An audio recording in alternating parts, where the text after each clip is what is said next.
All right, hey guys, hi, jump scare. Today we're gonna be talking about what happened at Cup Pong, and I'm here with Deanna. Hello. Hi, Deanna. Hi. Birdies herself. The bird lady. The bird lady. So, kind of what I wanted to do is this was such a big event. I just kind of want to react Andy for a little bit and just talk about this because this was such a giant project. I wanted to do this at the end of the Mario Party stream. It just lasted way too long. So, you know what? Let's talk about what happened. All right. Okay. All right. And I'm here with Dee because Dee kind of like helped produce the whole event, and I just thought it'd be good to have her input on a lot of things because I don't handle everything. But the one thing I really want to stress that like most people won't understand is look at this. This is a tweet saying who wants to compete in a beer pong tournament from July 15th of last year. I didn't realize it was that long ago. It was a full year of planning this event. I thought it was like September. I think we like started aiming for September, right? I think that's how it started.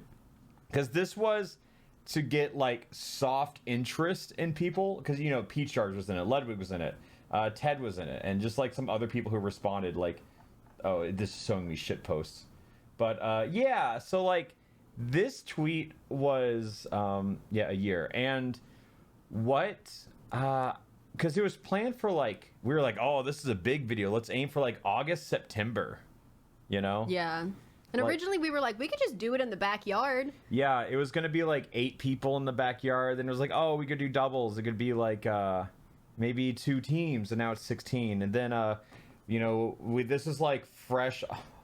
Okay, I just want to say, like, we were honestly a bit in over our heads with this one. You and I were fresh off of doing Copy Pasta Theater, and we're like, you know what, we can do this. Yeah, it was like 2 weeks after. Yeah, oh my God. Could you imagine doing the Cup Pong event we just did with like No. 2 weeks after that? No, we knew so little about like event planning then, and we'll know so much more now.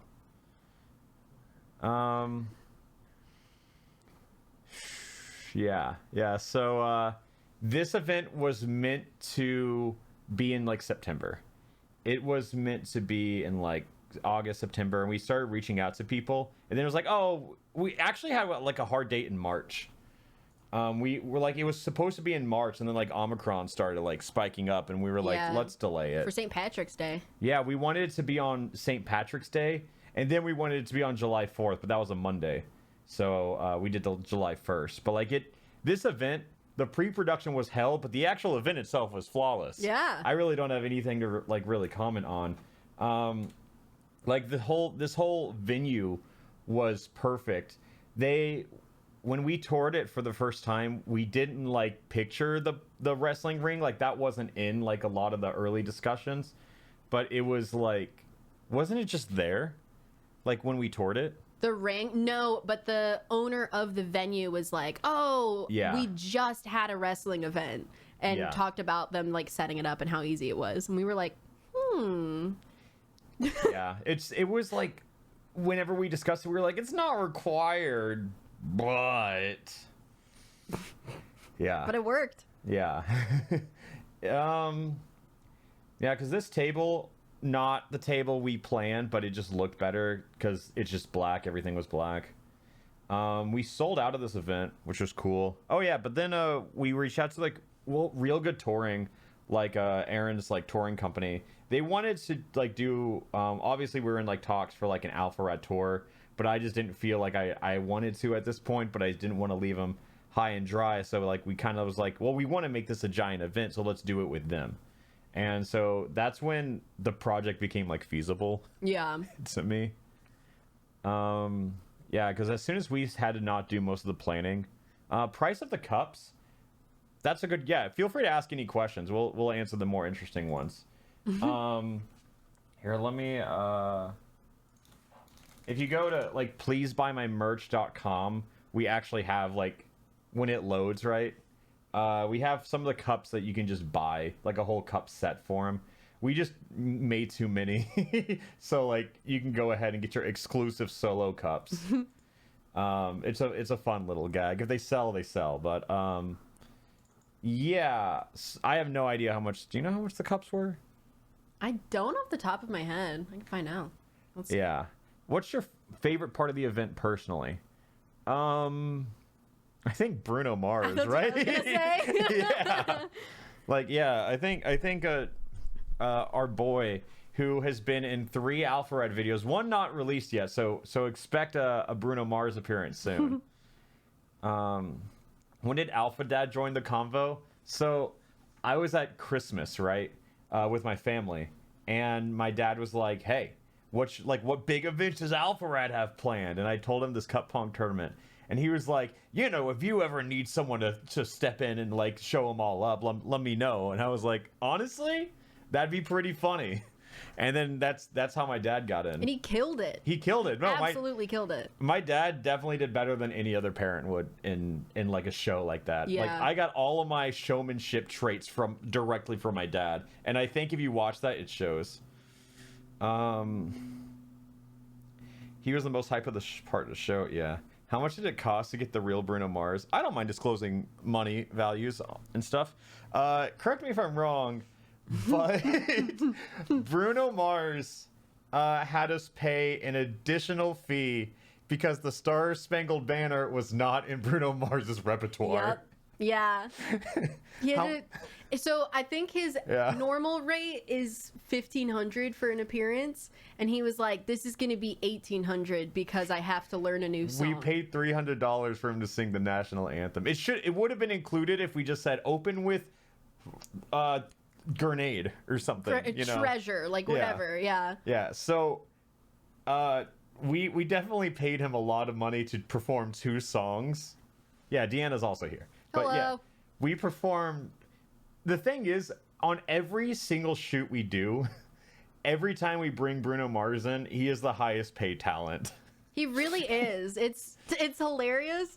My favorite thing was that we lost him on set, like right when he was supposed to get there. I'm walking around and I'm like, "Does anybody know where Bruno Mars is?" And they're like, no, I saw him for a second." And then we just heard him warming up. Yeah. And I just had to follow the sound of his voice to like some random hallway to find him. That's so majestic. He was just facing a wall warming up. I was like, okay. Are you guys friends with Bruno Mars? Okay, so his real name is Johnny. Johnny Rico. Yeah, we'll shout him out. But like, he's a Bruno Mars impersonator, obviously. We keep marking him as Bruno Mars because it's funny. But the thing I really want to touch on is that people asking like, "Oh, are you friends?" Haha. But the thing is, like, not really. We don't really talk to him outside of these events, but the funniest thing is he has to absolutely view us like sugar daddy cash cows. Yeah. And okay, when he left the event, because he had to catch a flight right after this, I'm leaving. And I was like, "Thanks, Johnny. Thank you so much. Like, we appreciate you." And he just goes, "To be continued." I didn't know that. His full suitcase in his hand, like going to the airport. Is there any way you can just like come in here, even if it's not like perfect? Oh my god. Yeah, there's some bags. Just ignore them. Yeah, you can be present. Ugh. I'll move. My mic doesn't go too far. Here, I'll just. Yeah, that's fine. I can lean in. I'm gonna not put my water bottle on you. To be continued, he says. Yeah, it was a good one. Yeah. What's that? I'm just. You know what? I'm just gonna. We'll just drop the green screen today, and then we can just make this wider. Because we're just going to be talking for the most part. There we go. Yeah, that's fine. Yeah, we'll just do that for now. Hello. Yeah, so I'm going to... Yeah, that's fine. Yeah, the immersion. So, one of these mics is going to pick us up. Yeah, we got it. Who did the music at the event? This is Alana Pierce. She is like... master of everything. Like, this is just like one of her side gigs, and she's done it for like a decade. Like, she's insane. She's awesome. Yeah, she's great in every aspect. But yeah, I want to talk about Bruno Mars more. I still love to be continued. Like, he just knows we're gonna call him again. Because like his rate of like $1,500 or $2,000, that's like for the whole night. Like, people will have him sing full set lists of birthday parties, weddings, and stuff like that. But we just always have him come out and sing like one song, per show. Hi, Virus. Yeah. I'm just gonna like start playing it because Dude, I was behind the stage right here, and the whole time I was like, we could start early. Like, I'm just eager, right? I'm just like, we could start early, and they're like, no, we're gonna start at 8. So here I am, like, staring at my phone, waiting for it to turn 8. 7:59 hits the corner. I'm like, we're going. Yeah. So then this. Also, we didn't plan on having EE and Charles at first. That was kind of like a more last-minute decision, and it made all the difference. Oh yeah, they were awesome. Yeah. I feel like for like keeping the energy up between everything. Yeah, they killed it. And then also shout out to our boy Thomas, who's been like the cinematographer on every video we've done. Yeah, love Thomas. Dude, I've been so like deflated in my daily energy for like the past year, and it was all expended in this one set. Like, as soon as you're on the crowd, the adrenaline just lights up, and like it's so easy to have that energy. Say I'm jealous of how gracefully you got into the ring, because Yeah. I was not graceful getting in there. It was all focus on me too. That was the worst part. Yeah. The lower thirds were great. Oh, you know, I'm gonna move us like here, because I think like I don't want to interrupt like all the lower thirds and everything. Yeah. Chat, you guys can go like over here. Maybe up here. Yeah. Where did the red suit jacket come from? That was a good call on your part. Thank you. I really like having suits. Half my closet is suits, and I only wear them for videos like this. And I didn't want to wear like a black suit because I knew that it would be dark, right? Like it would blend in. But I thought like, oh, if we're doing like solo cups, like I kind of look like a little solo cup, you know? That's so good. Yeah, that was kind of my goal. I'm not really a bow tie guy, but it kind of gave me like the Greatest Showman vibes, and I think that's kind of what I was going for here. I think my biggest part with the lighting is just because the cameras were in such different angles. Like my hair color changes depending on which camera you're using. Yeah. Like any other sporting event, Yeah. We just have to do more big events so you can eventually just have like all the colors of the rainbow. Yeah. Because you have what, Frozen in red Time. and blue now? Yeah, I have blue from Frozen in Time. I almost got a purple one for Coffee Pasta Theater, but then I just ended up getting a purple tie instead. Oh, yeah. Yeah. And you have the black and white one. That one's sick. Yeah, or the white and black one. Yeah. Yeah, that I think I've only worn that for the Ace of Hearts photo shoot. I don't think I've ever worn that outside of that. Yeah, I think you're right. I think that's the one You time gotta I find wore a it. reason. It's a good Yeah. one. Okay, so I had this in ear, right? Like you see this, and it's so production can like talk to me and everything. But holy shit, was the crowd loud. I could not hear a single goddamn thing, no matter how much. And like the production never repeated things. Because, you know, it's kind of like they say, like, you need to hurry this up. And then I push it in to like hear it better. And then they're like done talking. And I'm like, I think I heard what they said. You're like, you'll figure it out. Yeah. So as soon as like as soon as I would hear one word, I would be like, I'm just going to assume what that message was, given the context. Yeah, so. Our celebrity guest, Bruno Mars. Yeah, I was really hyped to do my WWE intros for all of these. And then Bruno Mars comes out. And, like, this was a big reveal because we didn't really, like, tease him at all. Mm-hmm. I love the lower third that just says Bruno Mars.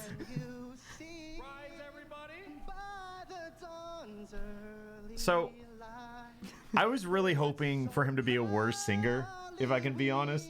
He did pretty good. Yeah, I think like he's a little pitchy in like some of the Star Spangled Banner, but when it comes to Bruno Mars songs, he kills them. Dude, leave the door open. Fire. I am shocked So at how good. well he did on that one. I love it. He was also so nervous about this. He didn't know it was live streamed. Yeah. Oh, someone says Dot Colin says there I am, Gary. Look. Yeah. So shout out to Dot Colin. I actually don't know where Dot Colin was. I know in the Q&A he was right over here. He was wearing a shirt that said Connor Eats Pants Moderator, with like the sheesh emoji under it. I did not know that. Yeah, Dot Colin was there. Aw. And that's it.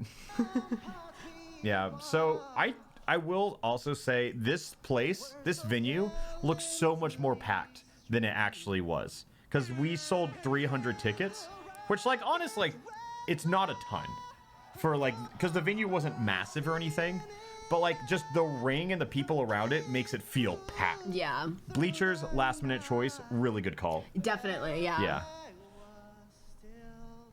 Yeah. Oh, and the VIP section, bro, like, the lights, I can see everyone in the crowd pretty well, but I could not see a single person in the balcony. Well, it was interesting too because the Yeah. VIP balcony also had bleachers on it. And Yes. so it was like there were like couches up like right on the balcony and then the bleachers, so they fit even more people up there. Dude, okay, so one thing I gotta say as an absolute cursed thing, when I'm on that stage, you've done several performances. Like, I'm sure you have the same phenomenon. You instinctively look in the same place every time. You know where I'm going. Like, there were like 4 people I made routine eye contact with for the entire show. They're like your comfort audience members. But they're it's always like, looking at me, so it's always direct eye contact. Yeah. Like, VIP paid extra to not be in the live stream. Oh my god. Okay, let me see. So there was one girl over here who was like my comfort stare. I said something about a margarita that I ordered one, and she raised her glass and was like, "Oh, you got one too? Sure." Like, awesome. And then I don't know what happened after that moment, but ever since then I could not stop, like, because I'm just trying to look at the crowd as a general. And there was one girl over here who ordered a margarita, and this guy. Like, those are my left side people. Like, I just kept staring, and I'm sure if they knew, if like they felt like I was staring at them, right? Yeah, I'm sure they have to. Yeah. Usually when that happens for me, my vision just like glazes over and I don't actually realize I'm making eye contact with anyone. I look away. And then over here, there was, okay. So this one's super specific because I kept looking at her tattoo. Like, on her chest, she had like on her shoulder, she had like birds. She had bird tattoos. Oh my god. It was like 4 flying birds and like 1 red one, I think. I don't know, but I kept making a shit ton of contact with her because she was at like the first row, so I would be like looking at the ground and look up, and she was there. And then birds. Yeah, and then birds. If I had known. Yeah.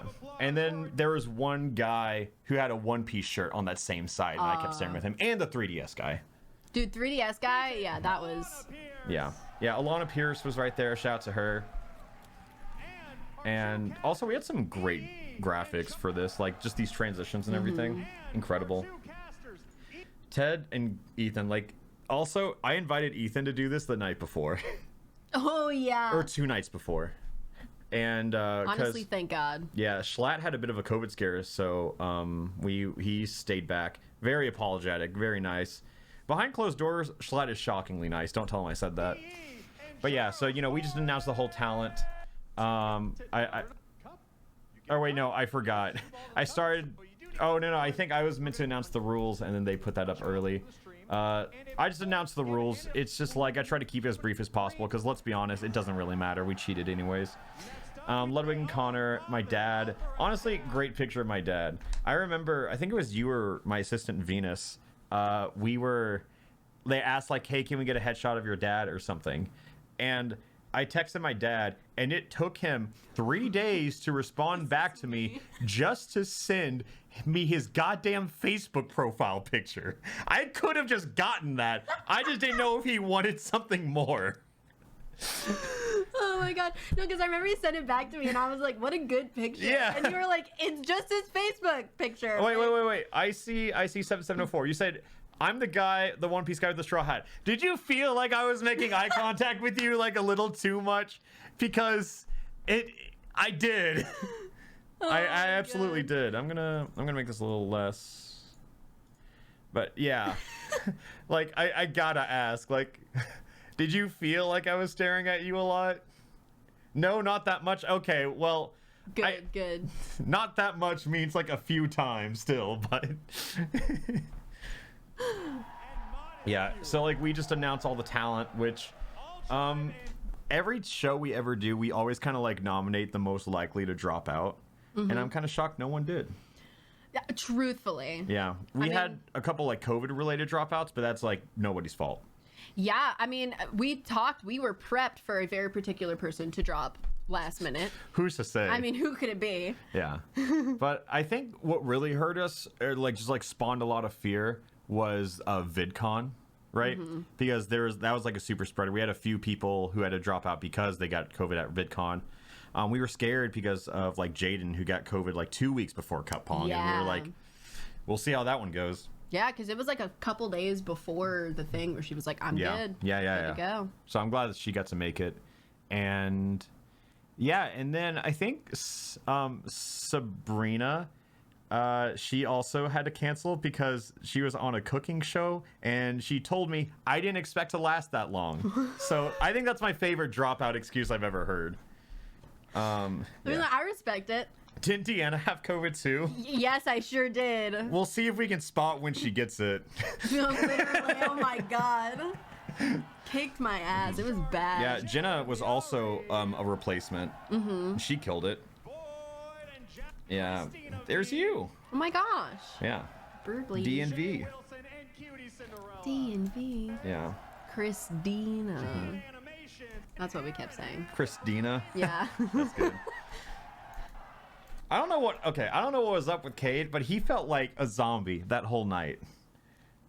I'm gonna be real. I forgot until right now that Cade. I Yeah. passed him multiple times, but like, yeah, Yeah, he said like nothing. But yeah, here's the bracket. Blah blah blah. Yeah, Charles and EE really killed it. Mm-hmm. Yeah. Was Cade drunk? I don't think so. Oh, like I did have. Oh, hey Dave. Oh, oops. I'm gonna. Dave Cap. Why do you hate Point Crow? I don't. I love Eric dearly. I love Eric. Yeah. Obviously there are like some bits, right? Like when I say 7 of your favorite content creators in Point Crow, like I get away with those because communication. I don't know. He knows I'm joking. It's fine. We talk about it. Yeah. So I think, but yeah, EE and Charles absolutely killed it. So I didn't like the trivia wasn't my idea, but they asked me to like, oh, we have space for it. Why not write a trivia? And this is the one thing that I wish they adapted to production. I mean, is like right here. Unfortunately, has a background in improv comedy. Like that's a thing written for Ted, but it's like it looks like it's for both of them. Mm-hmm. I wish they just said, unfortunately, Ted has a background. Yeah. Yeah. I wish some of the trivia they just changed the pronouns to like their proper names. Because I mean, I did this for Ludwig because this is just petty and expected. Oh, have you seen all of them? I haven't seen this one. No. Oh, okay. This is Ludwig's first event hosted by Alfred. Wow, give it up for him. As well, Division and Ethan of Crank Gameplays, very much so. Yeah. So also, they had. I haven't. Okay, so I actually have not watched the full live stream. I skimmed through it. Even the video I posted on it, I kind of skimmed through that one in my reviews. I was just excited for it to be out. Yeah. I was there. I know how it went. Yeah, like we had like the cards for the commentators. They have right here. I'm just curious to see, did they use this? Because this is called a telestrator. In like NFL and stuff, when they draw like the X's and they show like the play and the arrows and everything, that allows them to like draw on everything. And I don't really know if they used it, because obviously I can't see it when I'm on the stage and everything. Can I show everyone's trivia? Yeah, I guess I can, because not everyone's trivia got shown if they got knocked out round 1. Yeah. Yeah. Oh, they didn't ever use it? The telestrator. I thought they did. They did. They used it at least once. People said no, they didn't. No, I definitely saw it at one. Or no, I think what I saw they were looking for a pin. Was them showing them how to use it, because Alex was like, "This is how you do this." Gotcha. That's the only time I saw it. We spent a lot of money to have that technology, only for them to not use it. Oh my god. Awesome. Can I? I'm sure. Oh no. Here, I'm gonna scoot in a little bit more for you. Oh, thank you. Yeah. Yeah. Yeah. I'll make it a little bigger because we're mainly just pausing and talking. It's EE. What did you expect? God, okay. sorry. Well, it's probably less on EE and more of like. Also, EE was late, so he wasn't there for the telestrator briefing. Charles was though, so it's on him. Can I call you Jacob? Sure, I don't care. 16? Well, it's still top 10. Yeah, I'm gonna turn stuff up. Yeah, I put seating on the bracket and it wasn't necessary, but they still like recited it even though it was incorrect. I was happy to be seated last for this competition. You weren't though, is the thing. It was just like on each side I had like, oh, these are the positions for like how bracket seating works. Gotcha. Yeah, and I was like, don't read this on stream, and then they did anyways. because it doesn't matter. Yeah, I'm glad we got this aerial camera angle. Right now, you can already see the integrity of the event as the right side's cups are not centered. Yeah, so we can skip through this intro. I think I give it up to. Oh my God. Okay, so Joe was our referee, and his red hair is sick. Yeah, I love Joe's red hair. Good shot to the crowd right here.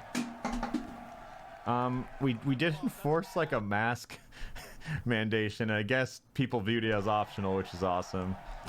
Sorry you got COVID from this event, by the way. Yeah, these lights though had no idea we were using strobe lights, and this fall was like, oh my God, it was intense. It was really intense. Charles, who is our first match? Yeah, and I give it up to EE to do it just to show him up. And here come Ludwig and Connor. Very. I like how they're just very stiff and just wore sunglasses. And that's it. For the record, I did not try to bribe Joe. I did bribe Joe. True, there was no twice. attempt. There was only a success. Yeah, and it worked. This chat message says off topic, but is there plans for another escape room video? We can't really do it twice. You know? I mean, CJ might forget. But... Yeah. We do one where there's actually a solution and they just like sit there.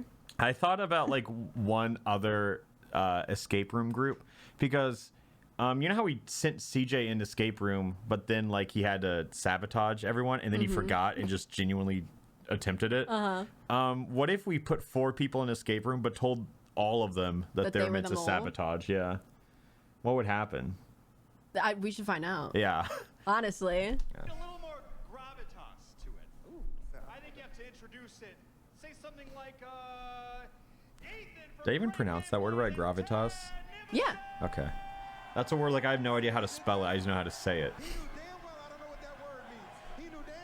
Yeah, EE did not know what that means. It's just like the hat. Sparkle. Yeah, the hat. Ted is so freakishly tall. Like I am 6 feet tall. Like just for perspective, you know. And Ted is like again, like probably like half a foot taller than me. Dude's insane. Dude makes me look 5'10". Dude makes you look 5'6". I'm really glad that they caught this moment on camera. With live production, it's so hard to catch everything. Also, it looks like they planned on shaking their hands, and then Connor forgot. Because look, he shakes his hand and then pulls it back. Like, okay, I want to move this just so you guys can really see Connor here. Like, it's like Ludwig said, no, don't shake his hand.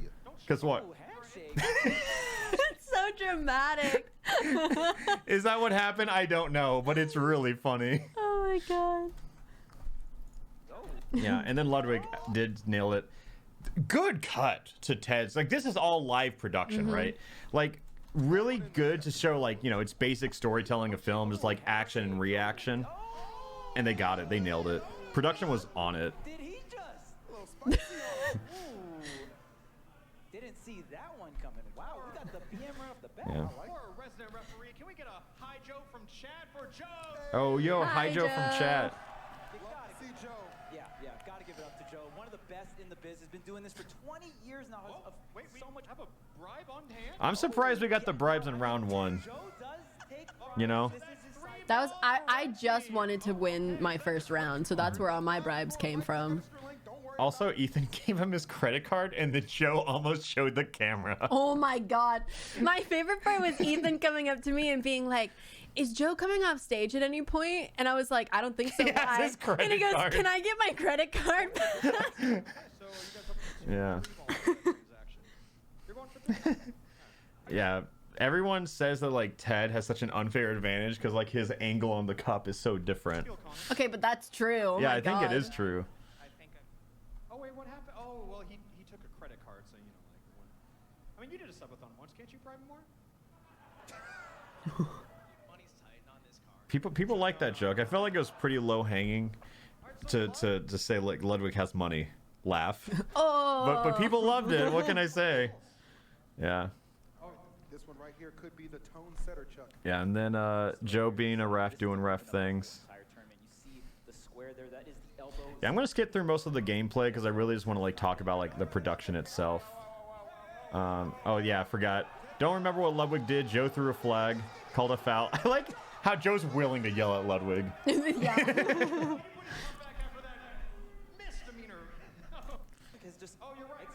God, my voice was shot for like 4 days straight after this.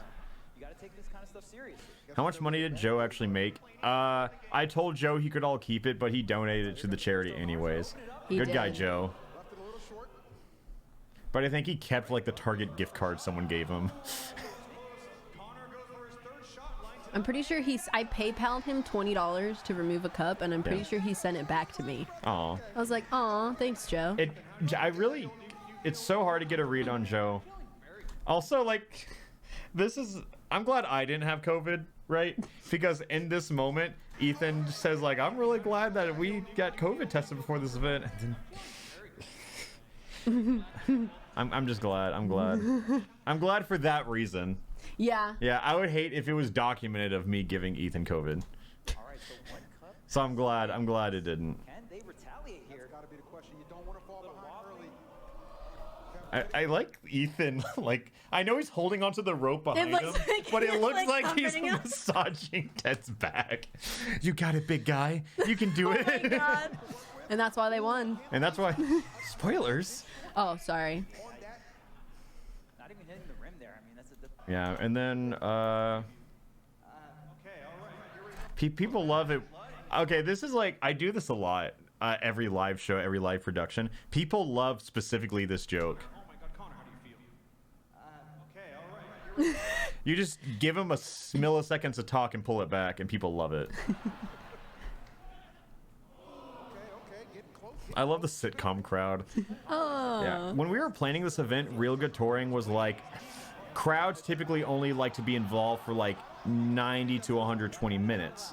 And then somehow we threw together a 4-hour show and the crowd was active for all of it. And I Yeah. have no idea. Why is this zoomed in? Yeah, why is this VOD zoomed in? It's not supposed to. You see this, right? Yeah, I think. This is a re-exported version, so it's probably just like an error. Oh well, it doesn't matter. We just had donations going across here. That's all you're really missing. Yeah, I don't know how that happened. So, oops, that's probably just a re-upload issue on my part. Chat, by the way, this is The broadcast started like that. Oh, okay, thank you. Also, Nandre, what's up? Oh, that's right. It only Yeah. it happens for like the first like 20 minutes. Of Gotcha, the stream. gotcha. I was unaware because I was right here. We had some scores come through, right? But Also, shout out to Thomas right here for wearing this whole shit on stage, standing up for 4 For hours. 4 hours straight. Yeah, dude got a workout. Yeah, he killed it. Yeah. I mean, we Yeah, I didn't know it was messed up at the beginning of stream. Glad it got fixed though. Yeah, just kind of scroll through most of this. A lot of people I saw like some comments were like, we only saw the reaction and not the balls going in the cup. And it's just like, dude, it's hard. Live production's hard. Mm-hmm. Yeah, like, you know, the flavor of this event is the personality more so than the sport itself. Yeah. That's good. That's good. Yeah, Ludwig got Mogul Money live the next day. Fun fact, these two events were planned on the exact same day initially. Were they really? Yeah, well, okay, so the classic Ludwig moment, right? I invite him to this event, I announce the date, and he messages me 8 minutes after the announcement goes live. He goes, what time? What day is this again? And I'm just like, oh, it's July 1st. And he goes, uh-oh. Like, looks in camera, zooms in, sitcom laugh. And he just goes, I don't know if I can make it. And then I go, expected. But, like, at that, I was like, oh, maybe he has prior obligations. Mm-hmm. I didn't know he was playing an entire live event on the same day. That would have been messy. But, Yeah. Because then we had, like, the same people in some parts. Like, Yeah. Yeah. So, who else but Ludwig? Oh my God. Yeah, but I didn't even know he was planning the event. Eventually, he told me. But then it was still early enough where he could move it to July 2nd, which I'm surprised because that was like a stadium he had. Like, I didn't know you could, it was that flexible.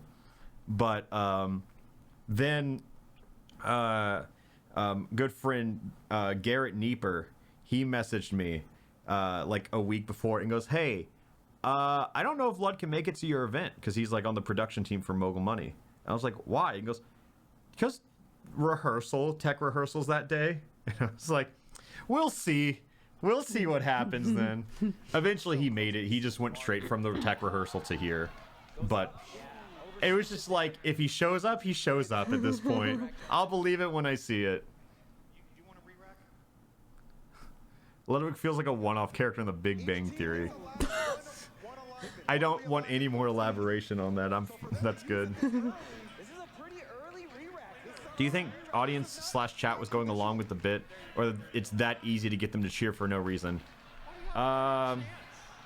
Everyone just type in chat, we cheer for anything. It's not a bit, it is that easy. Yeah, like you said earlier, I mean, this is a very early re-rack. We usually see Yeah, we cheer for it. Yeah, there, see? It's not a bit. It's not a bit. It's someone tells you to do something, you do it. Oh my god.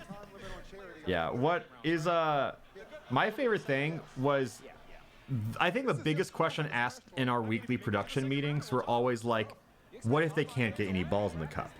And like, you know, Stella, the main contact from Real Good Touring, she kept emphasizing like, what if they can't get a single one in? I wanted to do 10 cups for the record. Yup. Yeah, and I had so much faith in my degenerate talent, but I was very wrong, because it was this game where I just go, oh fuck. Yeah, we were gonna do like 10 cups in the second round, but then no one could make it in, and we just did 6 cups the whole night because I couldn't do anything. I had way too much faith. This was a 4-hour event and we cheated. Very, very much so.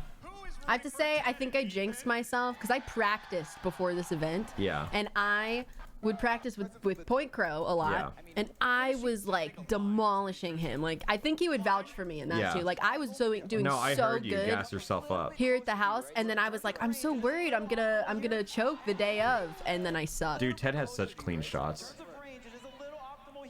Oh, Yeah. Ted was like the only one who could make them in. I really think his height helped.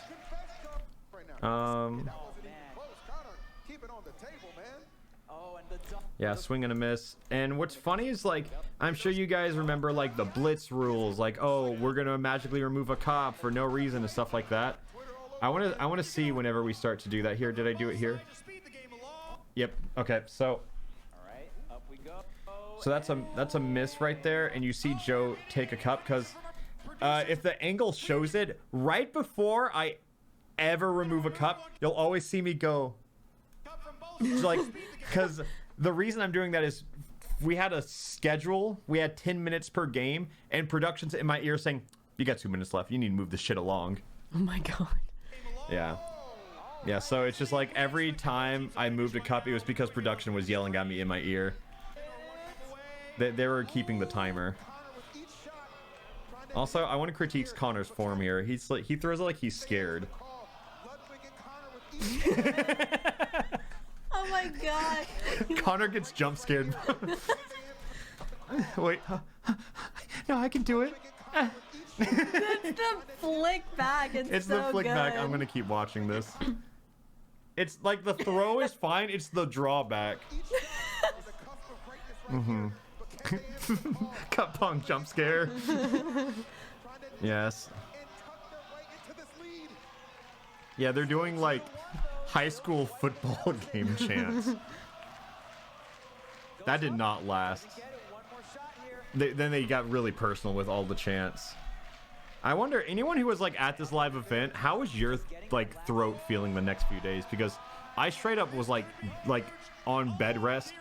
Not for any plague or anything, but just like my throat was tired. Can't relate. Yeah. Also, the next day I went to Disneyland with my dad because he was in town. So like, I was exhausted. Women's Wrongs. I think that was my favorite chant from Women's Wrongs. That Yeah. was a good one. That was all Peace Jars too. Yeah. She really has it all. She's way too funny for what she does. That's when it all matters. That is the absolute heart. Yeah, like I do agree. Like that's like a shot that like it would have been nice to see it go in because it's the last one. But I think the pop off shows it. Ooh, those lights were way more intense than I wanted. There was no strobe light talk in production meetings, I'd like to say. All right, I'm going to do the same thing you guys are and just skip through sponsors. Thanks for coming out. How's it feel? You know what? I'll go to more alpharad events. It's just you had fun, yeah? It's just 10 minutes. Okay, I think this was like a really great joke. Also, Ludwig wearing jeans. That doesn't feel right. No. Yeah. I'm gonna move I the didn't. mic. Oh, Oh, it's swaying. she's. Yeah, Ludwig she's wearing rocking. jeans doesn't feel right to me. I think that's what makes him feel like a one-off character on The Big Bang. Yeah. It's the jeans. It's the trash taste merchandising to jeans. But honestly, this face on Ludwig finally comes to an event, loses round 1. Yeah, Bruno Mars should have competed. I agree. yeah, he should have. Right here, honestly, this was like a year and a half joke in the making of Ludwig not always flaking for events. And then he says this. Thanks for coming out, man. How's it feel? You know what? I'll go to more alpharad events. It's just you had fun, yeah? It's just 10 minutes. It's just 10 minutes. That's such a good joke. Like, that's so good on him. Do you feel let down? Remember to download Ludwig's extension, guys. He really wants Yeah, I always try to like pit the teammates against each other because it's funny. Congrats on Every commentator in any field, oh, the overlay's fixed. Every commentator in any field, like especially Smash casters, always have their like go-to phrases, right? I realized, not normally for commentary, but I had one here that was just, I kept saying, I gotta ask, before I would ask a question as like a transition point. I said that a lot in this event. I think, yeah, because like I weighed this because also what you guys don't see is in between games right here. So we had like a full plan. They walk off, cuts to EE and Charles, and then they just fill space, right? They just fill space while we are cleaning up because water spills. We're readjusting the cups. I'm sitting down because I'm exhausted and planning on being here for 4 hours. Yeah, so it's a lot of like, this is just stalling. Every live production has stalling. Yeah. And again, if you guys have any questions about like what's on screen or just general production questions, me or honestly D's better at those, but like we can answer whatever you guys want. Dude, I was running around like a maniac Yeah. for this entire event. And then I came on stage and I was like, time to suck at cup. Yeah. Time to look like I'm not stressed. Yeah. Next time you have another event, you bet that I'll buy tickets because being there that night was a dream come true. Awesome. I think it was a great event. What team do I wish got further? My dad. Truly. I think, yeah, people wanted him to get further. How quickly did it become apparent that the 10-minute constraint was going to be a problem? Literally that first game. Right at the beginning. Yeah, literally after the first 2 shots where 4 people missed, I just go, Uh-oh.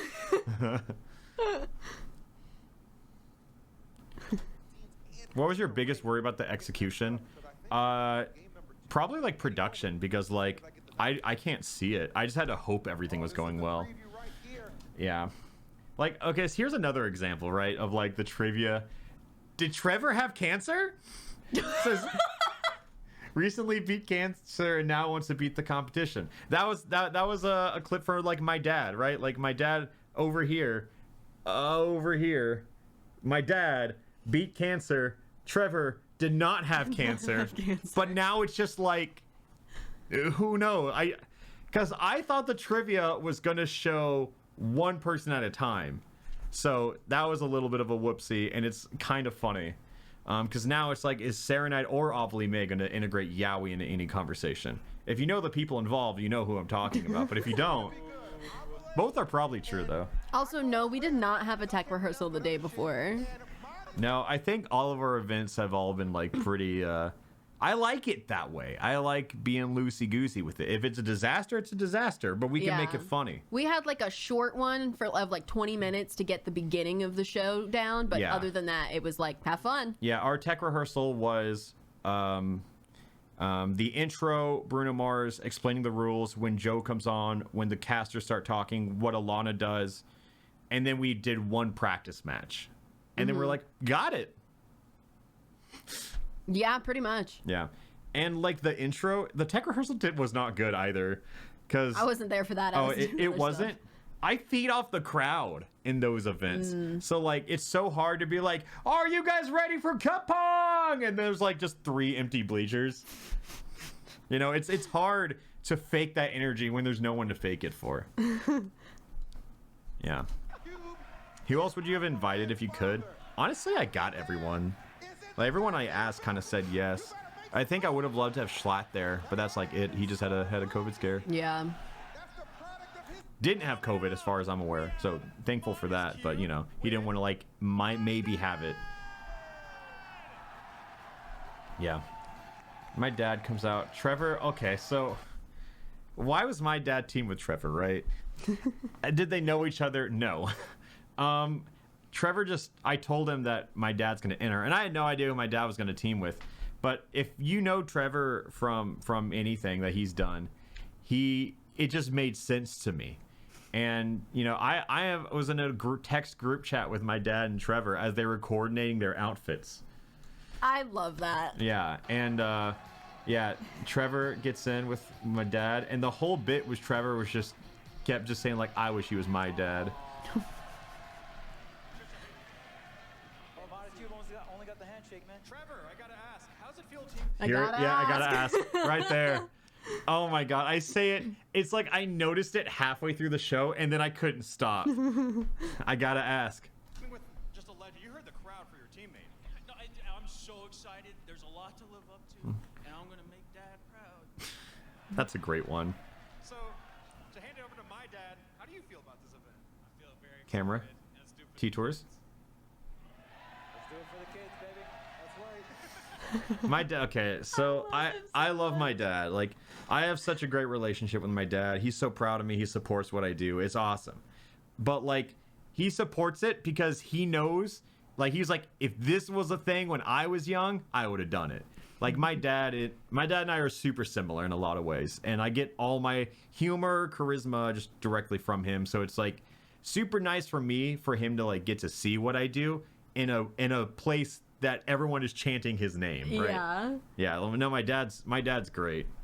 Was it strange working with your dad in this context?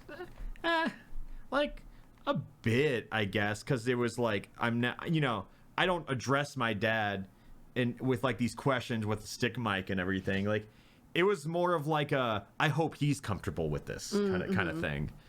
He seemed really comfortable with it. Yeah, I mean, you brought your dad out. He was a medic for the bounce house, and he was like fine. Did you have my that dad same fear? loved it.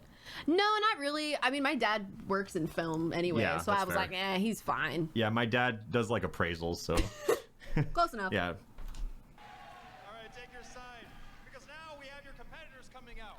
Dude, okay, also, my dad, to just gas him up, he's one of those people who is good at everything with, like, minimal effort.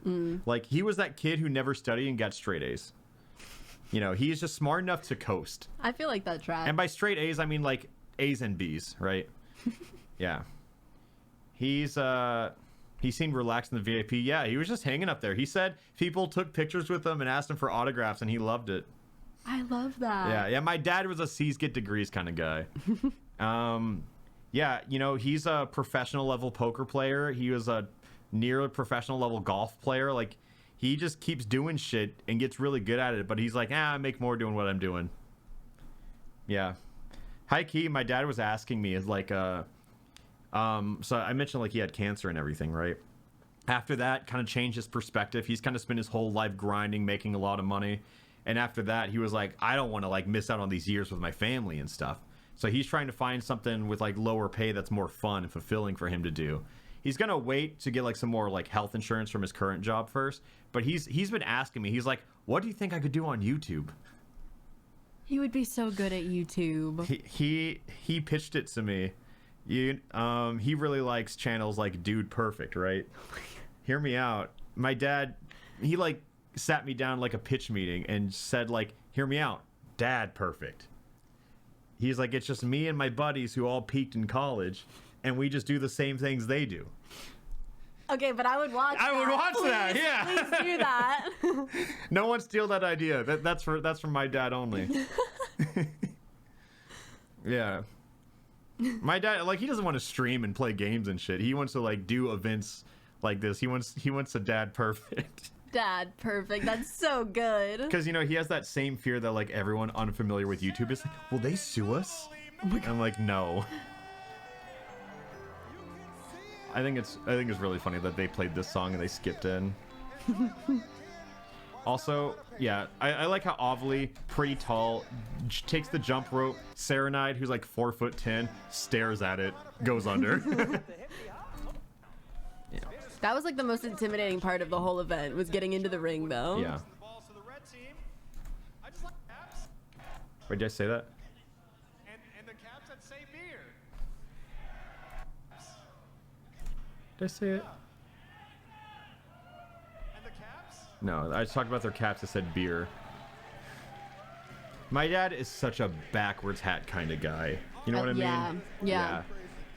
He fits that vibe. First turn looks like from my dad.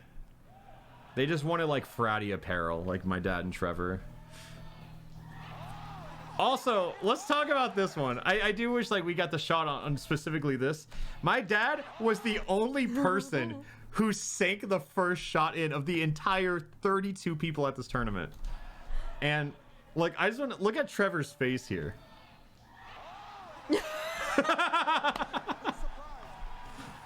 Oh, there was another. Okay, no. Like, people sank it in first shot on like their round 2. You know, but my dad was the only one who did it on their first shot of the tournament. You know, Scooch did it, but it didn't count. That was like round 2 or 3. Yeah, no, my dad was like absolutely a frat boy. I make that joke and he didn't like it. I don't think he disliked it. I just don't think he wanted to out his frat. Go, Trevor. Yeah. How do you follow that up, Trevor? Hey, you got a lot to live up to here. Dang, man. After. Got the whole body motion. Hold up. Oh, whoa. Oh, he also had the scared flick. Got the whole body motion. Hold up. Oh, whoa. How's it feel? Connor had like a facial thing though. This tournament? To practice as the older child in my family. My parents Ovely's love so my funny. sister I more, love Ovely. and this is for them. God, her hair's long. I didn't realize. Dude, That tournament to be a parent on the other yeah, side. Ovely is like one of the wittiest people I know. Bring to the table here. Yeah, so we can just kind of like skip through this game. I feel like we're taking such a long time. It's been an hour and we're like halfway through the 30 minutes in. Yeah, like a lot of these games don't matter. This is one of those shots that it's cool if you make it, embarrassing if you don't. Yeah. That's not going in. It's not going in. Yeah, we can skip through this. My dad, who's did my dad sink the last shot? That's gonna be a D. Oh my God, we have to watch this in its full glory. All right, Okay, I mean, no. there was passion in that shot. I'm rooting for Red. Also, shout out to Serenide. I've known her for like 6 years. We go way back. Let's go. My partner told me that she was practicing. I did. Before the Uber got to my house. Oh, I forgot. I don't even think they knocked. I think we just called this a DQ. 3 minutes. Look, I back turn, don't know what's going on. What happened here? I have no idea because the crowd chants, the cheers, and I wasn't watching. I think they just maybe like, I think they just started fighting. yeah, I think I just started fighting. So this wasn't planned. Nothing was planned with me involved. Did they rehearse this? Probably. They probably discussed it, but I have absolutely no idea because everything was a fun surprise for me. I'm sure it was scripted. I'm sure like they agreed that they would fight, but I wasn't involved in that. Everything you guys saw was a complete and total surprise for me, at least. Oh my God. Yeah. I didn't see half of I don't this. think this was scripted though. I don't think that was scripted.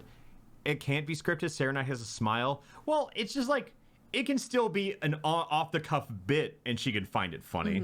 Like that doesn't mean it's scripted because everyone no one had beef here, but they can jokingly encourage it. But yeah, this splash, like, I want to go frame by frame on this one, honestly. So, okay, let's... Okay, yeah, you know what? This was so scripted. This was so scripted, actually. I thought her head hit it. Look, she knocks it with her hand. Oh, that's... But the splash was perfect. That was really good. Yeah. Oh, oops. I keep moving the camera with my foot. Yeah. Oh, yeah. See? There you go. There you go. Eric and Cutie's fight was the best. Okay, I have actually analyzed that one, and I'll get back to you on it, because I noticed something about it. That one was so scripted. This one, I think it could have been off the cuff, but Ovely is honestly just a live production genius. Like, this is the same thing as, like, hitting your hand instead of someone's face, stomping on the ground or something like that. Like, that's, honestly, kudos to her. I need to give her some props, just because, like, it happened so fast. No, that's good. That's good. What's the name for that? What, like stage combat? Yeah. Like, for like, or just like faking it. Fake I just know I mean, there's like a term for it. Just being good at that. Fair I don't enough. think there's like a Gotcha. term for it. Oh yeah, honestly, this is a highlight of the whole tournament. Sleight of hand. I guess I'll call it. I know it's all improv, but like, you know, there's specific words for it, so I think that's good. Yeah. Oh, one more time. Yeah, she did that great. is really good. Especially from the people behind them, like that. Oh yeah, they couldn't see anything. Yeah. Yeah. It's pro wrestling. Yeah, true. Compliment that. He's amazing, and I wish he was my dad too. Trevor's funny. Look at those. Yeah, I'm gonna skip through this. You know, match is over. I hand it. Selling a hit. Yeah. Yeah, many terms for it. Yeah. Choreography is like, yes, but that wasn't choreographed. That's just good knowing how to do stage combat. Yeah, so right here, Alana Pierce, she went around at the beginning of the show asking if anyone had specific songs they want to walk out to, and if not, she would just like ad-lib it. Most people didn't care. Altrive definitely requested a Yeek song. And in case you're not aware, they both soft cosplayed as Yeek with their flannels. Dash is wearing a Yeek shirt. Josh is wearing a Shrek shirt. Interesting outfit you got, Dash. What can I say, man? I'm just eking out. I cannot. I think so. One thing I would like to say behind the curtain, you know how like YouTubers always say, "Oh, you don't know us." Like they're so different on camera and off. Mm-hmm. I think that's true for all of them. Like people are so different once that internet persona is stripped. But Dash, Altrive, and Josh are the same person on and off camera. They are the most consistent people I know. I complimented his shirt at one point, and he was like, I had to pull out the good clothes for this. And I was like, thank you. I think one of my favorite interactions was one time Josh was at my house playing piano. And Dee just was like, oh, do you have an interest in piano? And started asking, you can tell the story. I'm like asking him questions because like there's a whole other group of people like having a conversation. So he's playing and I'm like, oh, like, are you learning? He's like, yeah. And I'm like, oh, what songs do you know? And he's like, you know, just like whatever, like some random classical stuff. And I was like, oh, can you read music or like you learning by ear? And he goes, what is this, a fucking interview? And I was like, I'm sorry. And you can hear it in the Josh voice, but like he is like one time. Okay, so I hosted that Mario Party event, right? Like on Friday, and so in that event, oh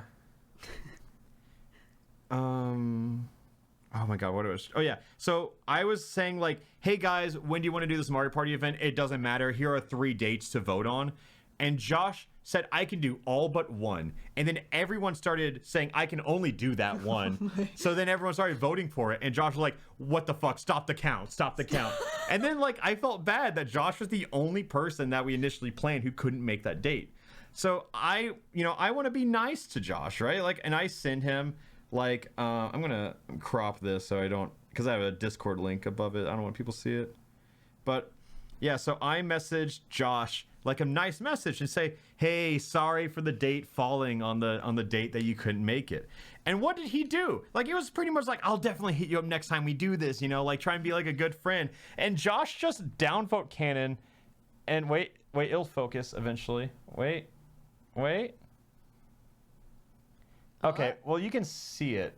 You can see that he just reacted to it and just spammed downvote. Maybe move out. There it goes. Yeah. See, he just reacted. He just downvoted me. And, like, I was trying to be nice. So, that's all I got to say.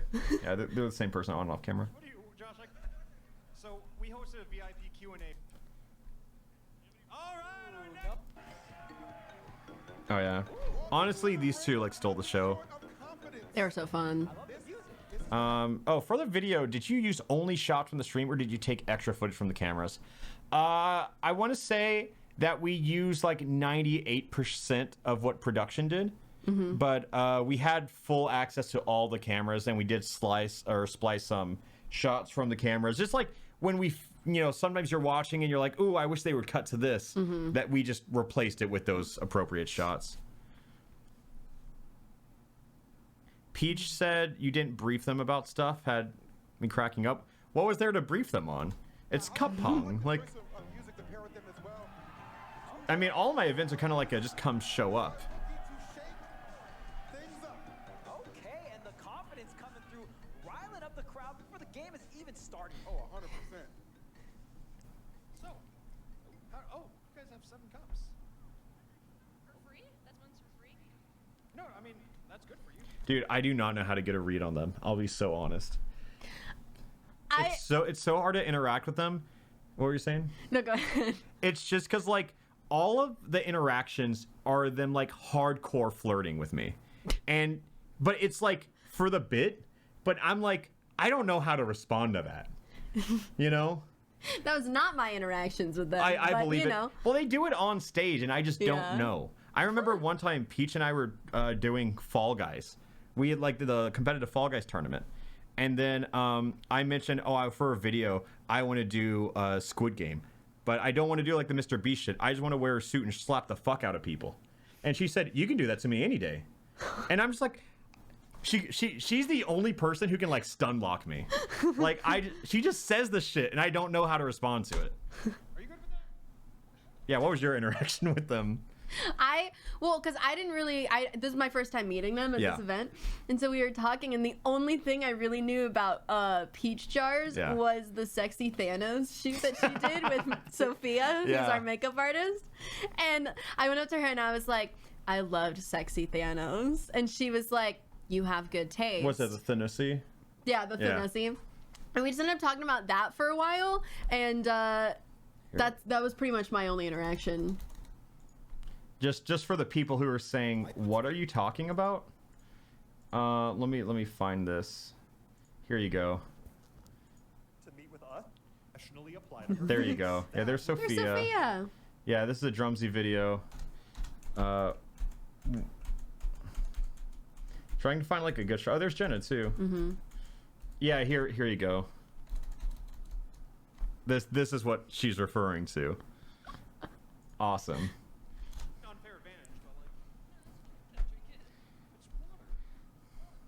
She also, she did make TikToks of sexy Thanos. Because, I mean, honestly, if you're committed to it, why wouldn't you? Yeah, honestly. Okay, apparently they said no.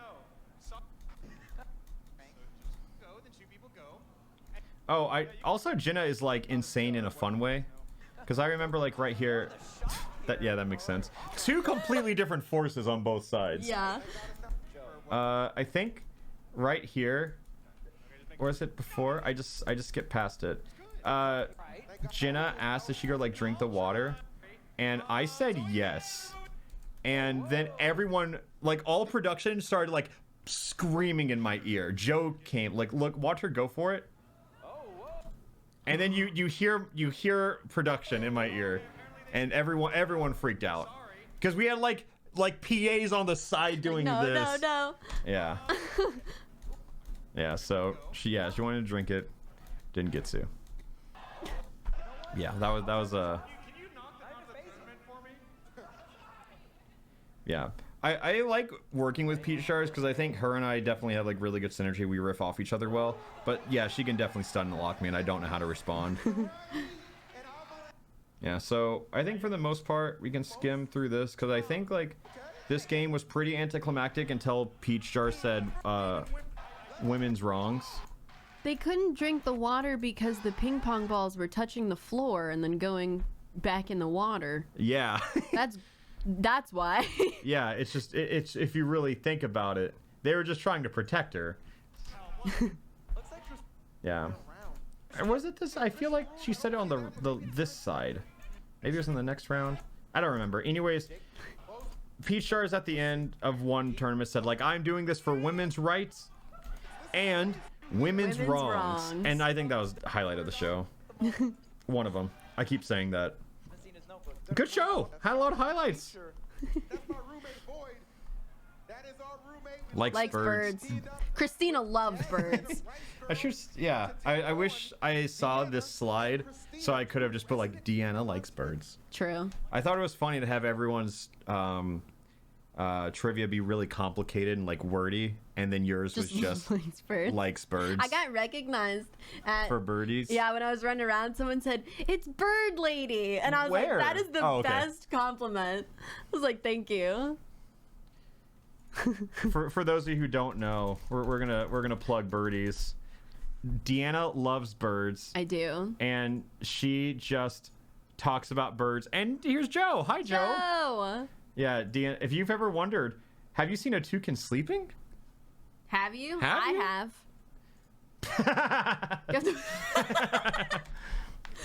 Regulars for the alpharad team? Absolutely. Hi, Joe. People love Hi, Joe. That is the one meme that's never gotten beaten into the ground, because you really can't, like, it's a perfect meme because you can't, like, riff off of it. Yeah. You know, like, it starts at Hi, Joe, it ends at Hi, Joe. It's like 90% of the comments on that one video that I did with him. Yeah, I believe was like, that. I expected that. So, Void, I think, was the best cup pong player there. And I was like, he's going to win unless he's drunk. And then here I am. I see him walk out and go, okay. No. Look. Did I tell you that my sister texted me before I played and goes, good luck, you're going to kill it. Sorry you have to play against Void. I was like, dude, oh, you got so lucky because, look, when, like, people have that drunk confidence, you know? This jump is a drunk confidence. You know what I mean? I didn't know he did that. But you know what I mean. Yeah. Like, nobody else saw that and said, it's going to be a good idea for me to jump over that. He nailed it. Don't get me wrong, but, like, that is drunk confidence right there. I've never seen Void buzz, though. He's either sober or he's not. Or very drunk, yeah.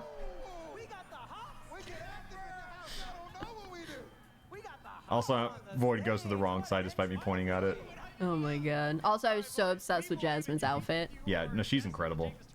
But with Void, he's like, I think he's the only one who, like, drank. Yeah. Yeah, I think so. Anyone else really drank more than, like, casually at this event. I will say, chugging that White Claw in the second round, I hadn't eaten anything that day. Gotcha. And I got off stage and I was a little bit messed up.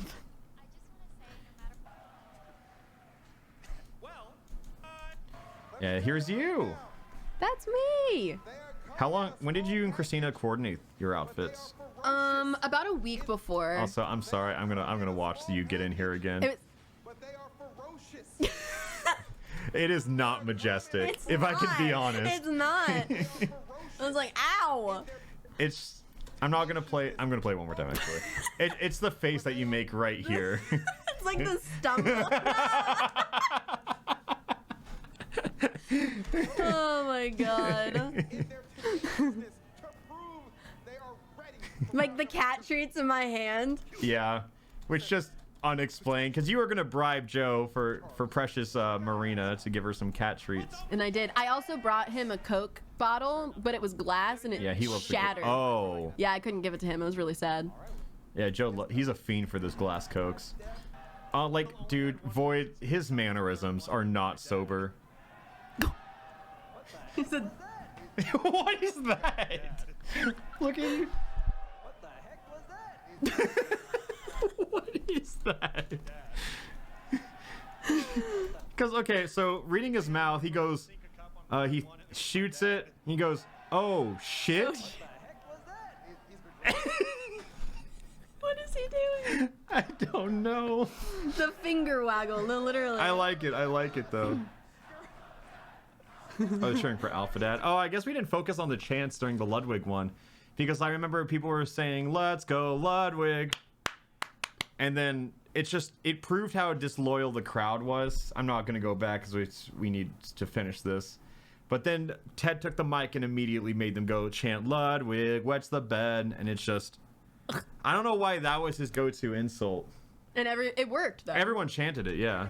Not the least loyal crowd in history. They just wanted to be involved. They were just happy to be there. Yeah. I was talking to Christina before the event, and I was like, yeah, let's coordinate outfits, whatever. I went to drop off her sweatbands. Yeah. And she was like, yeah, I'm excited. It's going to be fun. I've never played beer pong before. This is her first time ever. Jenna's too. Which is Really? crazy. Yeah, she did I didn't well. know that. Yeah. She said, I did not have friends in high school. And she said that on stage, which might sound like a bit, but she definitely said that to me privately too. Christina and D, let's get Chad involved. Just chant 1 or 2. You guys are part of this too. 1, 2. I can't read chat. I just said shit.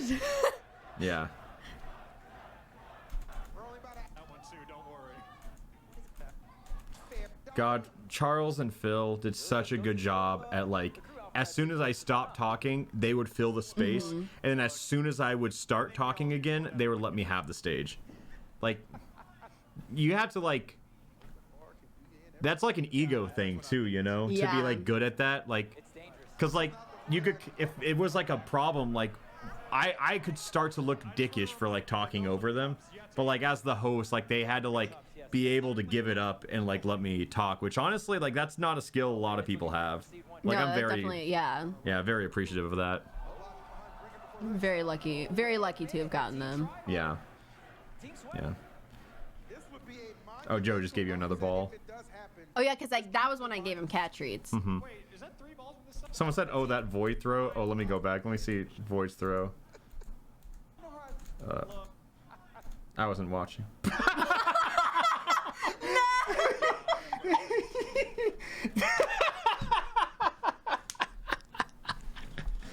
The aerial view makes it so much worse. Cause like from my perspective, you know, I'm on the side like, oh, that missed. But like, oh, the aerial view makes that shot look so much worse.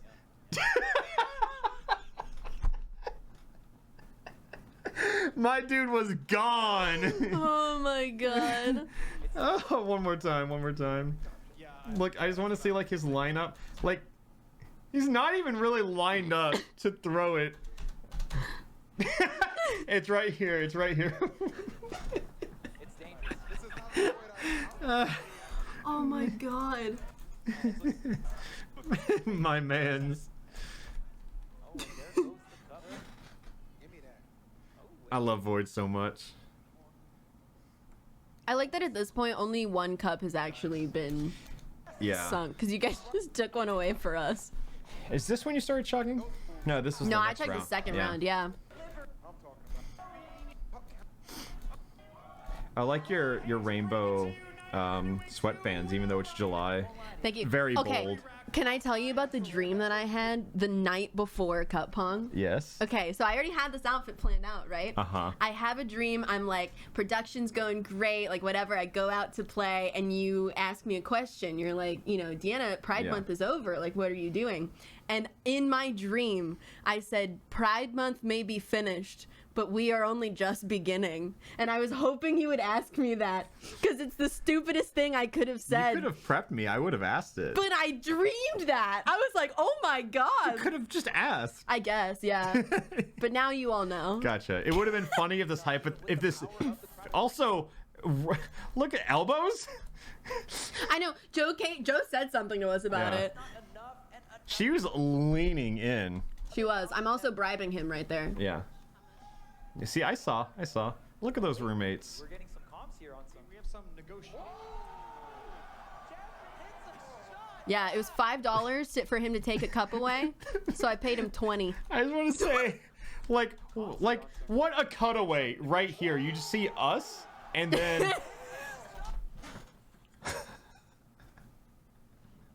So I saw this from the other angle, and it's definitely Jasmine just like scores a shot, pops off, jumps into Void, not the other way around. But like this is just such an insane cut. Like, okay.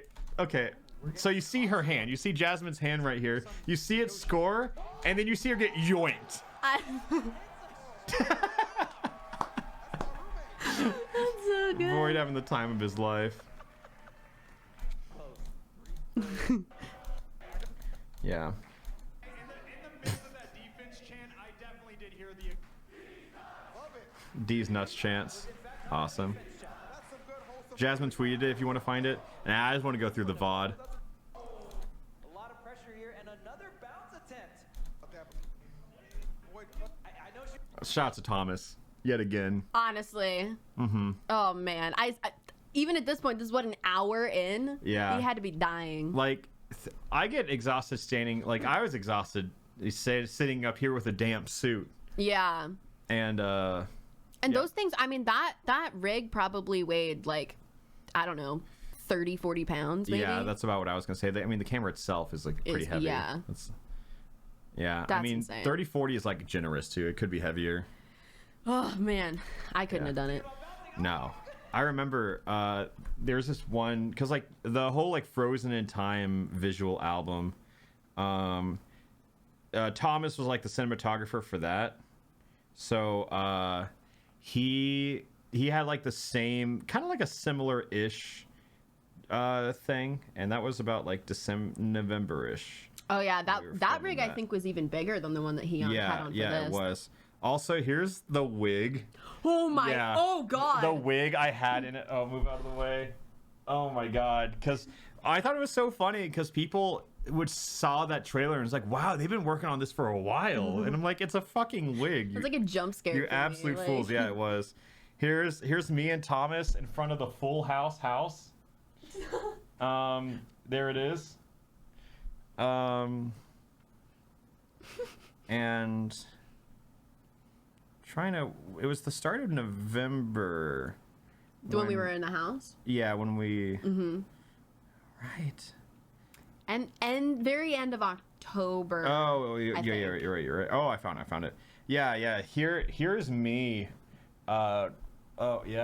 Wearing that the whole rig, and that was without the camera, and I was like, this hurts. Like, I was without the camera, and I learned a very valuable lesson.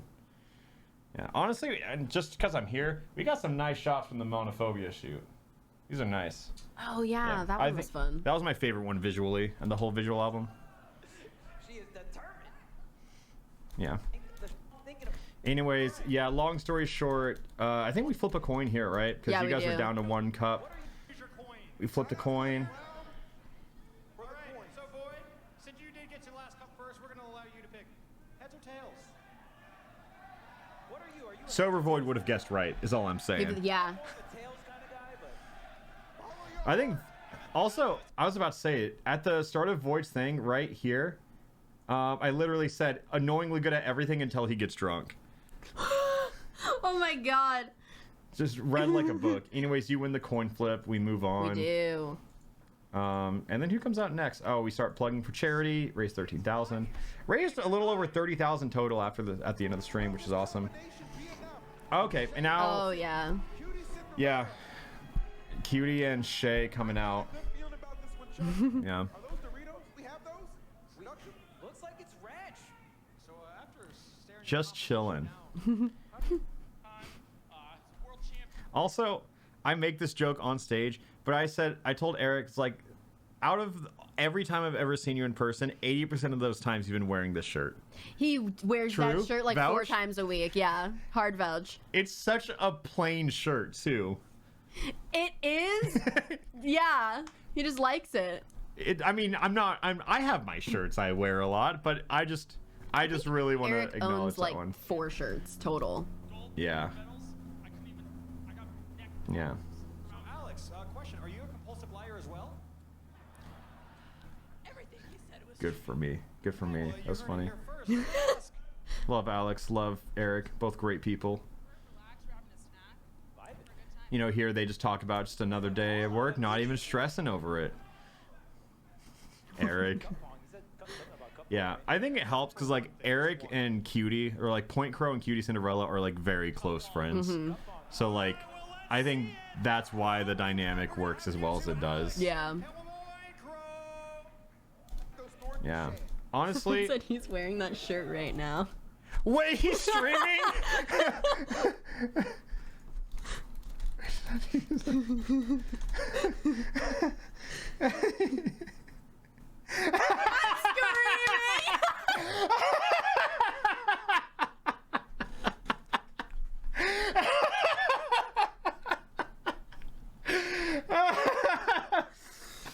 Oh, that's so good.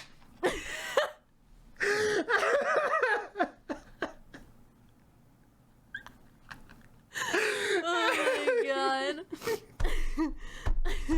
No fucking way. Let's go, Eric. Oh my god. Hold on, I'm just gonna call him.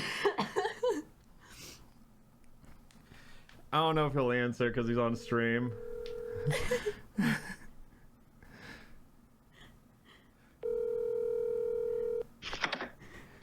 Hello. Hey man, I just wanted to let you know I'm rewatching Cup Pong on stream, and D and I commented that in that stream you were wearing the same shirt you wear like 80% of the times I see you, and I gotta ask, right now, do you happen to be wearing the white shirt with the 4 colors on each corner? No, I'm definitely not. That would be crazy because I obviously have like a. Okay, because like we saw you wearing it here, and I just feel like every time I see you, there's like a 4 in 5 chance you're wearing that shirt. I mean, it's clearly the 1 in 5. I'm definitely not wearing it right now. Anyways, I have some important business to take care of. Goodbye. All right, see you, man.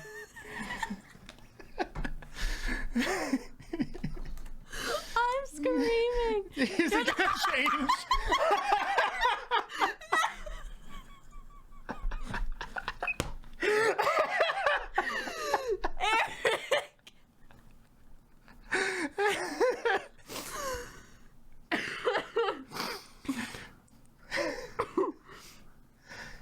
Oh my god.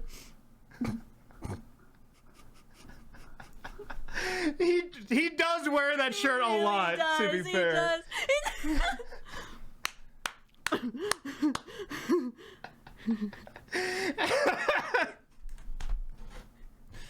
All right, bravo, here we go. Oh. Back to streaming. All right. Oh, that's so funny. Thank you to the viewer who told us that he's wearing that shirt. Said that. Oh We would have never known. All right. During a speed run. Oh my god, he's just. Oh my god. Why did I call Eric even though I knew he was wearing that shirt? To give him a free clip for his channel. You know, it's what us content creators do. Alright, so like this honestly this match was pretty anticlimactic until the fight at the end. I was like, why can't I see anything? Glasses? Yeah, Yeah, that'll do it. Yeah, let's just skip to the end wherever it is. Okay. So I watched this. I'm gonna go back here. I'm gonna move this like down here so we can get the full effect. So what happens here is like they win. Shay and Cutie Cinderella win, and Cutie comes around to the front. Eric is beefing, and like if you want to ask, is this scripted or not? Because like for the Awfully Serenite, I really think they could have thought that up on the fly. Yeah. This one, no. Watch this. Eric throws water at her, and then what does he do? Take his glasses off before she hits him. Ah, true. Yeah. I noticed that if he didn't take his glasses off, I would say that this might be spur of the moment. Yeah. Yeah. No, I heard him talking about it backstage. I was like, just be careful, please. Yeah. So that's how I found out about it. Was it was the glasses for me. He's trying to keep his glasses so safe. When she has her arm around him, Yeah. you can see him trying to like keep them out of the Keep way. away. Of her, literally. Yeah. He's like, no.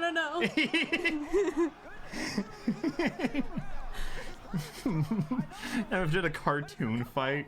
I do think it's good coordination. Shay and like Alex both pulled them off at the same time. Yeah. Both out of frame on the camera. Really good like choreography, all things considered. And now we go back over here. Man, and of course, Shay and Cutie are Gorilla grip on those glasses. Yeah, thank you, Elena, for the. I'm happy with this event. Deanna and I were like the two ones behind it, really, and I mean, not really. I mean, there were so many people. Like, yeah. Every idea starts between us. Yeah, Let's put it that way. Yeah. Yeah. From Stan. You're back to sorry.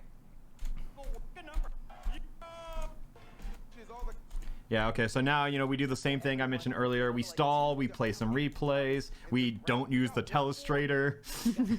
Yeah, here we go. We have Jaden, LL Drifts, which, make it pretty far. Spoilers. I like the trivia for Aaron. Oh, so it was going to be so funny that Aaron's trivia said kissed James, and James' trivia said kissed Aaron, but now it just... Kissed Aaron. Yeah. That's funny. Yeah, I wish someone in production had like the foresight, because they saw this. I didn't. So I guess they both kissed Aaron. Here. Wait 1 second. I want to see. Let me hide this. Odd ones out kissing Aaron. Like, you see why I have to hide this, right? What might show up? Okay, so. This was when they were on their Scribble Showdown tour. They did like a stream from like a hotel conference room for like Jacksepticeye's Thankmas. And so let me paint you a picture here. These are two dudes who were on tour with each other. Sure, there was like Ross, Jaden, and was it Emily? Yeah, it was Amy Richu at the time. And they were touring with each other. And but like the group was divided, right? Like Aaron and James, both into magic, both into boxing, like they would go off, work out together, maybe like go to a magic shop or two. Like the tension was brewing. And then for Thankmas, they're raising money and they're like, Aaron just goes, if I win $40,000, or if we raise $40,000, I'll kiss James. And then James like, okay, yeah, we'll do that. And then, Aaron donates $5,000. Oh my god! And then Jane, like they were actively trying to get closer to it, and then they finally hit the goal through some assistance. And I remember James was like texting his girlfriend like, "Oh my god, what if I kiss Aaron?" And she was like, "Do it." And oops. All right, yeah. So. But here you go. When I had this happen, when I heard this happen, I was like, we've all seen two straight guys kiss. Mm-hmm. Like it's nothing interesting. They're just like peck, pull away, right? You ready for this shit? And like you see this and you're like, this is two straight guys kissing.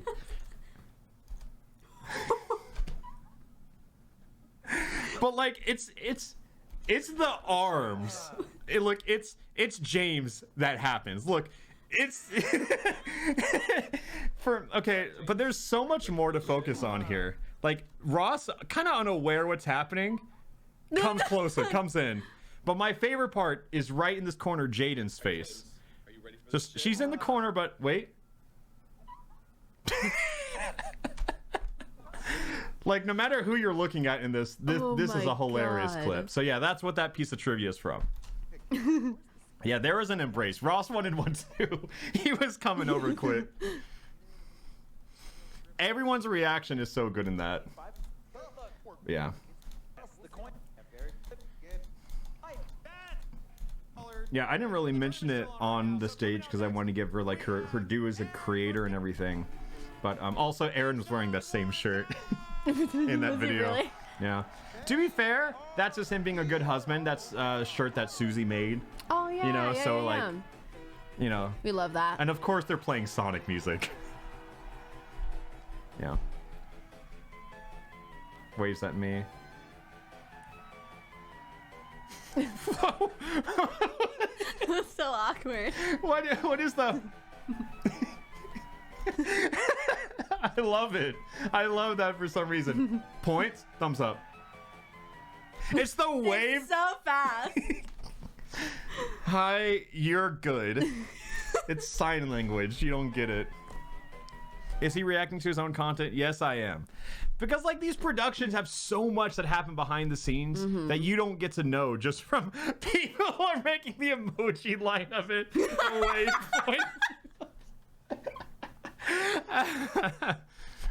Yeah. Most people do win or pick their entrance music. Sometimes like it's just generic, but I feel like you can tell when they picked it. Aaron 100% picked the Sonic theme. Yeah, so then Jaden came out. But yeah, what I was saying was like, this is just my sister. And she got to come out, which is really, really cool. Like her and my dad flew out from Texas. She was so sweet. She's incredible. It's so funny because she blew up on TikTok for completely different means. Like I got big in like gaming and now I'm doing like event planning and stuff like that. But like she's just flips cars and shit. Like it's insane. Yeah.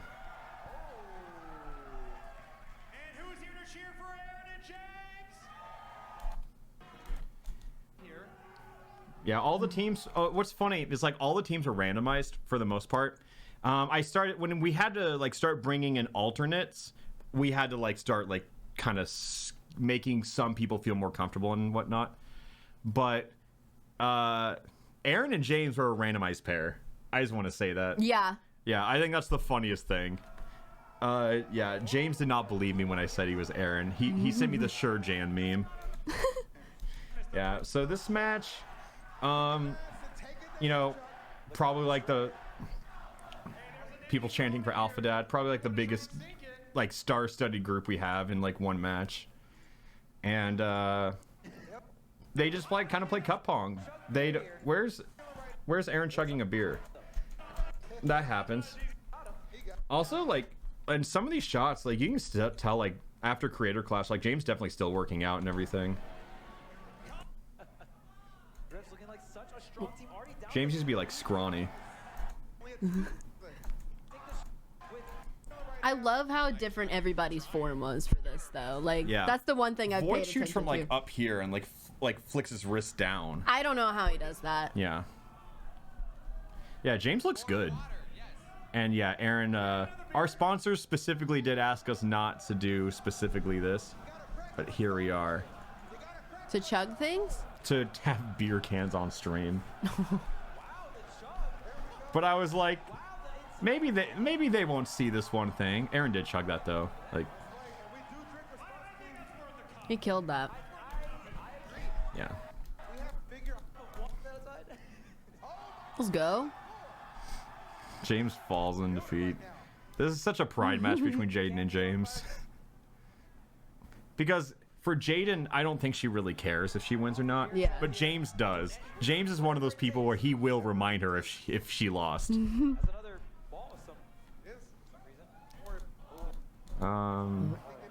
Yeah. Oh, I forgot I got a drink. I don't really know where that one came from. You got a margarita? Yeah, I did. Let's go. I think Gino, one of our PAs, production assistants, got it for us. Oh my god, honestly, they kind of got washed. The last cup's always the hardest, though. Yeah. And there's something about that table that just made it so much harder for some reason. Yeah, because we told everyone it would be a 6-foot table, but this table's actually 8 feet. So we tried marking off a foot here where, like, elbows are allowed over this line and everything. But then even that, like, this to here is, like, 7 feet, right? No, I mean, if it's 1 foot on each 6 feet, it's just not right, though. Yeah, it was just hard. I don't know. Yeah. Yeah, that table didn't feel good. Also, bounces didn't really do well on it. Like, the table was a little messy in all aspects. I think it was hard, too, because we had so many different brands of ping pong balls. Yeah. Because we just... Oh, I didn't know that happened.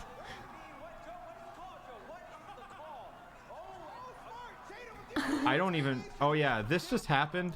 Because, we were playing Blitz. Lauren LL drifts right here. Tries to catch the ball. Just complete goaltending here. Does it again. Knocks over the cup. And then James pops off. He does. Thinking he knocked it in. And they kind of have this lull where they're like, is it over? No. Aaron tries to golf it in. Also, look at this like cheeky face. He thinks he's He won. knows, yeah. Yeah, and then it's just chaos right here. So we don't really know who to help. Jaden just is holding the cup now. Yeah. And I think what we just decide was I just asked the crowd to cheer, which it's a really broken system, because if you ever ask the crowd to cheer for two separate things, they're always going to cheer for the second one louder because they know what they have to beat for the first one, you know? Yeah. So like it's always like a skewed thing. So I essentially gave Lauren and Jaden the win by saying, who wants Aaron and James to win? Who wants Jaden and Lauren to win? And it's just how it works. Yeah, so I floated them. That's me paying Jaden back for her not winning the talent show. True. Yeah, we're even now. Aaron, honestly though, can I just like compliment him and say behind closed doors, just one of the nicest guys I've ever met in the industry. What a kind and helpful guy to everyone. Seriously. Yeah. Like, genuinely, I've come to him for like business advice, you know, like he is just one of the kindest people. I don't think you'd expect it from Game Grumps, but he is genuinely one of the nicest people I've ever met. Super sweet. Yeah. Did not go down to the coin flip. Huge break here for Yeah, see? Here's me waiting for Charles and Phil to shut the fuck up. I think just in our producers are saying both of them are. Oh my god. Oh, this joke flopped so hard. I was trying to make a joke and I fumbled the delivery. I was trying to say that like Aaron and James both lost Creator Clash, like just as a punchline. And watch, dude. Okay, you know what? This is like top 10 embarrassing moments for me. All right, I'm gonna. But I have no shame, right? I'll display it. 0 for 2 for creator-styled events right now. You see me pause for laughter too. Oh my god. Yeah, it's honestly a little pitiful. I say they're over 2 for creator-styled events. I should have just said Creator Clash, right? I should have. Yeah, it did not hit, but I have to like, I have to like learn from it, right? Yeah, I have no shame when it comes to this. I mean, you had several jokes that did hit. Yeah, so you want to talk about like my 99% hit rate? No, it's okay to have Here we one. go. Well, here we go. Pause for laughter. Waiting for this to bang. Creator Clash, that was a joke. Everyone laughed. Oh my god. Oh my god. Yeah. Thank you. I def laughed. Okay. Yeah, you miss 100% of the shots you don't take. Like, you know what? Sometimes you miss. We're actually out of. And you know what? We're gonna move on. But like, yeah, that happened. Just so you know. Oh my god. Yeah. All right, we'll go back up here now.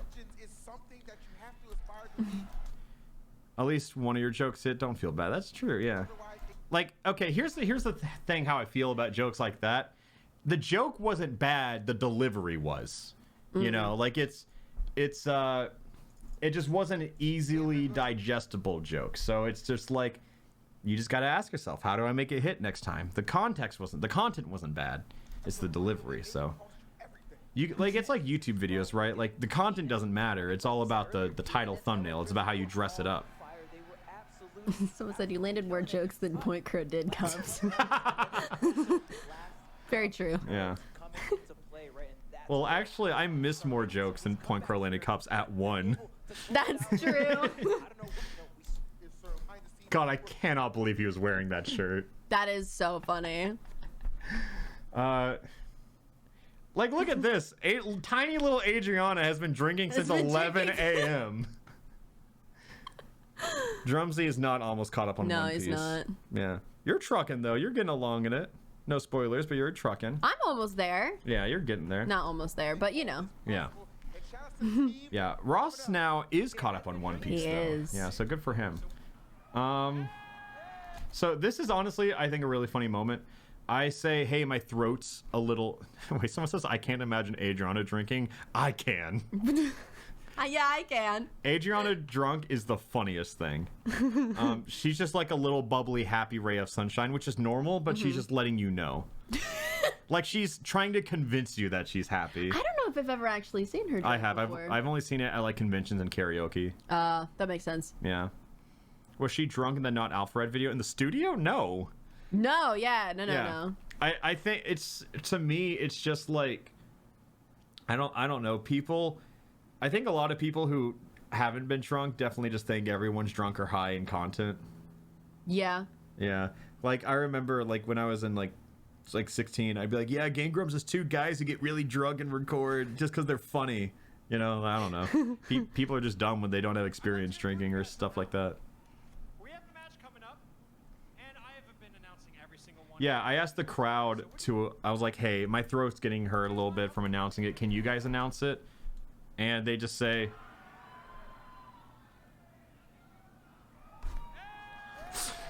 It was just incoherent, but it was still funny. Adriana. Yeah, I don't know what was up with Cade though. Like, my trivia comment on him drinking was just kind of like funny for like the WarioWare and stuff like that. This was one of the more awkward openings, and I don't know why. Where is she? Oh yeah, she gave him a Target gift card. That's where he got the Target gift card from. Also, it was a $10 gift card, and on the back it said $10,000. I think it said. She wrote $10,000. I think it might have said like 10 million even, but it was a lot. Oh, Cade was sending messages in Twitch chat on his phone while he was coming out. Okay, he said I'm on stage. Okay, that makes sense then. That does. Even Joe's here like, this doesn't work. Yeah. Oh, I loved Drumsy's outfit. No one commits like as consistently as Drumsy does. He's the bomb. I love whatever this is. I think Drumsy's such a fun guy on camera, but off camera he's such a dad. He really is. He's not a dad, but he's a dad. It's Yeah. He has the perfect energy for it. He's definitely like the very involved cool dad. Yeah. Yeah. Love Drumsy, love Ross, love Adriana. We don't really get it in this match. No bits, nothing really happens. Kay tried to bounce every single one of his shots and he got swatted by Ross every single time. Did he really? Yes. I think he got maybe the first one in. I don't know. I remember something. Oh yeah, Cade. I think I have Blitz at the end because they can't get one cup, and Cade just walks over and just drops it in. Are you serious? Yeah. But I don't think the live production got it right. Oh yeah, I swapped their cups on other sides because they couldn't get them in time. And then... No, this angle's fine. Crowd loses it. I love it.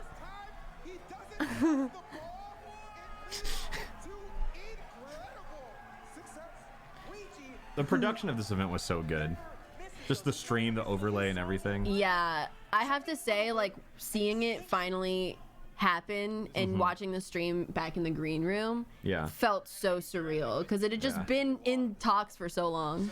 Yeah, easily our biggest event yet, and give us a few months and we'll change that. Yep. We're already hit the ground running on what's coming next. Oh my god.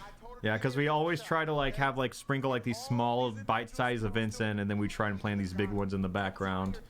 And whoo lad. I remember we had Stella, who's like, you know, I don't really know her official title, but she's pretty much like the main producer we talked to at Real Good Touring, who like, she asked me before the event started. I was just admiring all the, you know, we had like a camera jib, we had a crane, we had all, it was incredible. The bleachers, it really felt like, holy shit, this is insane. Yeah. And Stella said, how do you feel? And I said, honestly, this event makes me wonder how we're going to top it. And then, you know, in the meeting we had with her, like the post-mortem meeting, she was just like, you have officially out-neuroticked me. She said she has never met someone as neurotic as I am. And like, this event hasn't even happened and you're already thinking about the next one. Yeah, so, you know what? I wear that with the badge of honor. I love it. It's on to the next one, as I say at the end of every single shoot. To be continued. So, I always say on to the next one. And I like how Johnny, Mr. Bruno Mars, comes in and just it's like he's the sitcom character who tries to join the friend group, and everyone's like established, and we all say on to the next. We all say it at the end of every shoot. It's kind of become a thing. And then he just comes in. We're all saying on to the next one. And he goes, to be continued. It's even funnier if you think about it that way. I love it. Yeah. I also love this trivia because Jules was the runner-up, but Scooch actually won. Yeah. The talent show. Okay. Well, that joke was again. I think another joke that didn't land was everyone thought like Jaden deserved to win because of the coin flip. So I was saying that Scooch was the runner-up because of the retroactive rule. I got you. Yeah.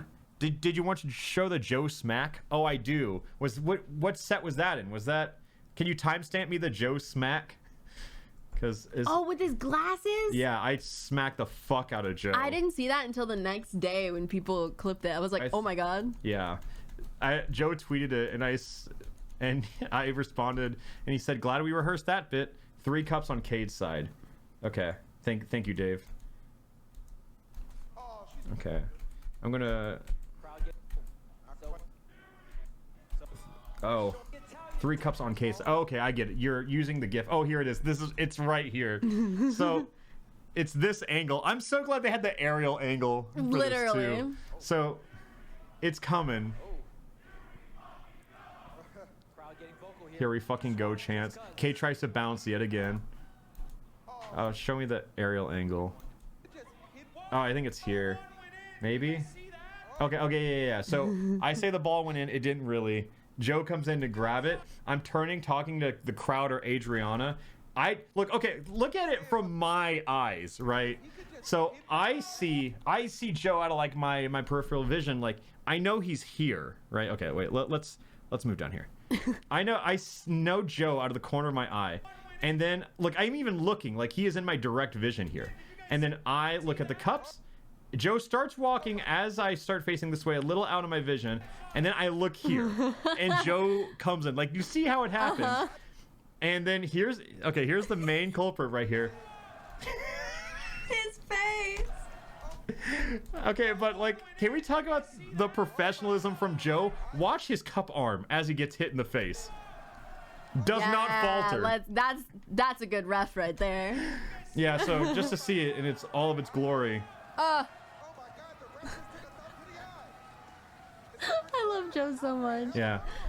As we cut away, you can see me and Joe talking. I'm making sure he's all right.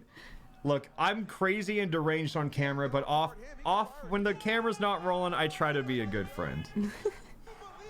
Me being a bad friend's only a bit, haha. Yeah, so also this is funny. Sandwich, host of Hired or Fired, right? Has a decorated history of firing 50 of her employees. One, this font didn't have the % sign. 50. I did not even notice that. Yeah, so that's what this space is. It's supposed to say 50% of her employees. And also, CJ transitioned? Like... Good for them. Good for her. Good for her. Yeah. That's a large number. I think I was on that show. Just has a decorated history of firing 50 of her employees. Okay. Cool. How many does she have? Like 52 or like 1,000, Is she a mom and pop shop or Amazon? You don't know. Oh my god. Yeah. I kind of make a mess up here. I thought that last match was the last one, so I start advertising the halftime show. Oh, yeah. Yeah. So I kind of spoiled it a little bit for the people who were watching live. Yeah, they did such a good job of being the bad boys. And Jules with his cast on. Yeah. I think Scooch is probably like, of everyone I know who we had here, I really think Scooch might be like one of the most underrated content creators that we consistently have at things. Oh, he's great, yeah. He is, great personality, lovely voice, unique voice to listen to, and just genuinely incredibly nice, witty, and just passionate. Like, Scooch is so good at everything he does. Like, if anyone deserves him more, I think it's Scooch. Especially backflips. He can do backflips, but he's just a good presence. No, definitely. Yeah. I gotta ask, do you think I gotta ask. I gotta ask. I gotta ask. Did Jules wear the sunglasses the whole time? Don't remember. Every time Jules got asked a question, he nailed it too. I get gender envy from Scooch. I get that. 100% I get that. I say that CJ sent people to break his arm before this. What is this camera? Yeah. You should have broke the other arm too. Broken ball. Ooh, strong work.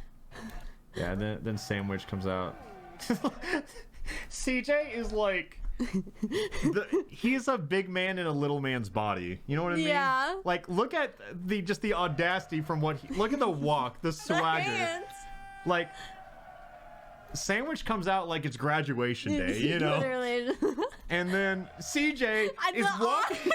He's walking like a 1950s racist cartoon propaganda character. Too many adjectives. But like, it's...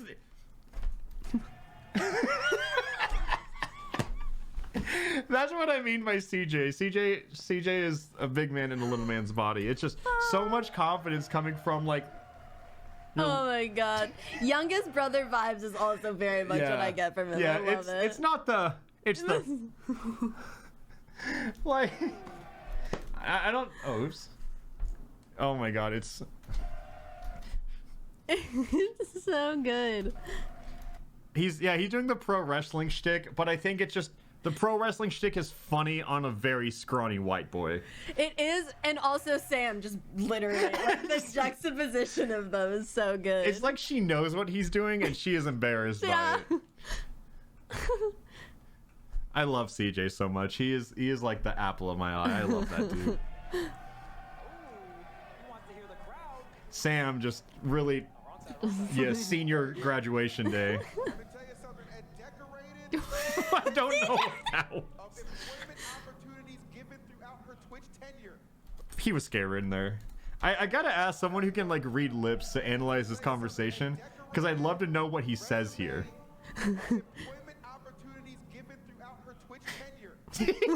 Oh my gosh, she jumps and he definitely flinches. Look, watch. There's like just a slight. Just a slight. Twice! She gets him twice!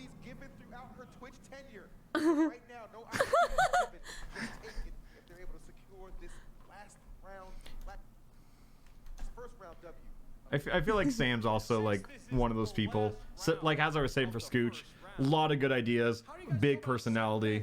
I can definitely see them going like very far long term.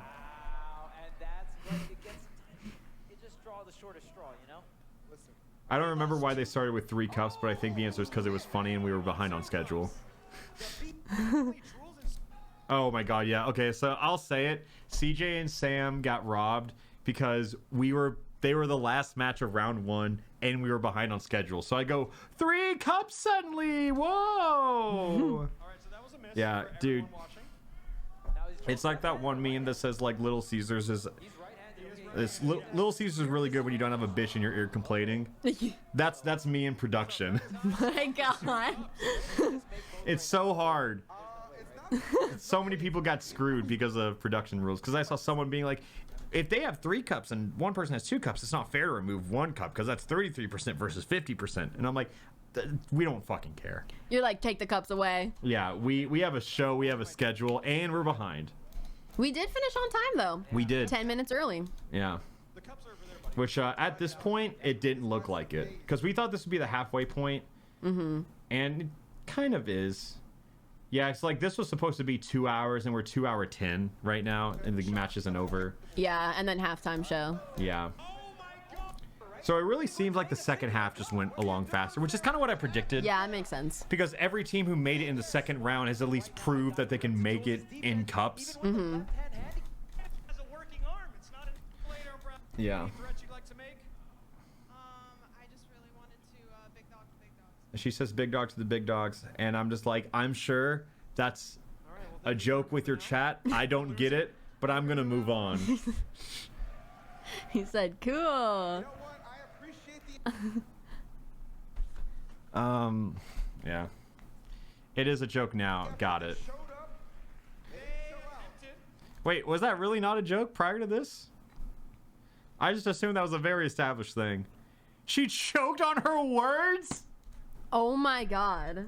Oh my, wait, okay, Nandra, you're getting you're VIP just for that piece of information. But like, okay, so paint me a picture. What was she trying to say? What was she trying to say? I've seen that so many times on Twitter since this event, but I didn't realize that that's what that was. I thought so. Oh, CJ, take it easy. Do you have any threats you'd like to make? I just really wanted to big dog the big dogs. Yeah, big dog the big dogs. Yeah, okay, so you guys made so many memes after it. Okay, I've just seen all the memes after it, which, you know, in that moment I was like, I guess I haven't watched enough of her streams to get that joke. Yeah. Big dog the big dogs. But I've seen so many people making references now. It's kind of like once you're aware of something, you start seeing it. So I thought it was like one of those things. It's just, I think it's her face now that I know that. Just.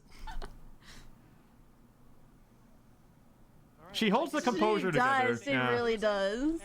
I am so curious on what she meant to say, though.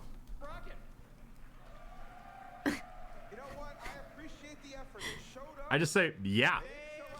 She sold me on it. It didn't look like she choked on her words. I was like, her commitment. I think that's what it is. Like, her commitment sold me. Yeah, they definitely attempted. They competed. I don't think she was drunk. No, I don't think she was. Now we're officially at the Yeah, no, she's like an improv goddess as far as I'm aware. She's so good at what she does. Yeah, see, this is what I mean. Like, we have our boy Gino right here. Shout outs to Gino. Yeah, he is cleaning. He is bussing. See, there's the margarita girl I shouted out, and then kept making eye contact with her. Yeah. Okay, and then we gave them what they asked for. This stream's for fun.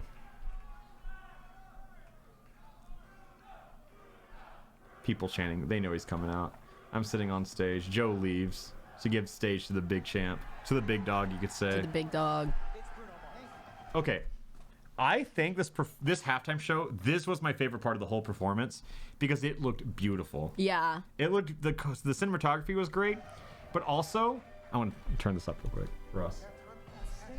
So, because, you know, I think you personally requested him to sing Treasure. I wanted him to sing Treasure. And then he changed it the night before. Literally the night before. I was like, he's an artist, and he was just like, can we switch the song up to Leave the Door Open? And we're just like, why does it matter? Yeah. But, you know, we were like, but he killed it. He killed it. And I'm glad, at the end of the day, I am glad that he did it because Leave the Door Open has like such like involved backing vocals. Mm-hmm.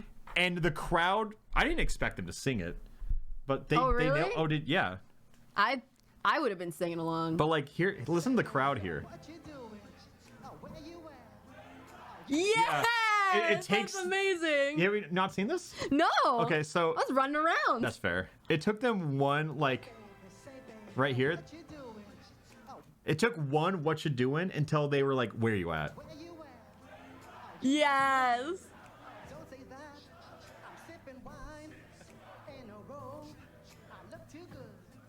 It was this tug that got me from him. Yes.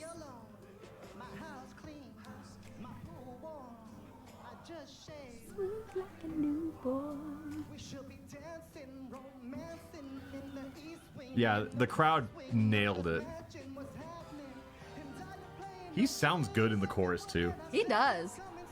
Also, yeah, you can't see it. Okay, so you can't see it because I was slow dancing with Alana, and she asked, because it's all focused on Bruno Mars, Alana is coming over to talk to me, and I'm sure she's asking a question, and she goes, let's go dance. And I go, fuck no. And she's like, but you're the host. You should just be sitting. And I'm like, I'm tired. Oh my God. And then she was like, no, let's dance. I'm like, fuck. Like, you know, it was just like you've asked 3 times and I'm good. Fine, I'll give in. And then I said, do you know how to slow dance? She goes, no. You're like, okay. So if you see us talking or anything, it's me teaching her how to waltz. Perfect timing. Oh my God. Yeah. Yeah, here she is. You could get a lip reading analyst to just say like, Just she's like, oh, how do you do this? Because I took ballroom dancing. Like, I know what I'm doing, and it's just... I always go for the waltz because that's the one you can teach anyone. See, I'm counting. 1, 2, 3. 1, 2, 3, rest. 1, 2, 3, rest. Yeah. Look, you saw it. Yeah, watch Alana's footwork, calling her out. I go, oh. Actually did mess up there. Killing it. Yeah. Yeah, he killed it. It's want to know the most embarrassing part of this whole show? What? It wasn't me missing my the delivery. It's right here. So, everyone started doing the phone thing. I got the phone thing. I started getting look at this shot. Beautiful. Yeah. This shot is so genuinely nice. Like, Thomas nailed this cinematography. And he sounds good in the chorus. He does. And here I am, just mad lounging. And you know what I say? You know what? I'm gonna pull out my phone. Here's the thing, you saw me doing it earlier. I guess I didn't turn my flashlight off, and so like I pull my phone out of my. Wait, okay. So here we go. Look in the top left corner, right here. I pull my phone out of my pocket, and the flashlight's on. I don't know it, so then I go to turn it on, turn it off. It's just not on. It's not on. It's the support that counts. It's the support, yeah. You see where I went wrong, right? Like, you see me take it out, press the flashlight button. Yeah. I think it's nice that my black phone kind of blends in with the background, so it looks like I'm just waving my hand. Yeah. But no, I'm absolutely... yeah, that's my phone. That was my big dog, the big dogs moment. That was my second one of the show. We all get two. I thought the light off was a bit... Well, that's the beautiful part about irony, is like once you dress yourself up in it, everything looks like a bit. Even when you fuck up.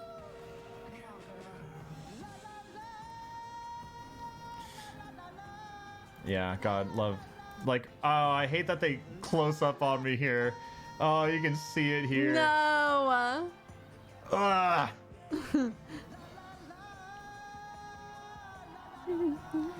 Genuinely thought you had the flash off for some type of production reason. Yeah. Yep, that's it. That was it. Yeah. Yeah, because Very the flash would like hurt the camera lens and stuff like that. Sam, what's up? Hi. Big dog, the big dog. She's getting big dog in the chat. Look, okay, Sam, I want you to know that when you said that, I analyzed your delivery and you nailed it. You had so much commitment to what you said where I genuinely just believed it was like some inside joke that I didn't get. And I was just like, I wish I had something like that. I thought you were like just reciting a catchphrase. Yeah.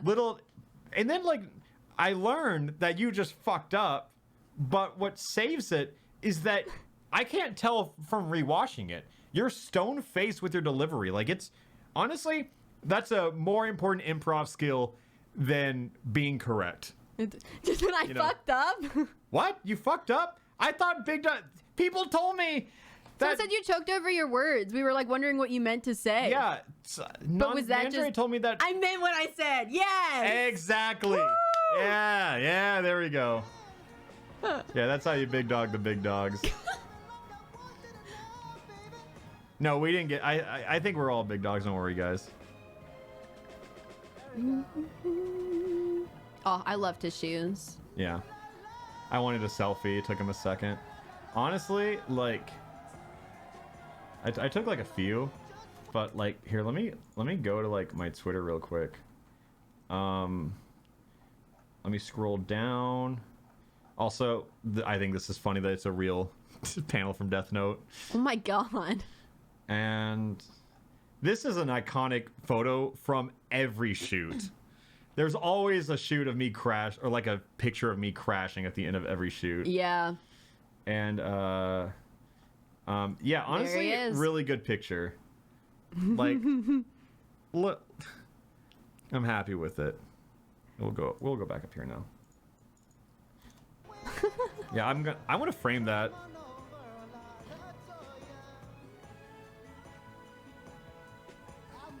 Can you even see the balcony? No, I cannot. Yeah, no, you really couldn't. Yeah, he nailed it. What I think's so funny is like Thomas is like pretty adjacent to the content. We bring him out to every like IRL video, and that's like all he knows. So he's just like, that dude's back. Like, he's not in any of like the pre-production stuff. He just shows up and we tell him what to do, and he kills it. Yeah. But the thing is, like, he loves working with us because he shoots like a lot of like very typical like freelance stuff. Yeah, he'll do like music videos where it's like, you know, it is planned shot for shot, everything like up to the actual shoot date is fully planned out. So you can imagine how with the stark juxtaposition from going from that to like our shoots. Where we get there and we're like, figure it out, I guess. Okay. Yeah, he loves it though. He always does. He's always excited to see what we have cooking next, and I think he loves the reoccurring Bruno Mars bit. Okay, so that was the halftime show. We're now moving on to the next ones. Shit is hard. Do you want me to host? Yeah, Ethan asks if I want him to host, and I say yes. And I give him the suit, and he talks about how damp it is. Going up against his own father, this is going to be a tear-jerking experience, very emotional. What's funny is that like he kind of like we have close enough hair where if you just kind of tune in, you might be like, alpharad shaved. Oh my god. What are you feeling in the audience tonight? Are you feeling good? Up in the balcony, how you feeling? I mean, Ethan's fresh off of doing a tour, you know, he's rehearsed. In it, yeah. And he has not been up here in a damp suit for 2.5 hours. Matchup for you tonight.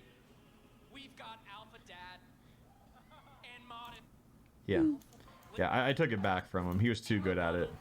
Okay, but his shirt matched the suit jacket pretty well. Like, I wouldn't have known otherwise. Yeah, that's a good, yeah. Yeah. Ethan told me to take a shot of your participation trophy. I think a lot of people did. I think Adriana started that trend. Oh, I don't have one lying around, but we have like these tiny little like trophies I gave to like all the crew, cast, production, everyone. And it's just like a tiny little cup. It's like your little league soccer trophies type things. I can try and find one real quick. Let me see. I'll see if I you have yours. Yeah, I think it's inside. If you can't, mine is like on the speaker on my desk. Okay. Yeah. Yeah. So it's just like a little cup, and it's not like a hollow cup. It's just like a little indent, and yeah, people were taking shots out of their cups. Yeah, they're top-notch quality. I really like.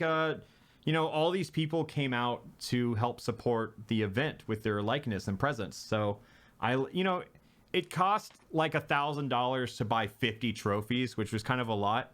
But, you know, I think that's worth giving everyone like a little piece to remember the show by, you know? It's pretty nice. But yeah, so here's the show from here. I think I'm starting to burn out as a host. You know, it's I'm a little exhausted. Oh, the cups you got on VIP. Aw, Sam, you have yours on your desk. Yeah, I'm pretty sure the cups that you got in VIP are the same ones that you can get from pleasebuyMymerch.com. No. These are different. Because you guys got these red cups. I don't even have those red cups actually. But you can buy. We wanted to do these, but they just didn't deliver in time. So now we're just selling them all. But yeah. Yeah, so here we are selling these at pleasebuyMymerch.com. And also VIP was supposed to get these lanyards, but we didn't. You know, this is a hard sell to have on a merch site, but we oops. Yeah, we just have too many, they didn't deliver. So yeah, go to pleasebuyMymerch.com. You know, on top of just the cup pong stuff, this is a seasonal thing that won't be on forever. We have like launch things for Frozen in Time. You can buy a CD. We're sold out signed ones. And then we have like, we restocked recently. I'm shilling merch now. Because I'm stalling for Deanna to get back. Yeah, so then, yeah, I'm just shilling merch. And we have this stuff. We have some plushes that are like a little outdated. Because like, we'll make like newer ones eventually. But we have a shit ton of water bottles. And this is a high quality water bottle. So it's a good one. I have one. That's all I ask you do, yeah. But yeah, I was mainly showing them like the cups and everything. But yeah, you can. I still have this as a tab. All right. Yeah. Can I see it? Here we go. Oh, okay. You Nandre show sent that these to me. first. Nandre sent me these. Yeah. That's good. That's really good. And there's a second one. Let's see. But yeah, here are the little the trophies that everyone got, right?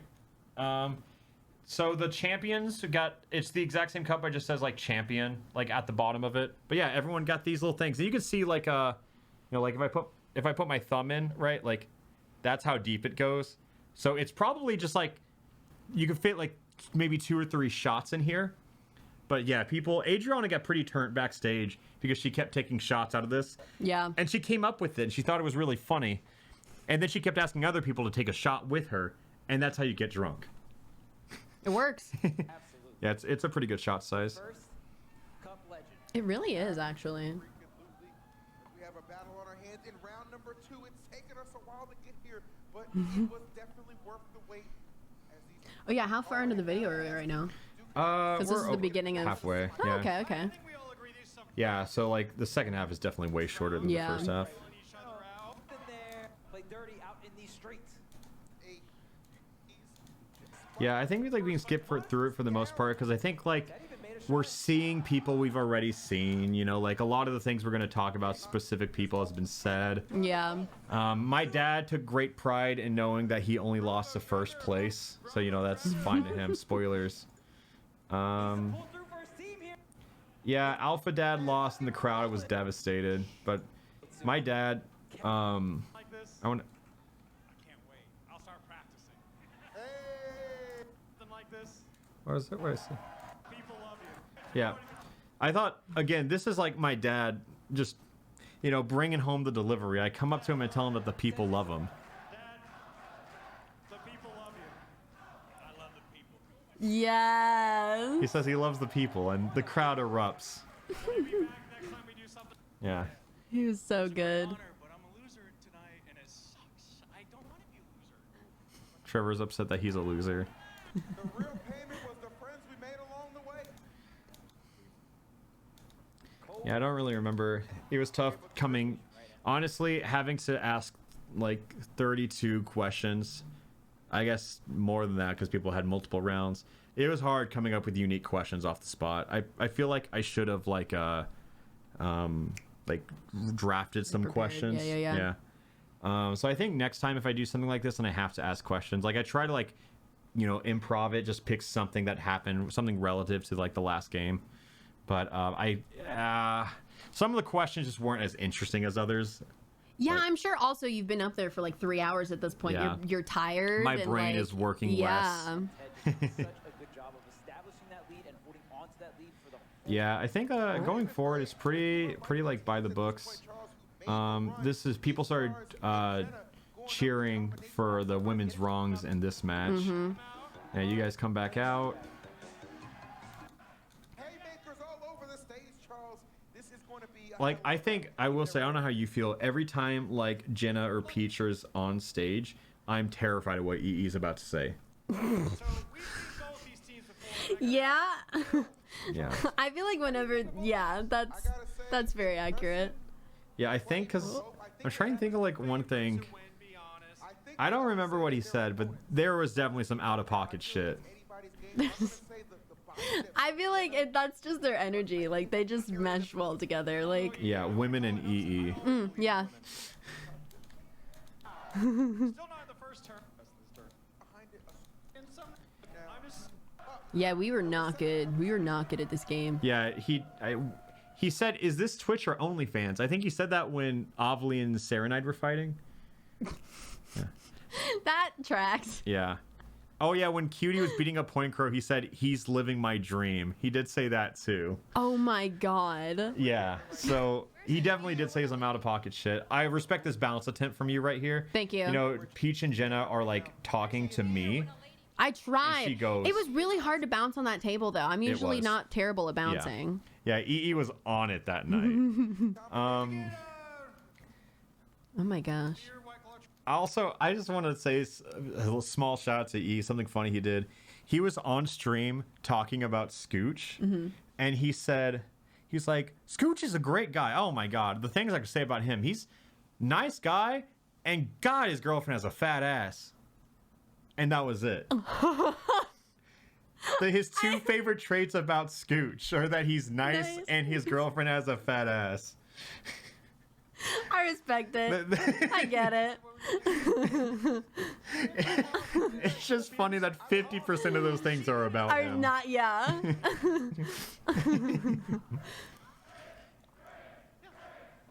Are they calling for blitz? What is it? Oh yeah, they went blitz early on.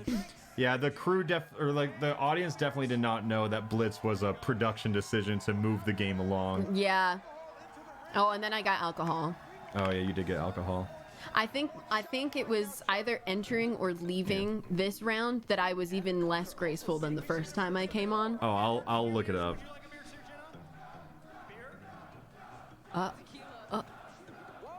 The dance. Can we get a beer and a shot of tequila to the stage? Oh my God. You had the margarita earlier. You burned I feel like Peach Jars is the only person I know who can pull off that haircut and not look like a Karen. Yeah, no, it looks so Yeah. good on her. I've seen pictures of her with long hair, and it is a different person. Really? Yeah. No, I love that on her. Oh. We stand buff women. Yeah, like, obviously Peach Jars is in shape, but like Jenna is jacked. Mm-hmm. No, I know EE commented on that in the middle of the round, I'm and sure she he did. flexed, and I was like, oh, I'm scared.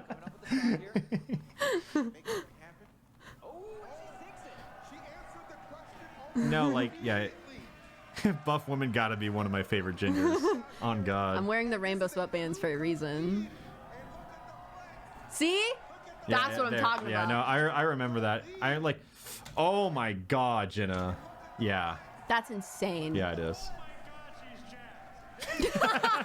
Yeah, okay, there you go. I say it. I gotta see if EE says anything, though. He definitely does. I don't know what he's saying. But yeah, I can hear him. I know he's saying something, but I know he's thinking something more. How does he get away with it, honestly? I don't know. Like, I don't know. I feel like sometimes, like, guys can get away with it for being like, you know, like, I don't know.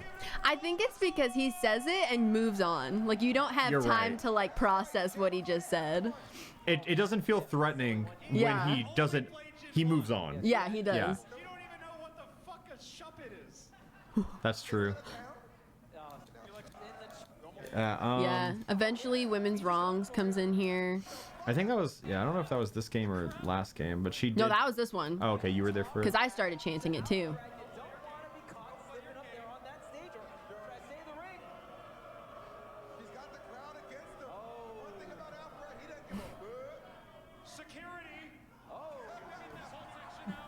Oh, that's a new camera angle. Oh, I guess it's just the lighting. It's just I've never been on the edge of it, so that lighting is new to me. Oh, yeah. It's very dramatic. Because that's from the jib, right? Yeah. No, this is the Oh, jib. that's the jib. Yeah, yeah. That was just like the left camera. Mm. Oh. I have better form than Connor, at least. I'm not scared of it. Yeah. He gets jump scared. The recoil from him is so good. Dude, like Jenna and Peach knew how to work the stage. Mhm. They definitely did. Oh, I forgot. There's a running bit that every time we were chant just one cup, it would never work. Chanting just one cup never did, but as soon as we were chant anything else, it would go in. She answers the crowd immediately. Prior to this event, Jen and I also feel like Jenna's the only person I know with like Nami hair color.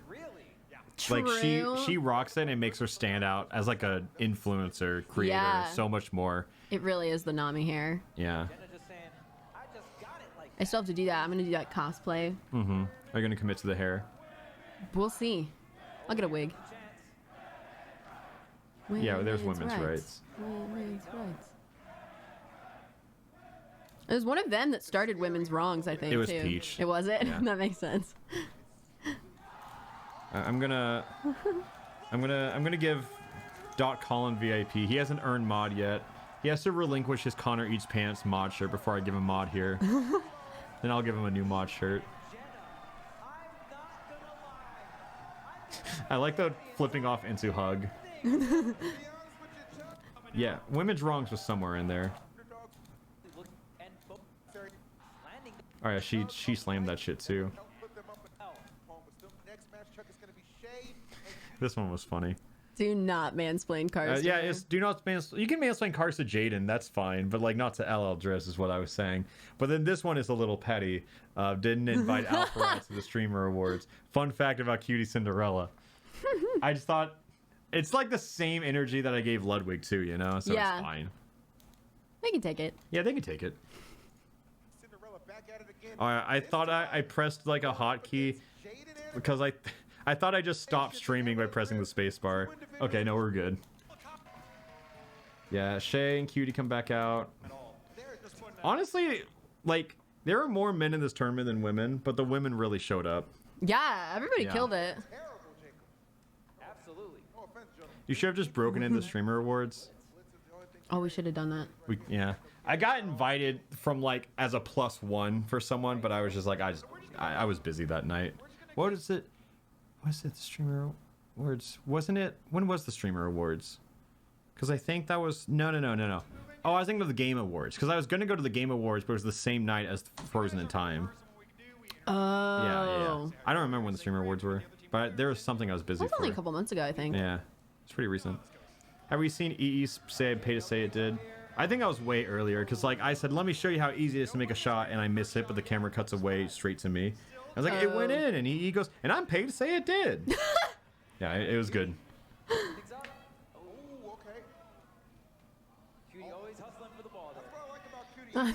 But are you a streamer?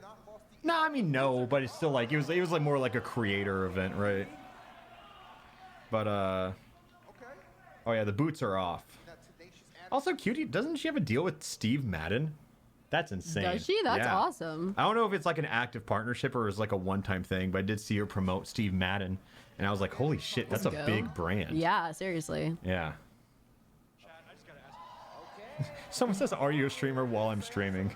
Good point. Yeah, I'm gonna skim past a lot of these because like I think a lot of these matches just kind of became a bit like derivative towards the end because we've kind of like seen it, right? Here comes Cade and Adriana versus Scooch, Doorbell Enthusiast. Oh, true. Yeah. I just Cade still on his phone in Twitch chat. Yeah.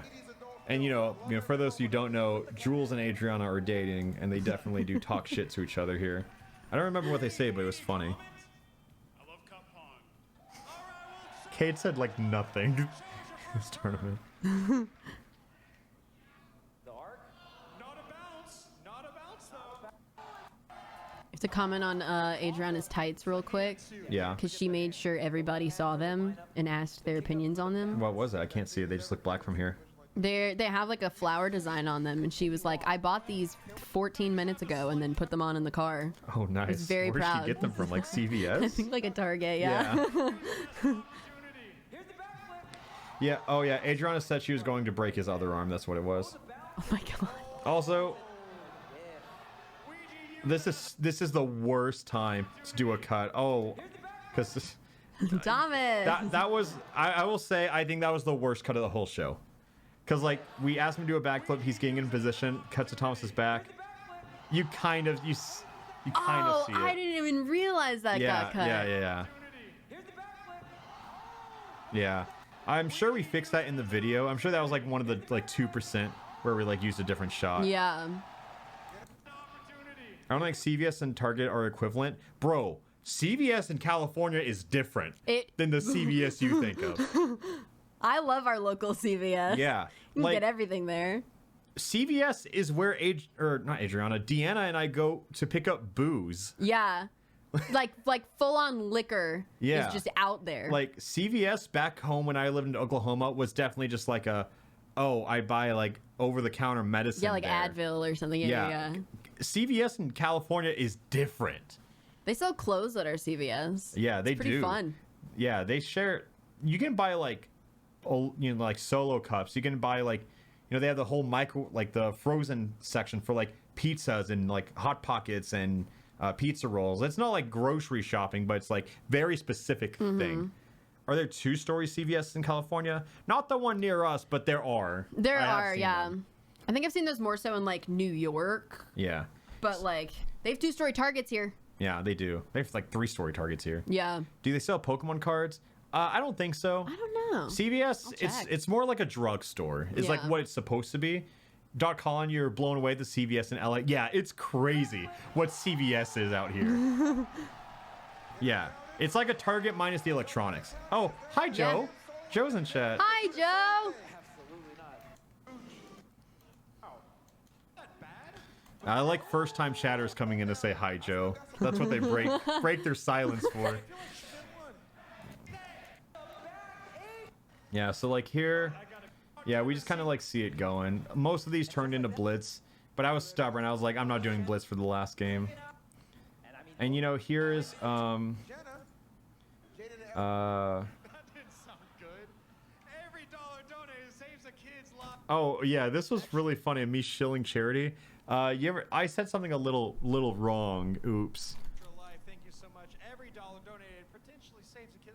Why did I say potentially? Jake. That is not the optimistic word to use when advertising charity. It is For children. realistically the correct word, but it is not what you're supposed to say. I love how you catch yourself in it too. Yeah. You say it and you're like, okay. Yeah. I mean, if I really wanted to be professional, I would gloss over it, but I recognize how funny it was, so I'm going to focus on the mistake. Because, like, I'm here for laughs, not... Charity's second on my list. It might save a kid's life, you never know. Life's a gamble. He's finally talking about what happened. Every dollar donated saves a kid's life, and oh my god, Joe, can you introduce the next match for me? We gotta go quick. We're on it. And this is Go over to the right. Yeah, so they come out. More of the matches. Okay, also, Ted was so sleep deprived, and he talked about this every time I gave him a mic. And you might say, why? Ted was actively trying to lose the entire time so he could get knocked out of the tournament and go home. Because Ted is like freshly back from a 3-week-long road trip around the continent to visit every rainforest cafe, and Eddie got his video up first because of sponsor obligations, and then Ted was like, oh shit, I don't want to miss out on that hype wave train, whatever, so I need to get mine out. So Ted had like 2 sleepless nights. He went to Cup Pong, and I texted him when I woke up at like 6-7, and then he texted me back. He stayed up all night to edit after Cup Pong. Oh my god. Yeah. No, those 2 videos went hard. Like, Eddie's video was super funny because it was like super cynical, and then Ted's was great because he just loves the Rainforest Cafe. Loved it. Yeah. Where's our closest rainforest cafe? Ontario. Are you serious? Ontario, California. No, I know. Yeah. I want to go. Yeah, I'm down. Grass here. That was directed directly at them and not at all of women. I don't know. Sometimes when Ted's doing his goofy voice, it just sounds like Peter Griffin to me. It does. Yeah. Directly at them and not at all of women. Or if not Peter Griffin, like a Family Guy character. Yeah. It's like Joe, that one guy. As long as his last name's not Bundy, I think we're okay. I didn't know he said that. Holy What did he shit. just say? Because I think what did Ted say before this? He said something about women, and then he said that was only directed at those 2 women, not all of women. And he said as long as his last name's not Bundy, I think we're good. Actually, ignore all the horny shit. I think that was the most out-of-pocket thing he said. And he just moves on. Yeah, because the implications of that is horrific. So this shot has Peter Griffin Ted into a Ted Bundy joke. As long as his last name's not Bundy, I think we're okay. Oh, Peach already went. Did you happen to score 1? Nope, that makes sense. That shot has it all. Oh my god. Women's Wrongs is still my favorite chant. Yeah, same. Coming up to the plate here. Yeah, just look at Ted. He pissed. wants to go home. He scores and goes. Ethan is way more excited about Ted after this. Up to the plate here. Guys, Ted wanted to go home so bad, and he just kept winning because everyone else was worse. Sleep deprivation might be kicking in. I'm saying, give this man a pillow. They're giving like principal's office energy here. It was hard with those cups too. Yeah. Did Ted make another one? Look at He's so mad! Like, I definitely didn't pick up on it during the tournament, but the whole time Ted wanted to go home, and that's And it. just- Look, just no joy at all.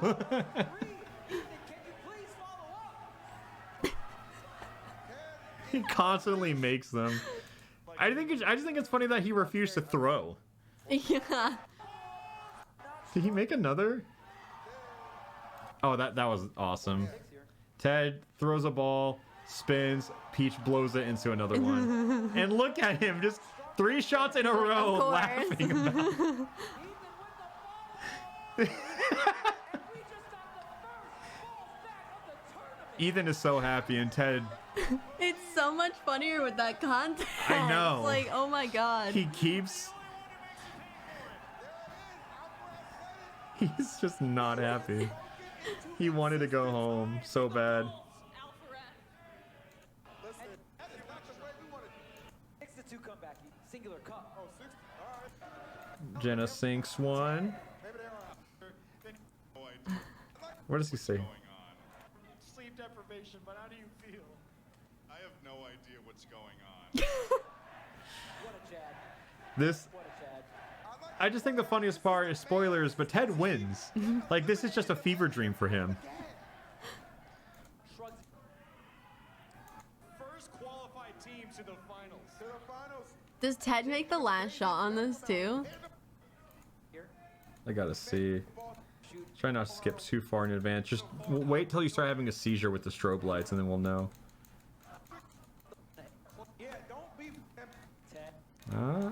Yeah, the last cup's always the hardest, and you can't like. Oh wow, they get down to one cup here. Oh man. Oh yeah, who scores it? It's Ted. Oh, Oh no, it's Ethan not, scores it. Okay. Ted was like, "Thank fuck, we're gonna lose Literally. here," and then Ethan comes in and sinks it. He's so mad.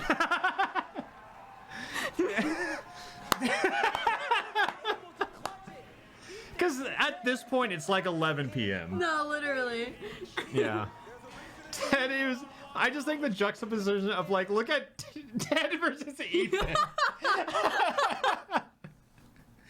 Oh my god.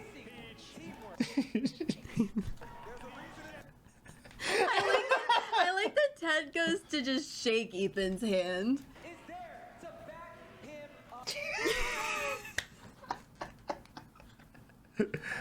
Oh, that's incredible. Yeah, I think that context adds such a massive layer so to funny. the storytelling here. Okay, so see, this is what I'm talking about. How do I respond to this? I don't know. I would donate money to sick children right now. That's not a bad idea. What do you think, Jenna? Then she says in the most sultry voice imaginable. So breathy. Yeah. Okay, you see what I have to deal with now. Oh my god. Okay, you get it. And did he have any response to that? No, he didn't. Speechless. I think he knew he had to hold it in on that one. We're both drunk? I mean, I saw Peach chug a beer, but that wouldn't make you drunk. I went to Vegas with Peach once. I've seen her fucked up. I don't think she was drunk. Semi-finals match for us, and Oh, I paused it. Shit. Oh, okay. My fingers were on the wrong keys. Just look at this dynamic real quick. Do you have the slightest idea? That's a very button. Sure. Screenshot.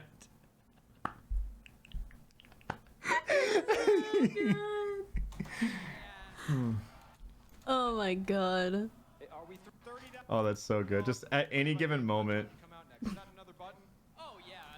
Wait. He's so happy does he when smile yeah, he does. when they make a cup? Is that another button? It cuts away, but Ted's definitely like happy when they score a cup and his And eyebrow Ethan raise. looks pissed.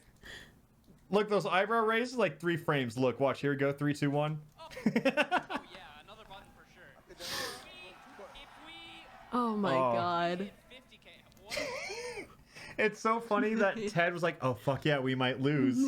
And then Ethan nails it, and he is so proud. Ethan has messaged me on like 2 or 3 different occasions. He'd be like, thank you so much for having me be part of that. It was such a blast. Ted has not reached out to me once.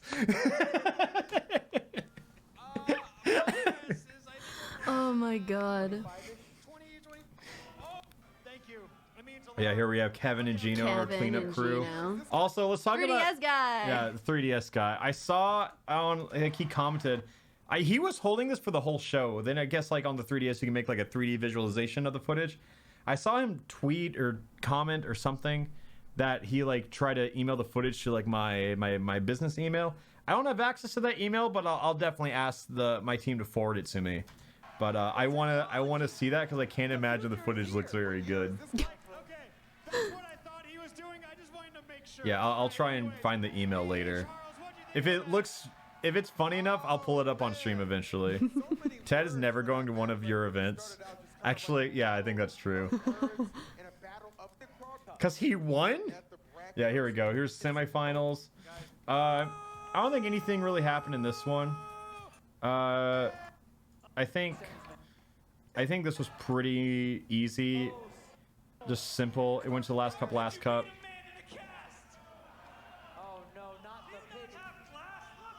Yeah, then they shame them for her beating up the man. Then we go to finals. Are they standing up now? Oh, they're getting a serious... Oh, fuck. Starting over. Oh, yeah, here we are in finals. We'll just cut to it. You guys know finals. It's Jaden Animations and LL Drifts versus none other than Ethan Crank Gameplays and Ted Nivison. Yeah, I messed up because they were in the last game. I was supposed to keep them on stage, but I sent them back just to pull them back out. Whoops, production yelled at me for it. It wasn't a big boo-boo, but it was still like a shit. Fine. Yeah. Look at them. Ted wants to go home so bad.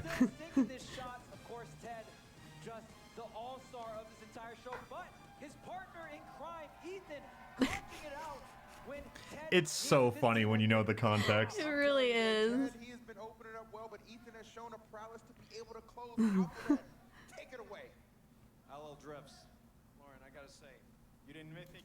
Yeah, I gotta ask. I gotta ask. What does Ted say here?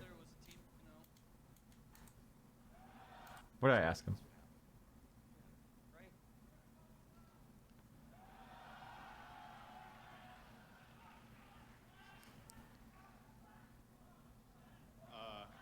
Oh yeah, okay. So what happened was Ethan brings up that I asked him to be in it last minute because Schlatt was his teammate. Oh yeah. And then I said, "Do you think you could have done this without or with Schlatt or without Ethan or something?" And then without me saying anything, the crowd starts chanting "Fuck Schlatt." All right. I mean, you're not wrong. That's right, Schlatt. You didn't show up. Like, Oh it's my so God. yeah. Ted has had no energy the whole show, so I was so caught off guard when this happened. That's right, Schlatt. You didn't show up. Back to Family Guy voice. I've got someone better now. Second win. Because, like, okay, so at this point, like, win or lose, like, the fastest way for him to end the tournament now is to win. Yeah. Yeah, he's in finals. And win or lose, this glory will last forever between me and Ethan. Oh, we're getting a little emotional out here. I love how small Ethan looks next to him too during this. Ethan is tiny standing next to Ted. Start the finals Ted on 0.2% battery. Fuck Schlatt fills him with energy. Yeah. I feel like, I mean, I got my second win when I realized we were at semifinals. Because, like, oh, Jade, yeah, she sinks the first one. Oh, that's a swing and a miss. Yeah, this was a real swinger. Like, they got 4 cups here, and then I think they started, like, killing it. Yeah, both people were, like, killing. Ted was trying now, you know? Was Ted's shirt getting slowly unbuttoned over the entire show? Or, yeah, Ethan's? Yeah, it was. Yes. We had a one more button chance, don't worry. Yeah. Yes. Yeah, I honestly, I felt bad for this one. Because, like, I was like, Joe, I have no idea why the fuck in finals is now he's starting to care about the elbows rule. That's what confused me. And he was... Like, he didn't take away their cup because of elbows over the line. And I just think it's funny that this is the first time he has called that rule, and it's in finals. And I think the team lost because of that. The fix is in. No said enough, sir. Enough. I bet Ted at that point too is like, dude, please. Yeah.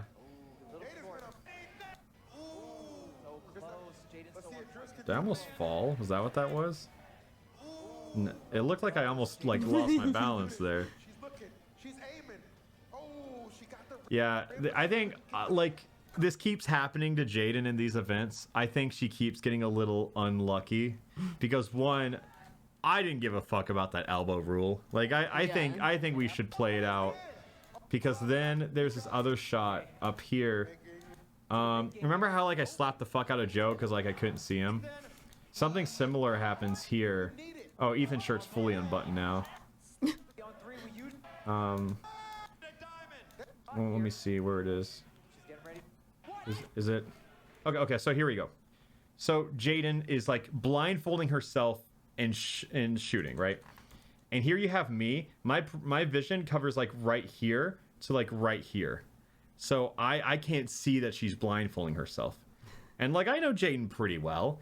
Like, I know how she acts in certain situations. I see, oh, they make one ball, and she is, like, freaking... Like, look how my vision goes. Like, I see her... I see her lining up her shot right here. No blindfold. I look away, she blindfolds, throws it in. I come back, it's gone. You know, like, I would have given her 2 cups for that since it was, like, 3-cup difference, right? But, and I'm like... I was like, why is she popping off like this? I was like, this is so uncharacteristic. Like, I just didn't get it. And then she's trying to yell at me, and I'm just like, I'm not aware. I would have given her 2 cups for that. Look, if I gave her 2 cups for it and the elbows, now it's 1 cup to 1 cup. True. So like I think Jaden and Ella just got a little robbed. Oh no, I did it. Oh. All right, I did do it, right? No, I did. Never mind. Wait, no, I didn't. Or maybe I give her the ball back. Nah, she was elbows on that shot, bro. Who was it? Like Christina was literally like bent over as far as she could be. Like it's fine. I don't care about elbows at this. I gave her an extra ball. She should have had 2 cups. She should have had 2 cups. Look, I don't know if they would have won still, but they would have been closer. Yeah, I mean, to be fair, Ethan did give Joe his credit card. That's true. Yeah, he played the long game. Yeah. They could have... Yeah, I mean, it ends at like 1 cup to 2. I remember I started a sentence. Like, whenever I've casted enough things, especially big tournaments like this, where like I know not to start a sentence when something could change. Mm-hmm. And then nothing was happening. So right here, I was like, all right, fine, I'm going to start a sentence. I was like trying to like just hype it up. And then I say like, either way. And then he scores. You're not even phasing them. I know. The strobe lights happened and then I just assumed they won. But I genuinely didn't know who won for a second. But yeah, so I have this rule where I never start sentences when the finale might almost be concluded. I just had no faith in that moment. And then look, I turn away and miss it. I missed the final shot. Ted is still That not is happy. like, thank God. That pop-off is that it's over. That's the last of his energy right there. And now he's gonna go edit Rainforest Cafe for 8 hours. Oh my God.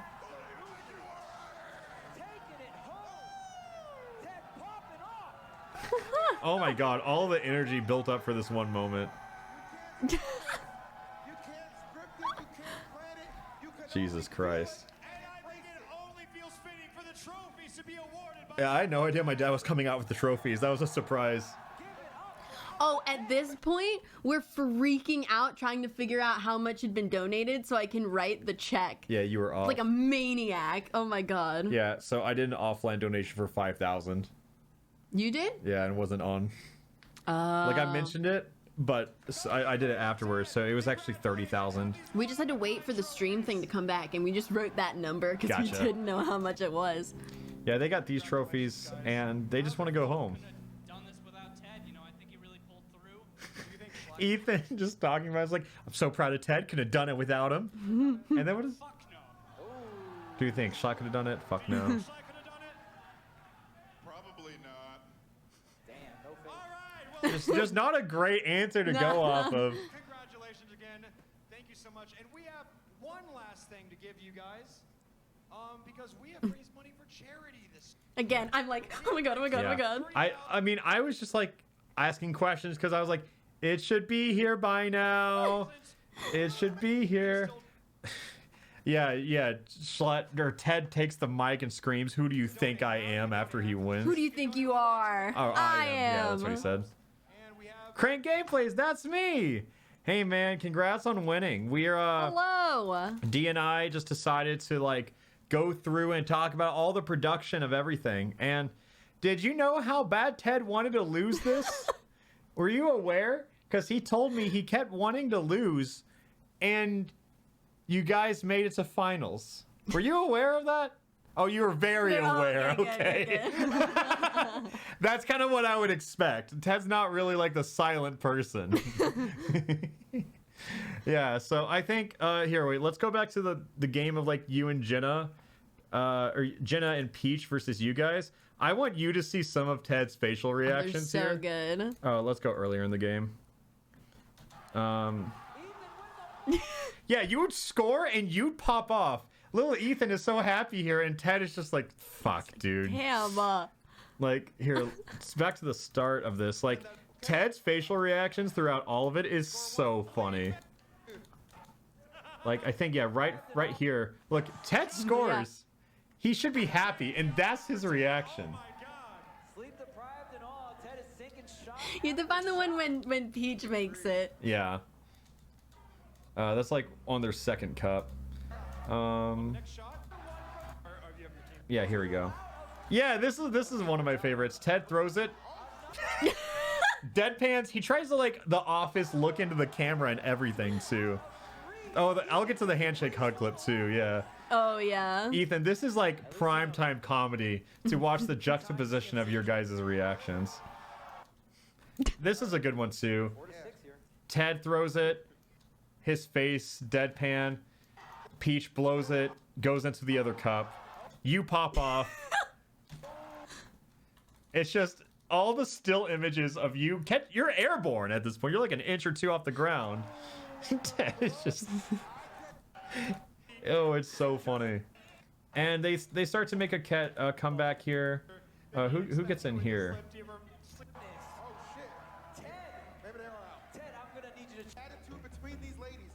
Does Ted score again? He's so pissed. Yeah, I want to find when Peach scores and then Ted's like genuinely happy. It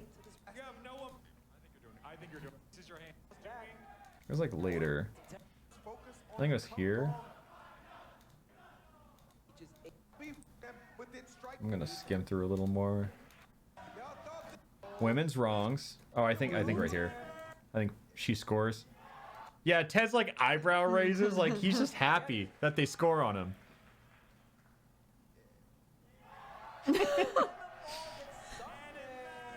God. Okay, I'm glad you were very aware. I kind of assumed you had to be. And yeah, that's it for Cup Pong. What a fun event. It was a good time. Yeah. It was a lot. We were exhausted afterwards. Yeah. On to the next one, you know? On to be continued. Yeah. Great event. Fun. I was kind of thinking of reacting. I think I want to react to a certain reaction. I think I want to react to Pokemon Challenge's reaction to my Nuzlocke. I think I might just do a short reaction stream. Yeah, people want that. All right. I think I might do the reactionception. Yeah, I'll do that. Here, I'll pull up the green screen for it. All right.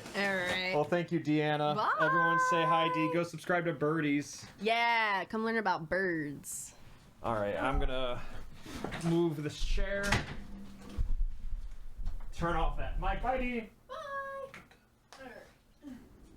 All right. Let's get in react mode.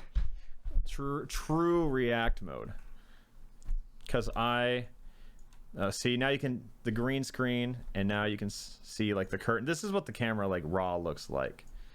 So we're gonna do a little bit of this, and I'll probably get like here. I'll move the mic back off camera since D's not here anymore. All right. So I kind of wanted to do like a whole thing, right? Yeah. So like Pokemon Challenges is like an antagonist to me. Lovely guy, but I can't let him know that. Pokemon Challenges alpharad. So I think we should start back from the beginning, right? This is a 3.5 part series. Fall Guys notification? Yeah. So, do we watch all of them? Do we spend like 2 hours watching all of them? It's a trilogy. Yeah. 3.5? Yeah, it's a 3.5. Okay, we'll do the full lore. Okay. So, let's just talk here. So, I did a Nuzlocke. We all know that. And when I did it... Oh, it's... whatever. When I watched... Okay. When I first did my Nuzlocke, I was terrified of specifically him. I didn't really know Jan. I just knew him as this brutal force who would come down on everyone's first Nuzlocke. In fact, I thought he was a little bit of an ass. I was a little intimidated of what he might do if he saw this Nuzlocke. Because I was like, I just want to do this for fun, and I hope he doesn't see it. I did not know that he was going to watch it, but I was scared if he did. Yeah, it's reactception. So, right from the get-go, he's not happy. This is the iconic Onyx clip. We all hate it. We hate it. Yeah, we know about the sturdy moment. We know about that. So, a couple things. First of all, move chat so it's not blocking his face. All right. This was sturdy. All right. I'll move. Wait. I'll find it. Here we go. I'll put chat down here. Yeah. Okay. So this Nuzlocke. Whatever. Okay. Let's move past this.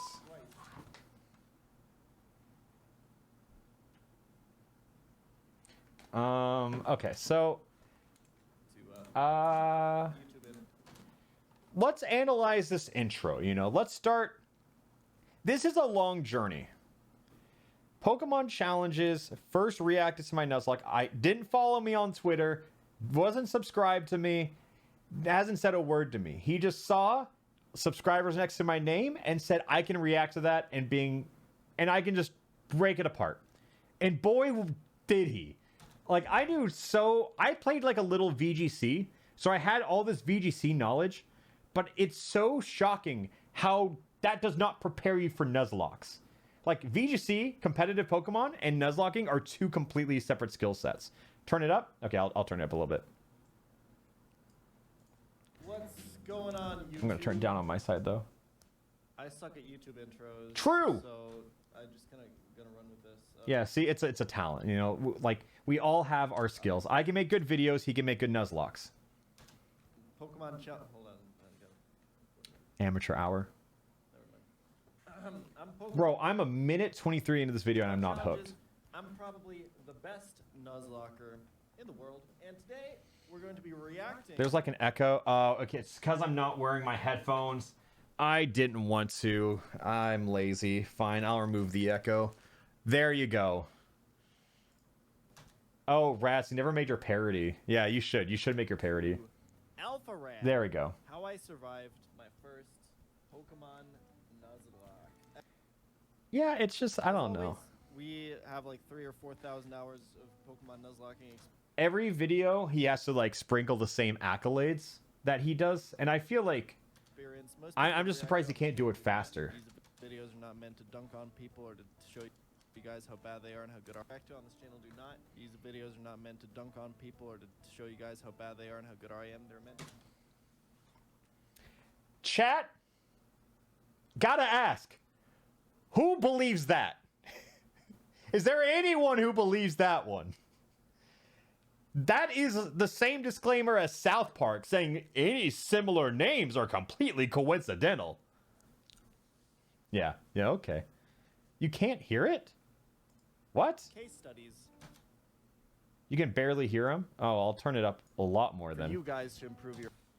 The videos are so poorly mixed. I'm sorry, guys. It's hard. Nuzlocking experience. Most people that we react to on this channel do not. These videos are not meant to dunk on people or to show you guys how bad they are and how good I am. They're meant as... That's what I'm talking about. That was what I don't need a poll. We all know the answer. It's still super quiet. All right, like let me talk with it. I'll turn it up a little bit. You guys shouldn't need much more than that, right? As we critique these creators. Yeah.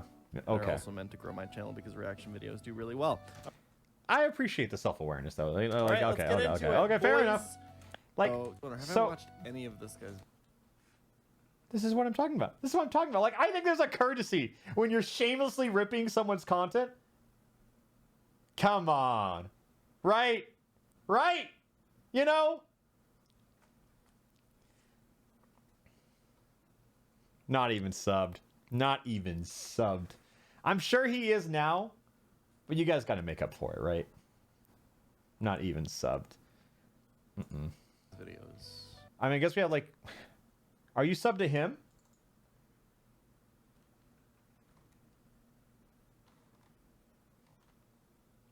You know, because I'm reacting to his content shamelessly. That's all I'm going to say. This one. Jesus, 10 million views. No, I haven't seen any of these. This one. Yeah, I haven't seen any of them. That's a... Jesus. That's what that means. That's a lie. That's a blatant lie. That's just fan behavior right here. 10 million views. No, I haven't seen any of these. Believe it or not, I've never actually done a Pokemon Nuzlocke before. I was always more concerned with... This intro honestly kind of sucks. Like, this is my video, but all first Nuzlocks have the same intro. I've never done a Pokemon Nuzlocke before, but today I'm going to do a Pokemon Nuzlocke. All you have to do is name your Pokemon and then they die tragically. Laugh track. Like, it's all intros are the same. The exact same. Friends out of these adorable... Who is this guy? Okay, so this guy in the top corner over here is my arch rival. He is Yon Pokemon Challenges. He is a professional Nuzlocker, and he reacts to other channels' Nuzlocks, and that's it. Like, that's it. Yeah, if you don't know what a Nuzlocke is, here's the rules. Like, you have to do it. You have to do it. But it's so stale at this point. The artwork's good, too. Like, you know, I felt like if I made a Pokemon video, everyone would expect the animation from the Mudkip one. But I was like, I just want this video out, and this was faster. Like, the animation would have taken, like, you know, half a year, where this took, like, a month.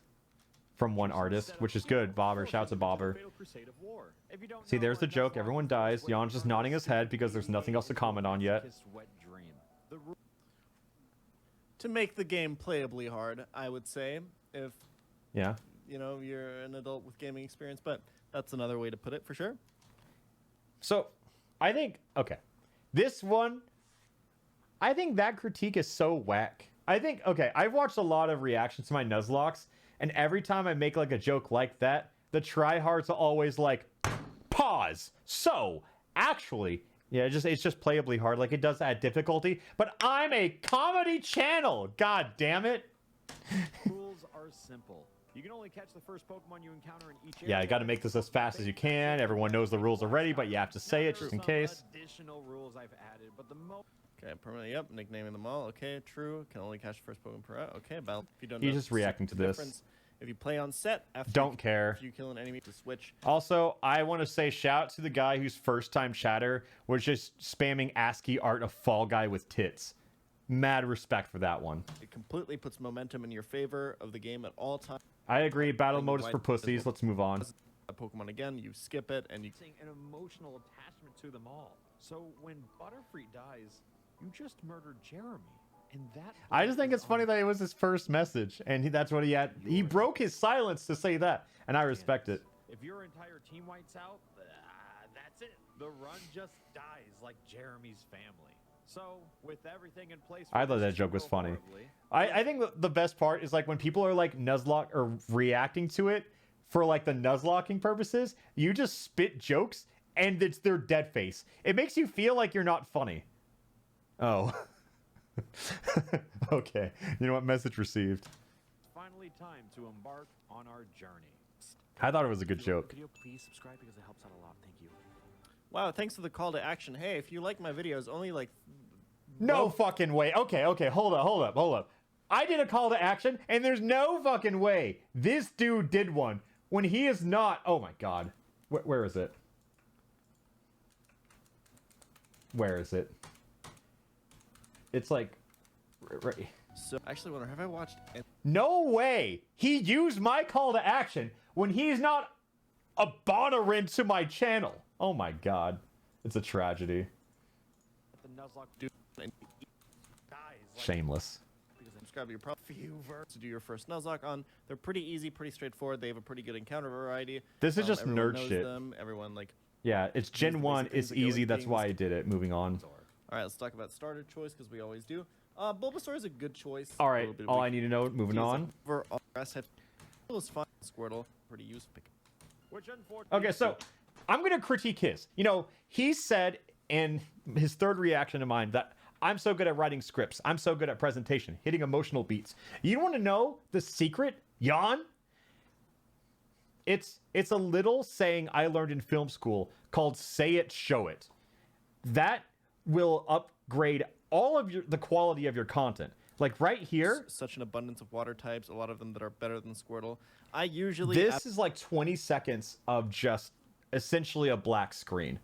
Like I think just doing the slightest bit of effort with your content. I know it's a lot to ask, but just putting what you're talking about on screen goes so far in upping the quality of your content. If you're gonna like have a script, if you're gonna do like off the cuff improv commentary like you're doing with reaction content, just put something on the screen, you know. Advocate for your runs to always pick the fire type because fire types are pretty rare. I thought this was going to be jokes about his critique and not a roast of his actual videos. Look, he can critique me on what he's good at. I'm going to critique him on what he's good at. It's okay. So guys, this is a masterclass on how to make a good YouTube video. My videos are educational resources, not meant to ridicule or humiliate anyone involved in the channel. So, you know, like it's an educational resource, you know. Pretty useful. I think Charmander, if you have no other like concrete plan, going through the game, eye for an eye, you know. Simply because nobody in my chat wanted him, and I felt bad. I mean, which unfortunately that's also a good reason to pick him, though. I agree with going against chat decisions. Okay, actually, that's where like Jan's baseness is starting to show. Like, I think him and I like handshake a lot in saying just like fuck chat in like the nicest way possible. Like, I need you guys to pay my rent, but I'm really appreciative that I don't have to listen to you guys at any given moment. It's all entirely optional. It's great. in an advantageous position just begun. No. Yeah. One thing that I always ran into in these reactions was people would see me lose here and be like, the Nuzlocke doesn't start until you until you get your Pokeballs. Yeah, just I'm going to do it again for the video, okay? The Nuzlocke doesn't start until you get Pokeballs. And it's like, I know. Like, I 100% know this. But it's comedy. It's content. / derogatory. / neg. So, let me tell you the story of my second Pokemon Nuzlocke. Okay. That will happen, yeah. Got a little giggle out of him. Happen on the first rival fight sometimes. Yeah. Like, which unfortunately puts our rival. He made it through to the first take. Yeah, okay, so we beat the first rival. That first fight is complete RNG, honestly, right? Growl on turn 1? I forgot. Oh no, he's talking about encounters. 2 minutes to yeah. That joke's not funny. So I don't think this joke's funny, but when I wrote the script with Joe, I was like, if I make a balls joke, people just laugh. Like that joke was made for the kids, not for me. To catch our very first Donkey Kong. The next Pokemon in our sight was a Mankey who lowered Funko Pop's health. I talk about this a lot. Okay, playing around the crit. Playing around the crit. Oh my god. Pokemon Challenges is like, you know the Woody toy in Toy Story when you pull his string and he says something? That's just him talking about crit range. So half the time, it's not even relevant. He's just here to remind me that, like, oh yeah, your Pokemon can die.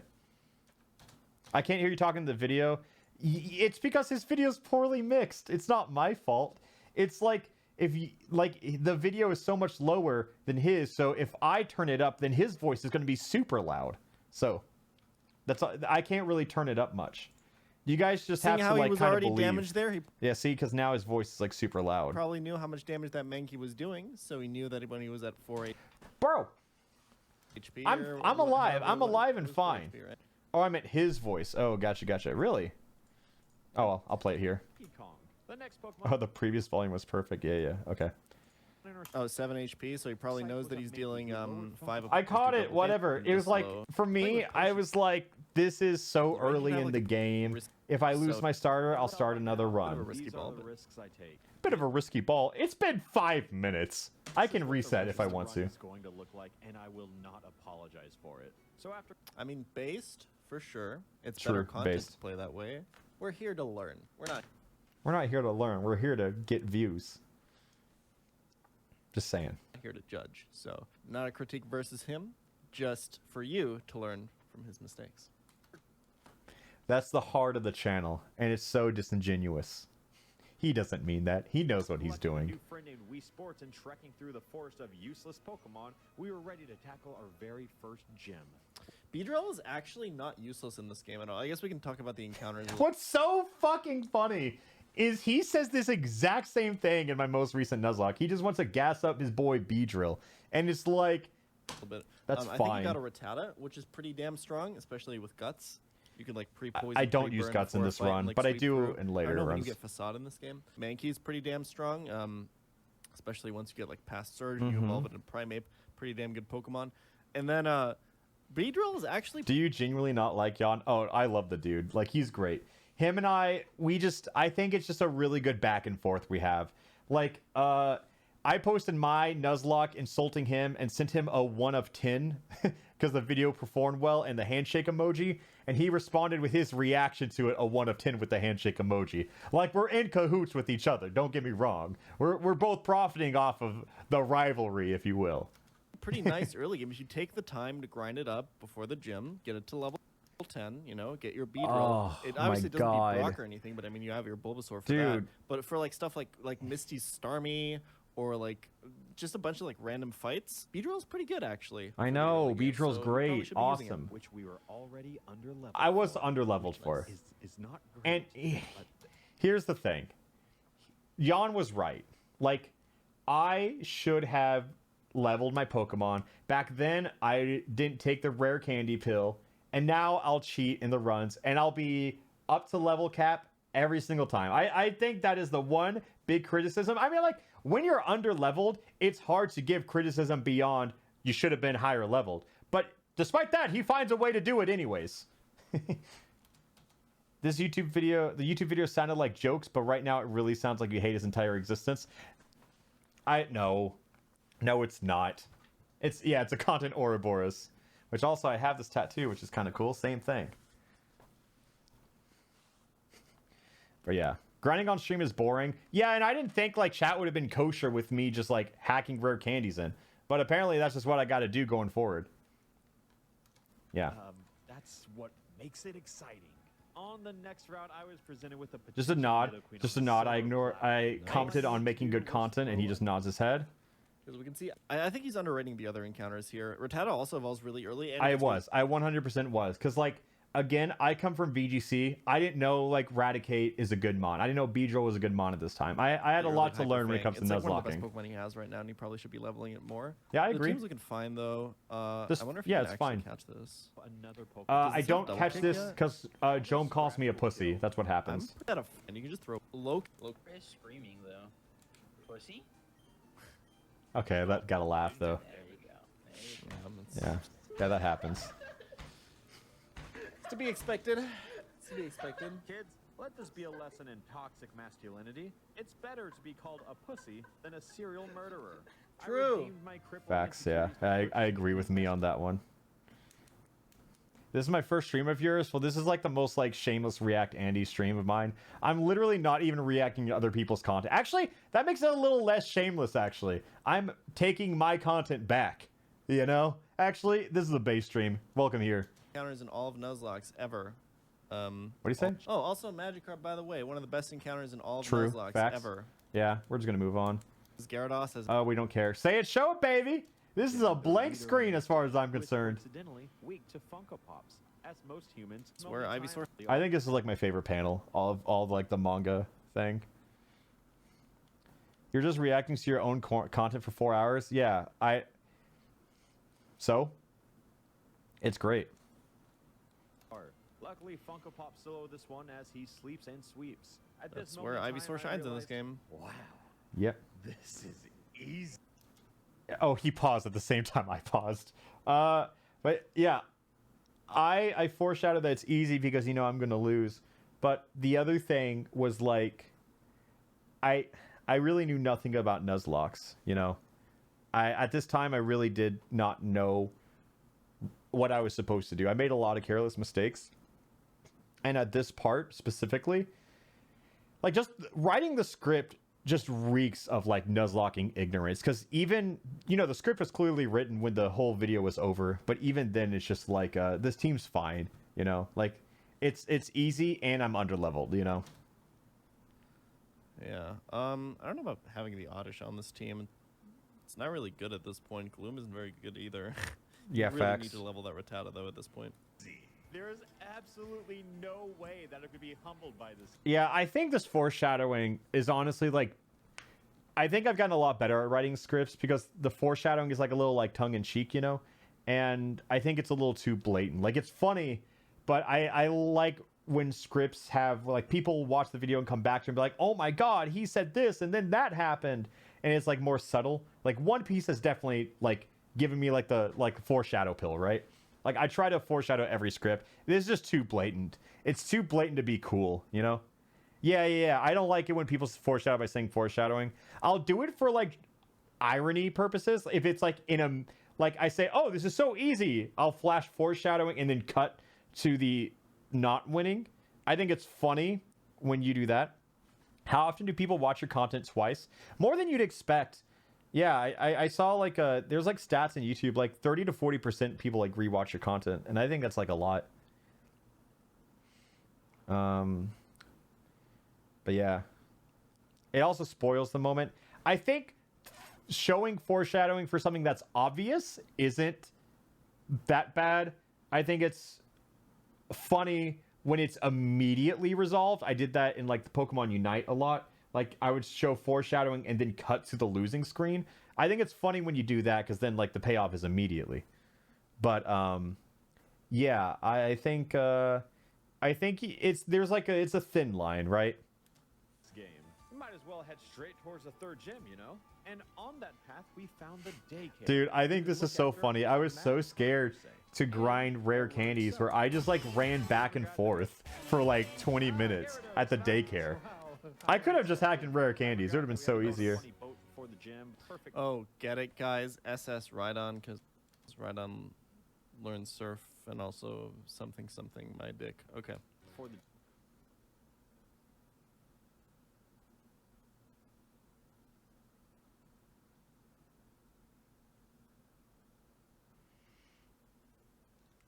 gym, but luckily we were able to pick up a Diglett named Lava Girl along the way. Can we just talk about how as soon as we get to the boat, I start playing an orchestral version of the One Piece opening? What do you mean, luckily we were able to pick... You know it's called Diglett Cave, right? That's a fucking joke! Okay, actually that one got me tight. Right here, I say... Along the way, as this is the perfect count for the gym, but luckily we were able to pick up a Diglett named Lava Girl along the way, as this is the perfect counter for everything that Boomer War Vet stood It's for. called Diglett Cave! What do you mean, luckily we were able to pick... You know it's called Diglett Cave, right? Never okay. That's the joke. That is the joke. Okay, we're moving on. We managed to conquer foe after foe until locking eyes over yet another fateful encounter with Luigi 2. The atmosphere felt... No, Jan, don't worry. I get it. I understand. Comedy is really hard. It's a bit more complicated because like you can't solve it with a math problem, you know? I get it. The calculators can't do comedy yet. This is actually a pretty hard fight. You can see the... Dude, okay, so this is brutal. This is the first loss. Fight, for example. This is a pretty tough fight. We don't play around the crit range here. In a lot of runs. His Pokemon are like pretty high level, pretty evolved and stuff. There's a lot of like type variety. Let's see how he does here. I'm feeling he's not going to do well. It's just mean. Like, that is just mean. I have no joke. That is just genuinely rude. I get crit here, and I do die though. Yep. That's gonna kill. Hyper Fang's like 80 base power. It's 120 with stab. If you didn't know, say if the same type attack boost means that if the move they use stab. Dude, okay, wait. Let's go back a little bit. Let's talk about that educational resource. High level, pretty evolved and stuff. There's a lot of like type variety. The educational resource that isn't meant to ridicule anyone in the video. Let's see how he does here. I'm feeling he's not gonna do well.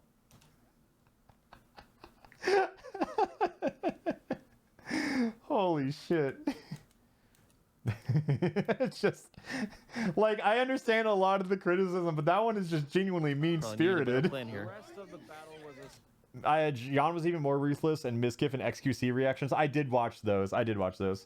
Like, I have genuine like Pokemon experience in VGC, so I at least know some things about Pokemon. It's just like any Mon that sees no usage in VGC, I knew nothing about at the time, which, you know, that is Raticate, that is Beedrill, that is like Doug Trio, you know, like I don't know a lot of these Mons. But so, you know, Nuzlogging was a whole learning curve for me. Success, but how could anyone say that in good faith, knowing about the events that this script was mad dramatic. I learned a tragic lesson that this music slaps so hard. Inevitable. Yeah, this is just like some emotional beat prepping, you know, it's just like, it's not relevant to the, it's like filler, it's padding, essentially. Why are you... Dog Trio not in VGC, I mean, I guess he can be. You know, it's just like super common Mons. Because especially when I played with like, I got into VGC in Gen 8, so also like, only like those first 400 Mons that are in the game. No, I know Doug Trio Arena Trap is a menace, but like Doug Trio was not in VGC when I learned it, is all I'm saying. Yeah, I've seen, like, Arena Trap's good, don't get me wrong. It has its uses. But, like, I still have never played against Doug Trio in VGC. Using your Diglett. Better in singles? Sure, I believe it. Listen, okay, sorry. Diglett has really, really, really low HP and really low defenses. It's insane. See, like, I didn't know this. It'll die to literally, like, being stubbed. I didn't know with this. a finger, okay? Don't do this all right? Okay. Don't. All right, I got it. If you don't have a one-hit KO. All right, I got it. With your I got it. Diglett, Okay, no, I get it. Man, okay, okay. All right, dude, I got it. I know. I'm sorry. Dude, I got it. It's literally a glass cannon. Okay. It's gonna die here.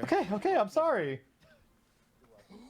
I will never Yeah. such a foolish mistake. Oh, thank you. Literally just some fella for 5 gifted. I forget I stream on Twitch now and can get gift subs. That's really cool. Thanks, man. Yeah, I'll like start advertising subs eventually. I just kind of like don't at all. I want to. I want to be a shill eventually, but I don't want to just say it. I need to get like some flashing lights or theatrics for it. I don't know what that looks like yet, but I'll figure it out, and then we will start shilling like a madman. Happen again starting now.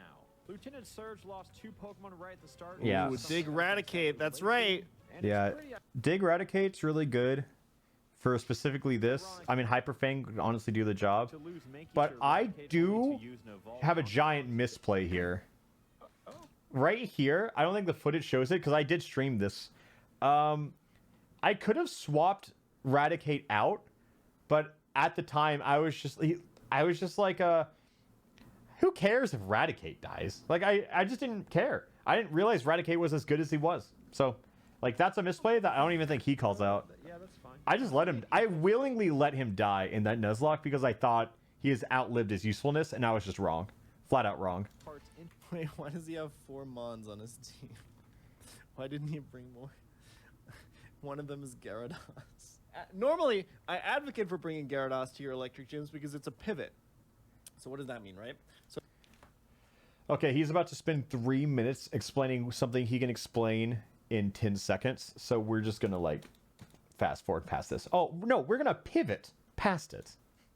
Pretty cool. We happen to catch Hot Dog right next to Celadon, which just so happened to sell evolutionary stones. And as our Hot Dog became a hotter dog, So if he would just stop unpausing the video for a second, he would realize that I admit I messed up here.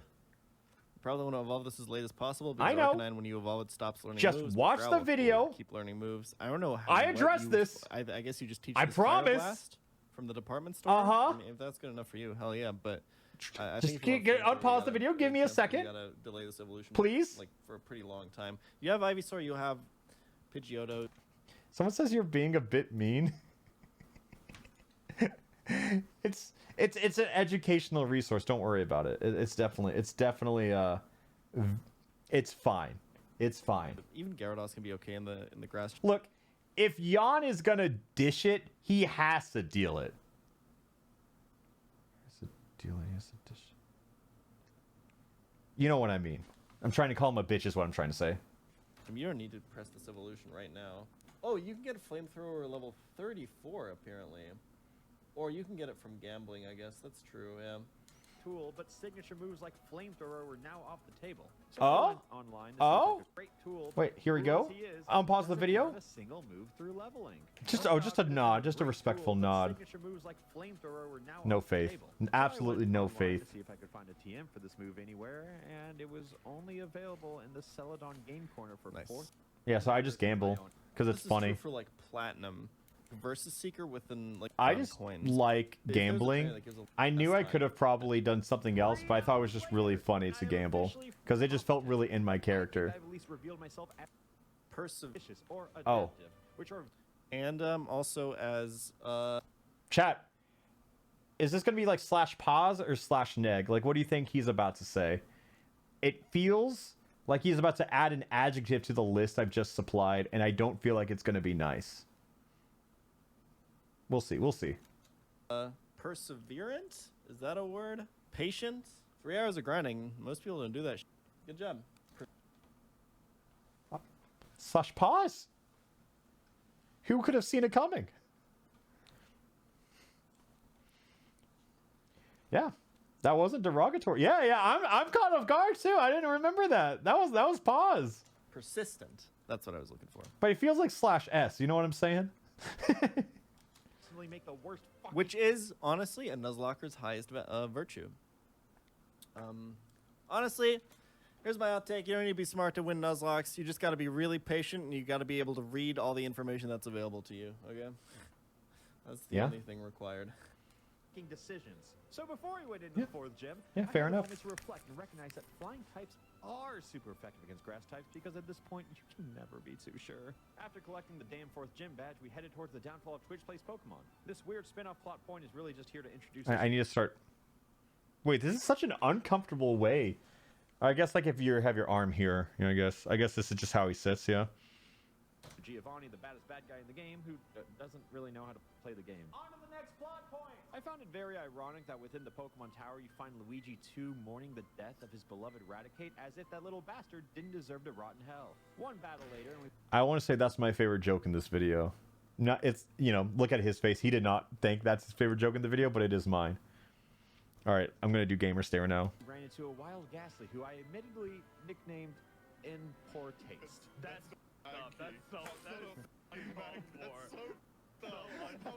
He liked that joke, though. Pretty funny. I like how he has to look into the mic for that. He just goes, pretty funny. Saffron City opening up, it gives us access All right. to Fighting Gojo, Sabrina's Gym, and another Team Rocket raid. So naturally... So I do think Jan is nicer to me, like on a video by video basis, and let me explain why. Just something for you guys. The reason. Let me explain like the #1 rule of comedy. I don't know if this is like said or like just what I think is like the #1 rule of comedy. It helps with like your own comedy, like mentally. You know, some people don't find you funny and stuff like that, and you have to like deal with that. Comedy only works if the audience trusts the storyteller, the joke maker, if you will. Like, think about this. Let's say, I'm trying to think of an example. Like, if I made a joke talking about, wait, what was the thing I just joked about? Something right here. It's pretty funny. With Saffron City opening up, it gives us access to the Fighting Gojo, Sabrina's I don't remember Gym, what I and said. another Team Rocket raid. So naturally... Maybe, I don't know. Anyways, let's say, I'm trying to think of like a joke. See, it's hard. Like, this isn't a joke, but let's say I made a joke about frying eggs outside, you know?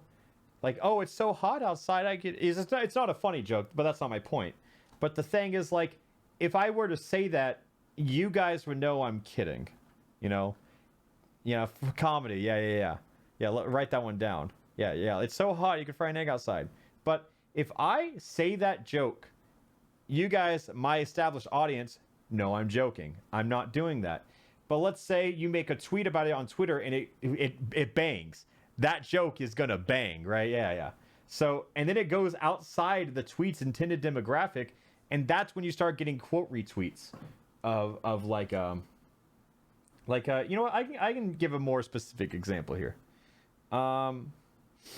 Like, you know, I tweeted yesterday of like, the worst part of it being hot outside is that if you complain about it publicly, some dude with 12 followers from bumfuck nowhere, Texas will respond, you think that's bad?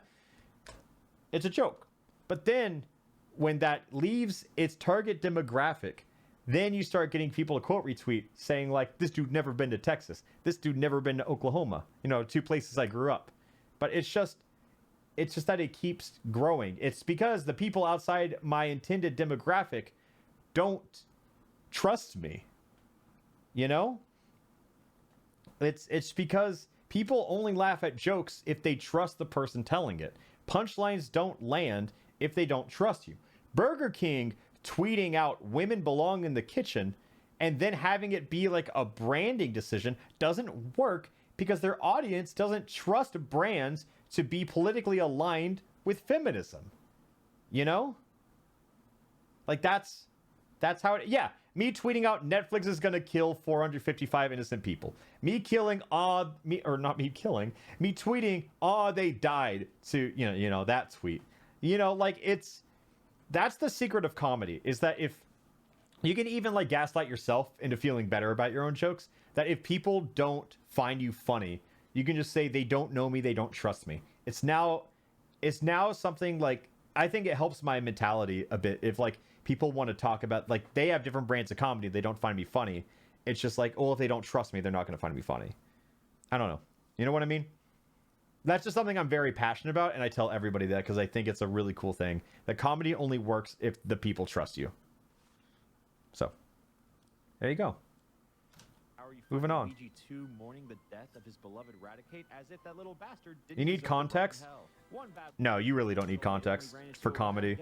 You just need trust. nicknamed in Yeah, no wonder Twitter's a hell site. Like, I think that if you understand that comedy only works if they trust the person telling the joke, everything else makes sense. And like YouTube, from apology videos even to like tweets, right? Like, comedy only works if you trust the person telling the joke.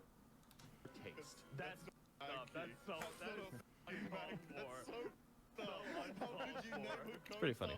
Pretty funny. City opening up, it gives us access to the fighting dojo, Sabrina's gym, Well, if nobody trusts you, then you're not funny. So It's as simple as that. we went and caught a Snorlax because everything else. And think about this. Let's talk about someone you absolutely hate. When they make a joke, it's not funny. You know? You know what I mean? This sounded scary at the. Yeah, so Snorlax is pretty broken. I hope he doesn't Snorlax throw is it really away good. because this is like one of the best Pokemon in the game.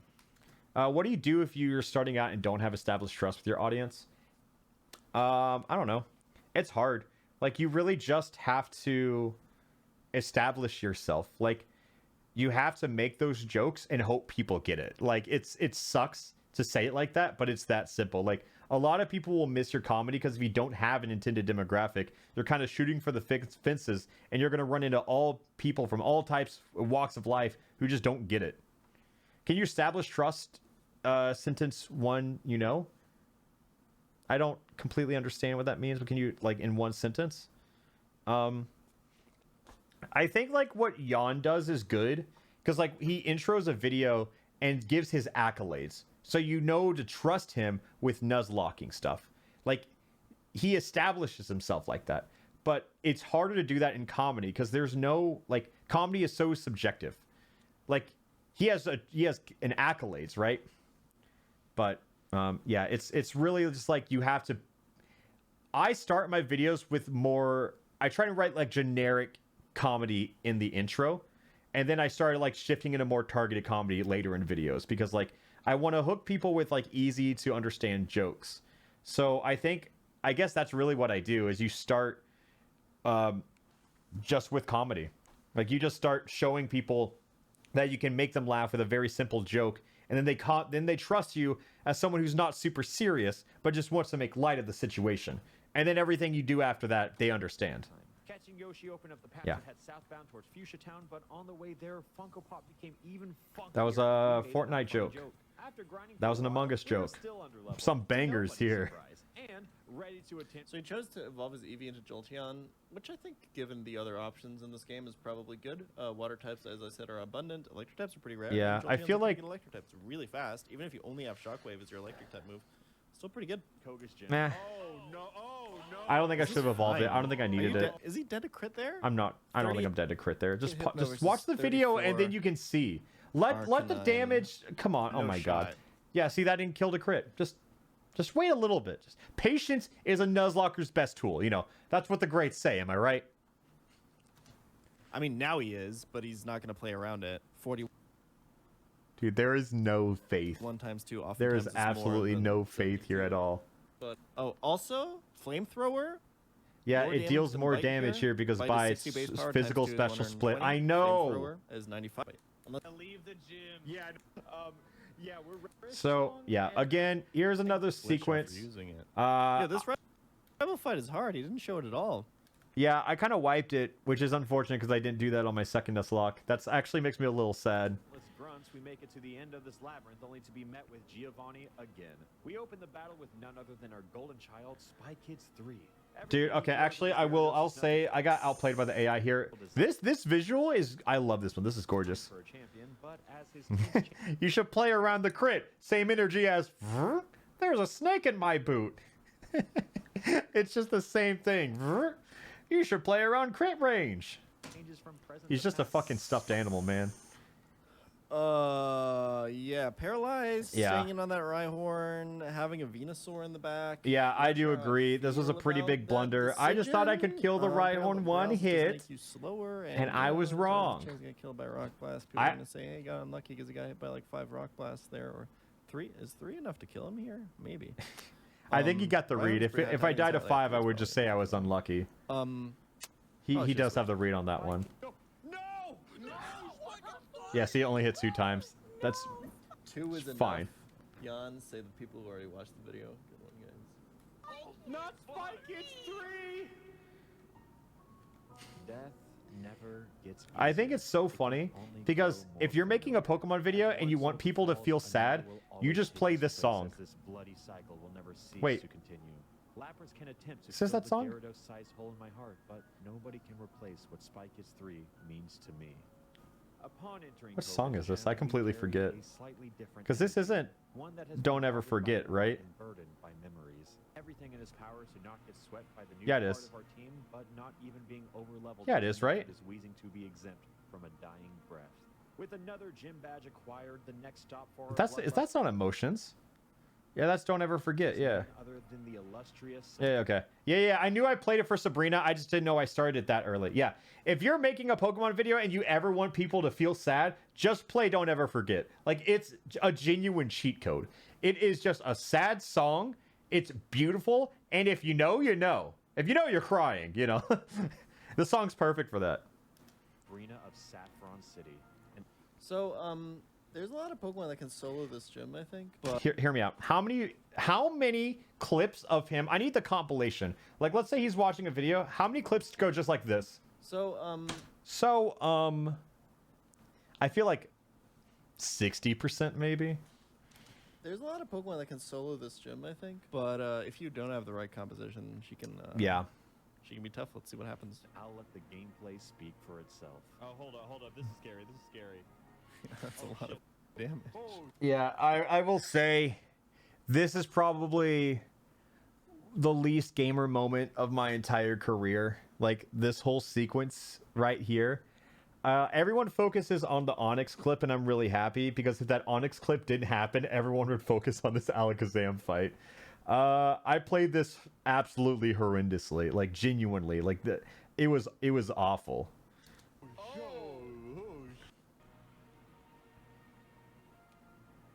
Huge. Okay, we're subbing out real quick. I subbed. What happened? I subbed out. He healed off of that. I should have just kept Arcanine in, dealt damage with Flamethrower. Hold on. I think he comments on that. I'm more interested. Yeah. This was just. Put a Pidgeot, isn't he? Yeah, I should have. He gets the read on this one. He was like, "Oh, Snorlax is underleveled." He clowns on it, but he's gonna throw out Pidgeot, isn't he? I throw out he's definitely Pidgeot. not crit. It dies in one hit. Wow, he's not even dead to. Yeah, I think Alakazam was like +2. I think I let him calm mind a little bit. So yeah, Alakazam level 43 does a lot of damage.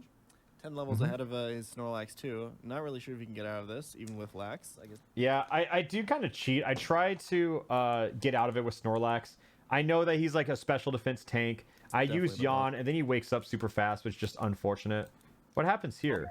Why are we switching? Oh, that's why he killed the Pidgeot. He was already like plus. Honestly, don't know. I honestly don't know. But I don't know if you. this was just awful. Yeah, I'll start using them off you. Yeah, so No I damage. lose so many Pokemon here. I have so many friends in call. People are just screaming. It's awful. So then I just use Perish Song. It's Sabrina's last Pokemon, and then I just people are like, you can shove out on Perish Song, and it's like, yeah, but I wanted to sack Lapras. So anyways, then I just get Jolteon. I dig, whatever, I win. But it was rough.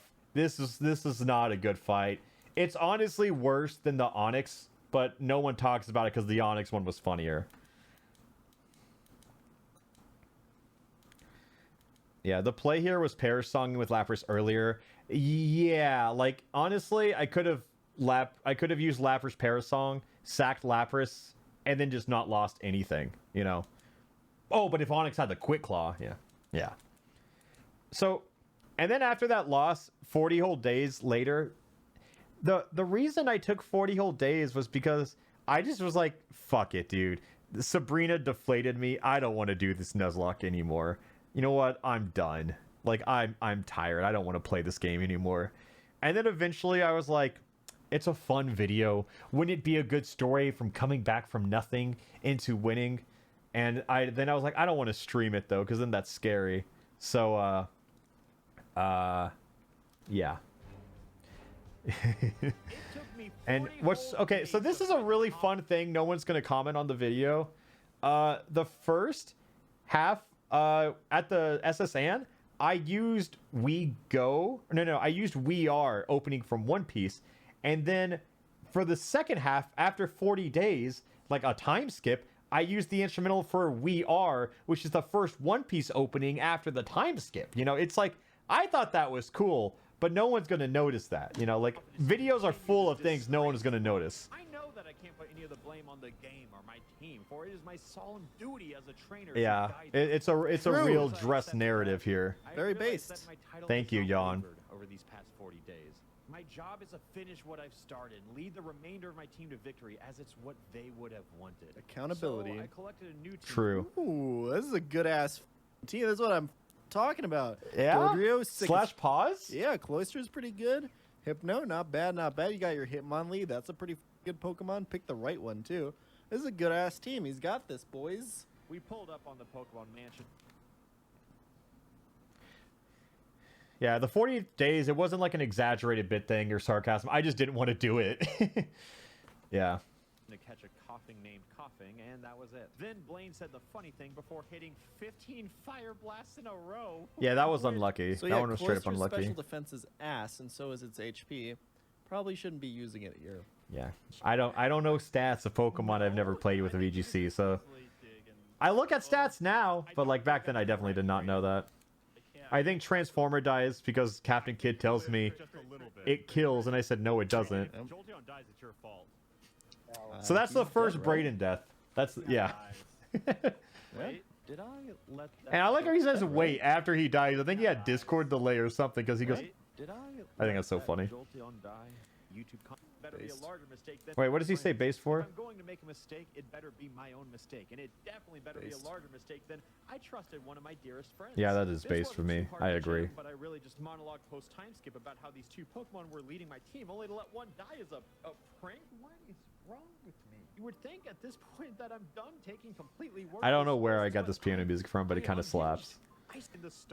Yeah, whatever. This is just like emotional beats like we can skip through. He's not going to critique. He's just going to sit here and nod his head and admire how I'm so much better at writing scripts than him. Thunderbolt and Thunderbolt again. This was a successful casino. Which he admitted. That's not being mean. His words, not mine. And half of my Tuesday. But I'm not going to equip the TMs just yet. I'm going to wait until we hit the Elite Four. Oh, I'm turning down the volume. You know, something for 8th. Yeah, so the 8th gym is easy. He gets Explosion, which funny story here. So, yeah, we're just going to skip past this because a lot of it doesn't matter. He's not going to critique it. I'm just going to go straight to the Elite Four. Into a run later on, right? So usually the way this goes in like the harder Nuzlocks that I do with like the ROM hacks and the Kaizo games and the hardcore rules with no items. The videos that I do with more views, this is how they go, right? No over leveling. Is you lose like one Pokemon cause you to be yeah, it's snowballs. What's okay? He's describing like snowballing. One Pokemon dies, and because of that death, you now have a hole in your team. Another one's gonna die. Explained it for you. It's that easy. But if you want to see a better example of it, we'll get to it next Nuzlocke. In the game, which causes you to wipe, right?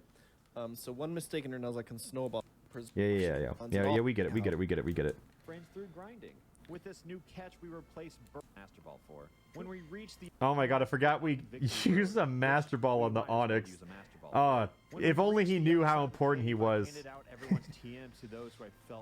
Yeah, I gave the TMs. I showed everyone's Pokemon. If you'd like to play blind, that can be fun too, but you want to use the resources that are available to you. If you'd like to play blind, that can be fun too, but obviously nothing's good enough. You have is a pretty important decision. Nothing's good enough. It's like a decent plan. Magnum, that's enough. Not really sure. Down to was it own mistakes. My team of 6 Pokemon and their stupid. Okay, so this is great Celeste music to like have I always use Celeste music when I need a mood to be like weird or spooky or anxiety inducing. But this is my favorite song to use in videos. I Want to Live from Pirate Warriors 4, because every time I use it, the comments flood with timestamp. What song is that? Oh my god, this song is so good. It's just so good for the climactic stories. Like right here, here it comes. I'd like to say this video has very good video game music choices. Fuck yeah. To the Indigo Plateau as Look, thank you, /pause, appreciate it. I think the one thing I do better than anything else when I edit my own content is just music choice. That's something I take such great pride in. I think I love using music to set the mood, and I just think I'm really good at it. That's like the one thing I will endlessly gas myself up over. This was our first and final chance to come out as champions. It's not about using good music, it's about using good music to set the mood. Like here we go, right here. Also, before we get into it, dude, you're ruining he has the an momentum option on his hands. Oh he's my not seeing, god! unfortunately, because he's playing with items. I've not seen him use it yet. I don't think he's going to use it. X items are the real reason you ban items in Nuzlocke. That is so broken.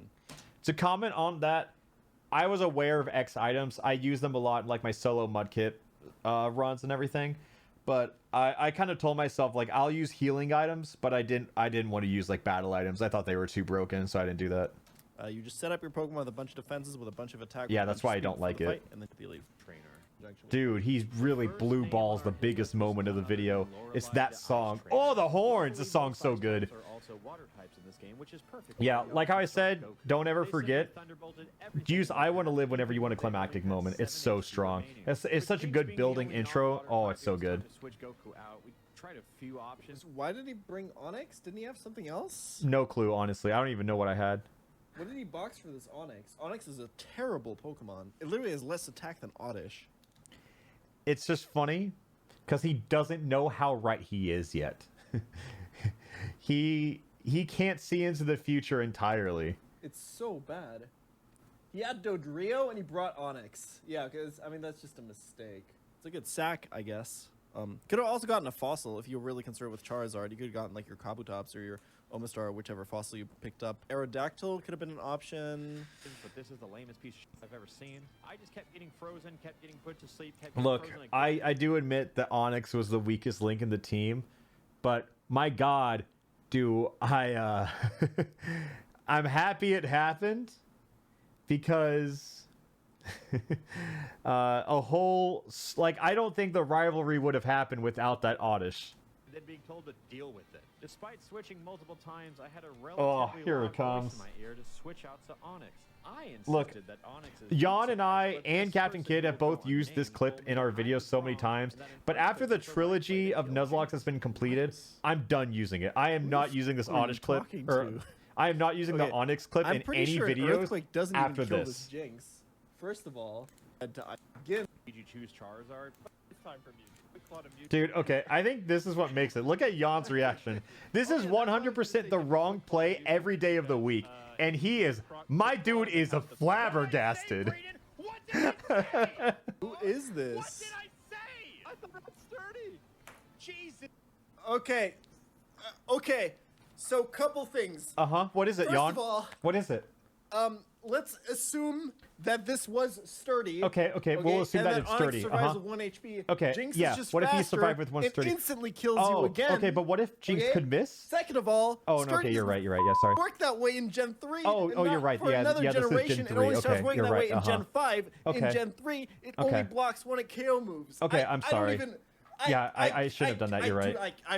Can't. Okay, I'm can't. sorry. No, but if you had the Quick Claw, yeah. Yeah, the Quick Claw was... I should have said just click. I don't even... Okay, but Jan, what if we had the Quick Claw? Can't. Jan, what if we had the Quick Claw? Oh, but if you had the Quick Claw, Yeah, okay. Yeah, the Quick Claw would have saved Okay, it. yeah, I agree, yeah. Christ. Educational content, by the way. This is just a case study for you to learn about your anyway. Jesus Christ! I'm never listening to you ever. Jan, are you in chat? Did I see Pokemon challenges in chat? Yeah, handshake. I'm farming more engagement content. Thank you so much. If you... Oh, I fucked up. Wait, how did that not work?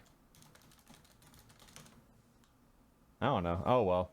Yawn, I encourage you to, I forgot how dog shit this Elite Four team was. No, I'll be honest. It was pretty dog shit. But I am looking out for your content. I advise you to leave the stream now so you can watch this VOD later. You know, yeah, handshake. You know, you give me content, I give you yours. It's an endless cycle. But yeah, no, this Elite Four team was pretty dog shit. Yeah, I agree. It's yeah, we made it work. You know, Gen 3 is a super baby easy game, so like you said it best. Like it doesn't matter what I had. Like it's possible, it's doable. It was just, you know, it's fine. But yeah, it kind of sucked. It was pretty bad. Like I guess like the fact that I was using items at this point, it's like it's okay. Yeah, just the high point, thumbs up. Yeah, items is fine. Items is broken. Honestly, how did I have such a shitty team and I was using items? How did I have so many things die while using items? It's such a good question.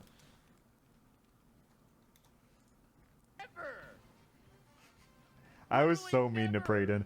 When I was editing this video, I felt really bad that I was being too mean to Brayden. Well, we got a pretty bad Mewtwo there. Despite all odds, and I mean a lot of odds, Agreed, we managed yeah. to make it to Bruno with only a singular Pokemon missing. Why didn't you just use Magneton in the first place? Such a good question, man. I asked myself that exact same thing in the moment of. If you have a psychic type who spams Calm Mind, you can really just do anything. Our Phoenix stood tall in the face of Dude, I got so greedy here. Or no, was it? None of this really matters, by the way. Like, I just have to acknowledge every Elite Four because it's part of the story. The Elite Four is honestly pretty easy. It's gonna do a lot of damage. The Dragonite was a little scary though. It's non-stab, and Poliwrath's special attack isn't great. Don't care, nerd. All right, moving on to the champion. Oh, right here actually. On alpharad replay, like the VOD channel, I uploaded the full run for the Elite Four unedited, and I didn't need to use Explosion here. I was gonna use it on Charizard for the champion, but then it just died. I think it got crit or something and it died. So then I lied in the story and said it just used self-destruct or explosion or something, just because I wanted the content. Yeah. Yeah, it's a bit, Yawn says it's a bit boring to review item runs because 90% of the fight, I can go, well, the optimal play was a PP stall. Yeah, items, items, like, now that I'm playing without items, and like, I know I've only put like 3 Nuzlocks in, but between you and me, I fiend Nuzlocks in my own spare time. So, yeah, I don't know. I genuinely don't know how I did this dog shit while using items. Like, I think it's genuinely baffling, and I've learned since then. But still, I think you were really mean at some points. Yeah, I you know what? I do think that, yeah. I thought of doing an Iron Man. I've seen people throw that word around, but I genuinely do not know what that is. So, no. But maybe if I learn. Coughing one last time. Yeah, so anyways. Wait, why? Yeah. It's... The reason he's so flabbergasted... Why? Yeah, he doesn't get it. Because I was lying for better content. You know. It made for better content. I wanted to self-destruct on the champion. It died before it. So I just lied in the story. I think, Yep. Here, wait, let's pause this real quick. One of these is like the VOD channel. This is the takedown we've all been waiting for. John, I'm watching all of them. Spoilers. Is this it? Yeah, here we go. Scroll down. Here's my Scuffed Elite Four. Like, where is... Oh, that's champion. Yeah, here it dies, and I think I come to the conclusion... Someone probably timestamped it. I rely on timestamps for everything. No? Nuh-uh, no sir. Why are you watching them all? So, dude, I literally made that most recent Nuzlocke because I want to steal the Ludwig video of Pro Nuzlocker reacting to my content. And I thought it didn't feel right to just do one video. So I delivered that last video on a plate as a trilogy. So now I have a full narrative to react to. So, Thank you, man. I have a lot to say. Don't worry. Yeah, but I'm trying to... No one timestamped it. Crazy. But yeah, Wheezing dies... Yeah, let's see what Wheezing dies to. Just an outrage and I'm paralyzed? No. Yeah, dude, oh, yeah, crit outrage there. Should have played around the crit range, I guess, yeah. But then I'm, like, pissed, right? Because then I can't explode. I will save this for when I'm sober and not in an Airbnb. I hope you're having a good time at TwitchCon, man. Enjoy it. That was very unfortunate. That was not good. They didn't even let us. I didn't even get to do the funny move. Yep. Dang. If I knew he was gonna die, I just would have pulled the trigger. Dude, I was pretty pissed. I was pretty mad that I lost my content. And then I think afterwards I just I have the epiphany that I can just lie. It's probably the second most important we had. Right? Charizard has kick. Beat Alakazam too. Can I just lie? Dude, Savar into do we? Can I just, when do I just talk about lying? Should have healed. I 100% should have healed. Wait, here? God, I'm just so upset for the content. Uh-huh. Yeah. That would have been so funny. Explosion is like the best conclusion to a Nuzlocke video. And? I have to have the epiphany soon. Can I lie? There it is. You know what? In the video, I'm gonna lie. I'm gonna say Explosion took out Dragonair. Fuck it, I'm lying. It changes nothing. Yeah. It does not change the outcome at all. It's still dead. You yeah, could it's dead. Yeah, fuck it, I'm lying. I'm straight up lying. I'll still upload the VOD. If VOD viewers know the truth. Yeah. Yeah, so only 30,000 people knew the truth on that one. Yeah, so... yeah, dude, I'll lie. That's fine. It doesn't change the outcome at all. Based? Yeah, you know, honestly, I think it's a pretty base decision. Victory, but more importantly, our final chance of redemption for all the stupid music choice, banger right here. The Caesar theme from JoJo's Eyes of Heaven. Ooh, it's good. It's like it's a triumphant theme, you know? Like the battle is over. We're on the victory lap here. Are you faster here? 91. You're probably not outspeeding this. I didn't even try. Have a shit ton of speed EVs, I guess. Which might be possible. I don't know what he grinded on. He probably just went to the daycare, right? I don't remember. I think I just grinded in the... Yeah, probably not speed EVs because I grinded in the cave. Or Victory Road, yeah. Yeah, I just... it's 4 times speed and just kept walking around grinding. Nice. I thought comedy was about trust. It's always this. Comedy, look, comedy is about trust. Me lying to you doesn't break that trust if you don't know I'm lying. Now you do. But like the presentation of the video was fine. That's how comedy works. Can you just heal until he misses? I could, yeah. And play around the crit that way? Yeah, but that's boring. I don't know how many potions he has left. No, it's boring. Oh, is he recommend in that case? What does he say? He used Fire Blast last turn though, right? No, he's wing attacking. Okay, never mind. In that case, yeah, it's all good. Then not gonna crit. Comedy's all about averting expectations. Yeah, I mean, comedy is a lot of things, right? Like if you really want to get into it, comedy is a reaction to the stimulus of something unexpected. Like that is your body reacting to something you didn't expect. So that's why subverting expectations is like the #1 rule of comedy and everything like that. Because let me paint you a scenario. Think about the time where you found out like a family member died and you like wanted to laugh. You know? Like have you ever had that where you're like, "Oh my god, I shouldn't be laughing. Why am I laughing right now?" Like that's what laughter is. Like laughter has been rooted, like realigned. What? No? No. Yeah, people do that. Like you can't like suss me on that. Like it might not happen to everyone, but it happens to a lot of people. What kind of analogy is that? It happens. No. Like I'm not saying that everyone has that, but that's a very real thing that people, when faced with something completely unexpected and horrible, like sometimes they laugh and then they feel awful. Like for laughing under complete and extreme stress, people are just like, why? Like, why am I laughing? It happens. But the answer is because laughter is a response to the stimulus that is something unexpected. And Yeah, it's a coping mechanism. So like, comedy is about subverting expectations for that exact reason. And that's why trust is so important in that. Yeah. Like, they trust you, and then when you subvert that expectation, they laugh. You know? If I don't trust you, the subverting expectations is not a surprise to me. So that's how comedy works. Like, on like a psychological and like biological level, that's how comedy works. I think it's super interesting to learn about comedy. Yeah. Yeah. Yeah, it's really interesting. Anyways, going on. The other answer would be to sack something that you don't need anymore for this fight, which I don't know what that would be. Maybe Venusaur? Honestly, who cares about the rest of this video? Like, it's just the Elite Four battle. He's going to tell me that I should have played in crit range, and it's fine. I win. GG's. We move on. At the Elite Four, when you're at the champion, it doesn't matter if you leave with 1 Pokemon or 6. As long as you win, you're a winner. It's that simple. So now, let's talk about the mean things. Well played. Can we get some claps in the chat?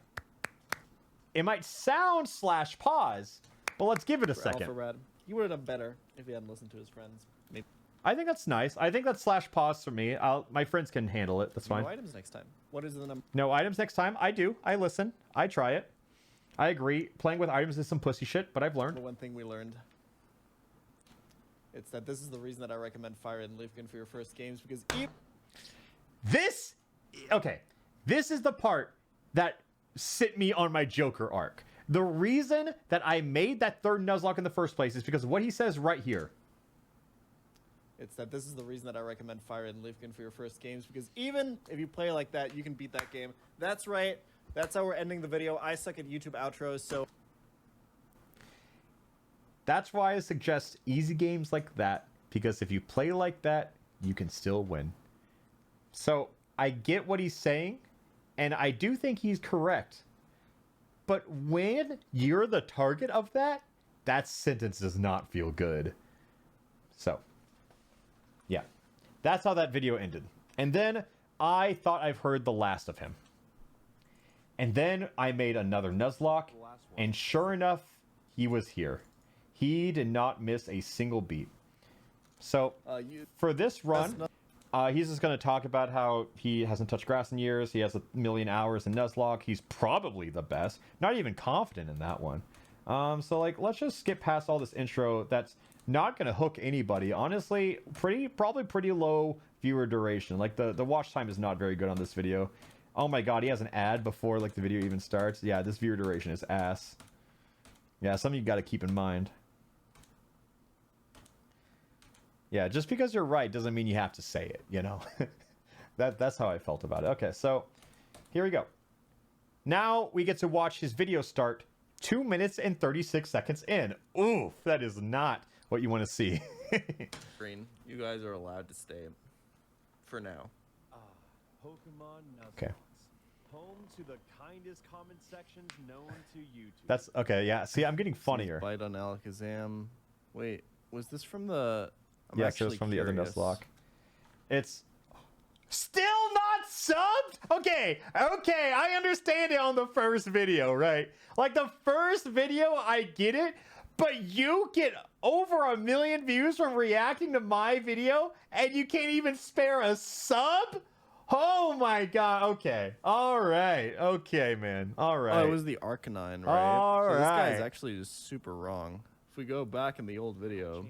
Well, okay, that guy's wrong, and that's why I put it in the video, because he should have used Flamethrower, because it's stronger. That's why I put it in there, because I'm talking about how dumb, wrong YouTube comments are. Oh yeah, pull out your calculator, man. Oh my god. Just watch the video.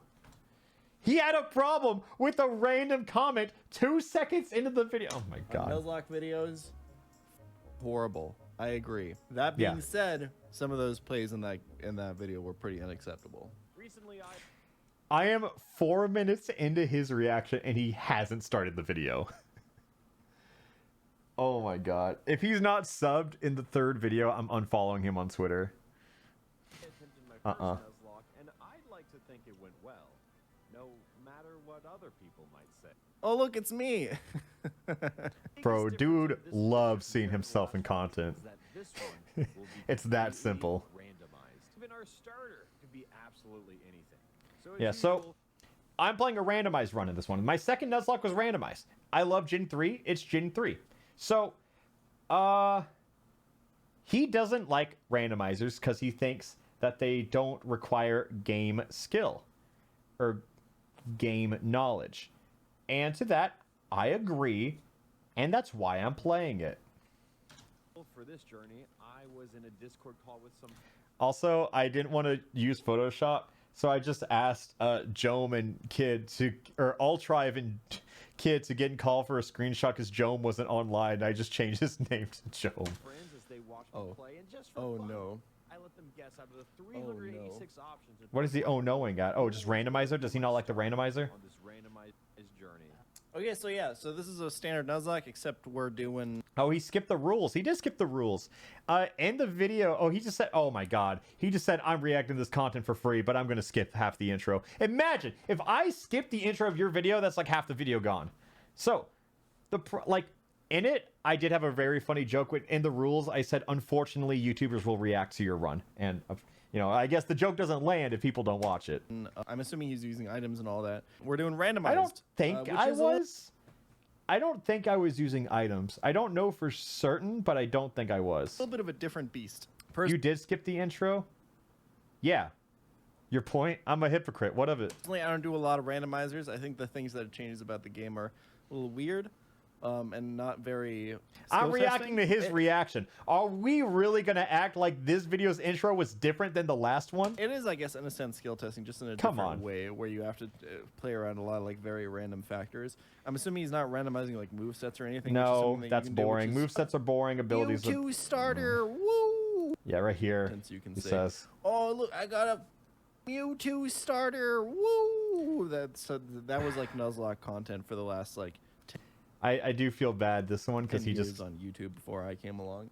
Anyway, let's see what he gets. Groudon, which isn't a bad guess. He paused at the perfect spot, half like a frame before Groudon pops up on screen. Likely, but I mean, okay, no, you know what? I'm not even gonna look at what the other ones are. He just said like legendary randomized Nuzlocke content so That's boring. a pretty good starter to start with. You got you got the permanent sun. It's decent. I mean, it's worth looking at the other options. That's a joke. Technically, he just made a joke. YouTube would be a better starter here. Isn't that crazy? Chances are that this was probably the best starter that you Isn't were that get. crazy? So let's see how interesting this run is going to be now that he has like literally one of the like top 5 best Pokemon he could have gotten for this run. So I'm randomizing a run. It just feels like the roles have switched. Groudon, I went back and looked at it. The other choices were like Azumarill and Lileep. And then Groudon. And it's like, now that I am picking the best choice by far, now he is saying like, oh, no, well, now the run's boring. And I'm just like, whatever. I don't know what Groudon's early game moveset is. It starts with Mud Shot, which is actually a pretty damn good move early on. It's a stab ground move. Also lowers opponent's speed, which is nice. So yeah, that's off to actually a pretty good start there. I thought maybe Groudon didn't get any good early game moves, but it does. It's sometimes a concern for legendaries. Another concern that you can have for legendaries early on as starters in your randomized Nuzlocks is their XP curve is extremely slow. Oh my god, just like make it shorter or something. He talks so much and there's no visuals to look at. And I know he might say like, well, I can keep an audience engaged without having to do flashy colors like you do. Sub count. That's all I got to say. Oh, they don't gain XP. Well, they gain XP as quickly as anyone else, but they need a lot more XP to level up, so they're generally going to be a lot more underleveled than things like starter Pokemon and stuff like that. So one massacre later, and we were rewarded with Pokeballs. It's now time to catch our first companion in Cyndaquil, and we're out of Pokeballs. He's about to pause. I know it because starters have difficult catch rates. Yeah, you love to see it, especially in randomizers early on. Depending on what your settings are in the randomizer, I'm assuming you didn't do a lot of other stuff. In universal randomizer, you can usually choose that catch rates are limited in the early game, but if that's not changed, you're going to encounter a lot of Pokemon early on, like that Cyndaquil. First companion in Cyndaquil. Starters actually have a very low catch rate, like they're pretty hard to catch. Other Pokemon that you can encounter here too, so making sure that you always have a lot of balls on you is one of like most important things in randomizer Nuzlocke. Because you're going to encounter a lot of Pokemon that are hard to catch. You want those. If you encounter a legendary, you're probably just straight up not going to catch it, no matter how many balls you have in the early game. So getting the Groudon as your starter pick, where you can just get it for free without having to catch it, is even better. But the hardest part about having a legendary So, if I could offer one tip, in the biz, editors use this term, the cutting room floor. And like the past 2 minutes of content is where that whole segment belongs. Yeah. Yeah. Like, it is genuinely a skill. Like, you know, if I'm streaming, say whatever you want, right? Like, say whatever you want on stream. But if you're trying to make an entertaining video, like condense it, right?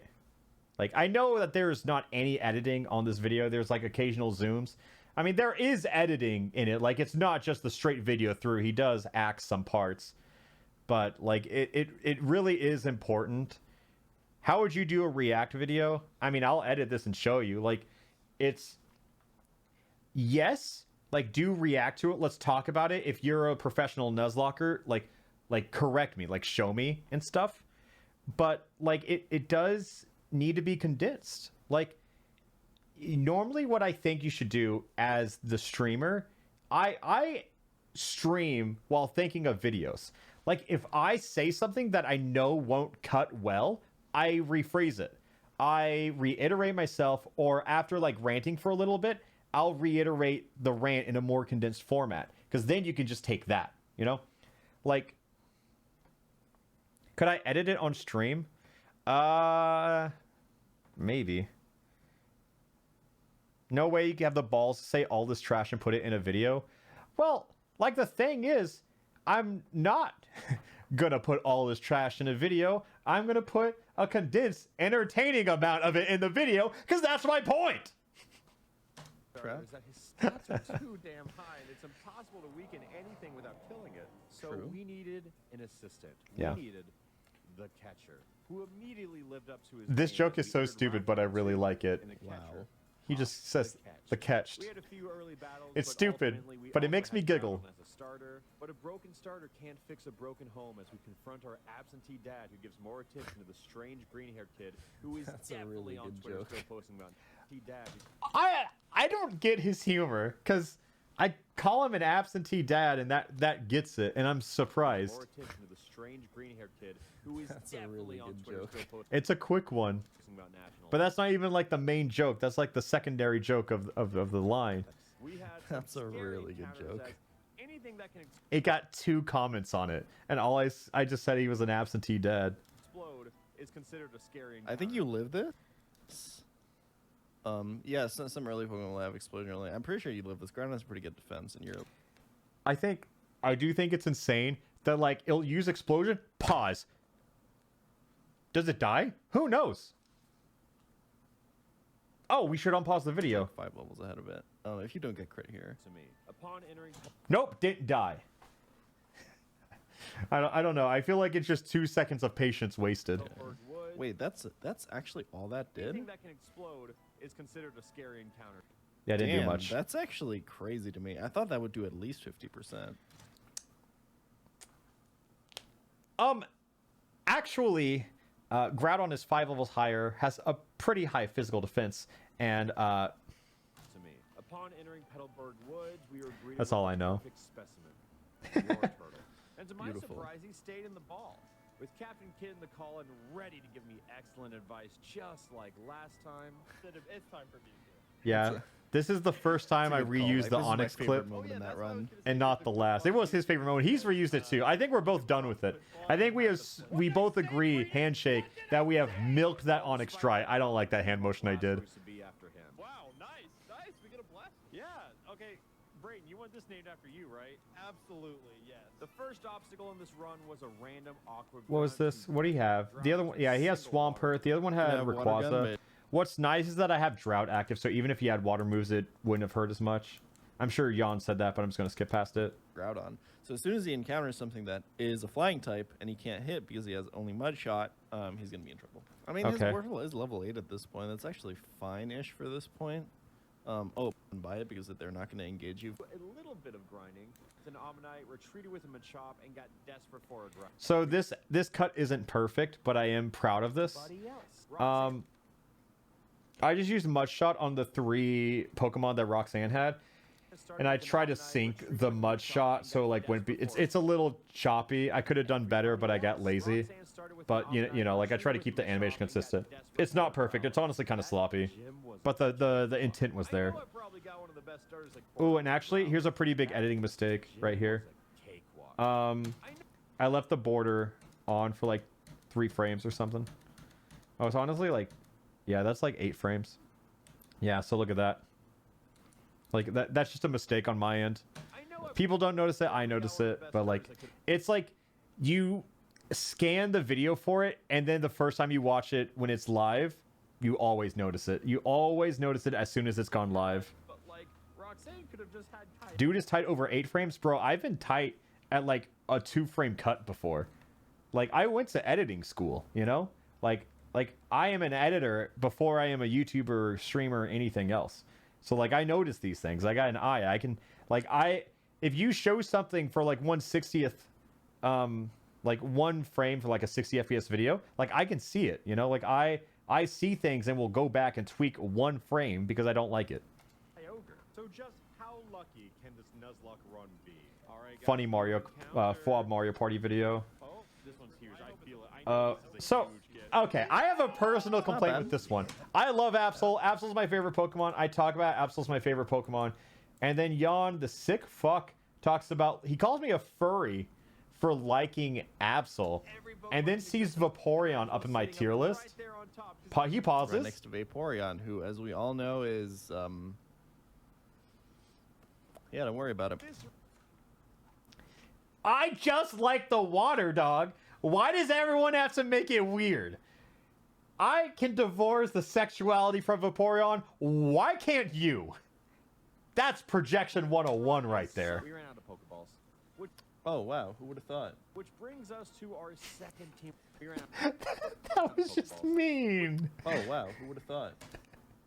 It's like some things offer criticism, but then some things are like, yeah, he's not going to do well. Nods his head. Yeah, it's just... Which brings us to our second team option. Some things just, it's an educational resource with 0 constructive criticism. Okay. That would be a problem. Yeah, true. To assert dominance over our rival, who's all. I guess I skipped past it. I mean, it was kind of easy. I think we had Ancient Power at the time, maybe. Either way, we got through it. How but did he beat it? I was over leveled and had Groudon. I'm genuinely curious. I don't know, honestly, Oh, wow. but I mean, I think it was 5 levels difference. It was 16 versus 11. That would be a problem. Yeah. Yeah, I don't know. He beat it. I'm genuinely curious. Ancient Power type combo, and Claydol. I think, is there a third one? Yeah, whatever. Or Groudon. Maybe I had Twister. Maybe I... No, there's no way I had Ancient Power. Let me look at... Groudon Gen 3 Learn Set. Let me see. Yeah, I had Ancient Power. Yeah, that's how I beat Rayquaza. There we go. Ready to get a brand new encounter in Granite Cave.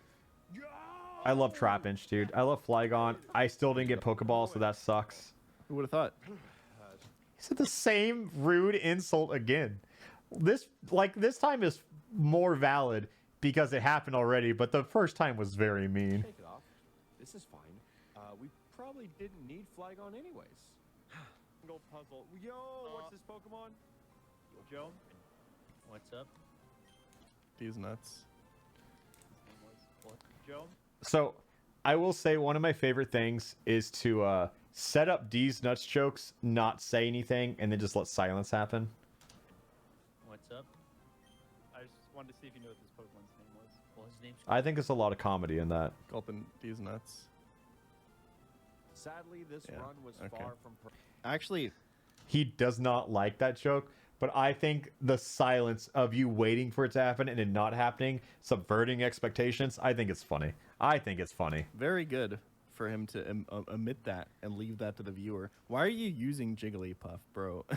Oh, wait, he talks about that? Omit that and leave that to the viewer. Oh, Why he are does, you using yeah. Jigglypuff? And they just talked about bro? Jigglypuff. It was a sack. I had it. I Who used it more cares? of a fun run than anything. perfect as we happen to lose. This was a little scary, but he got domed as we spammed ancient power.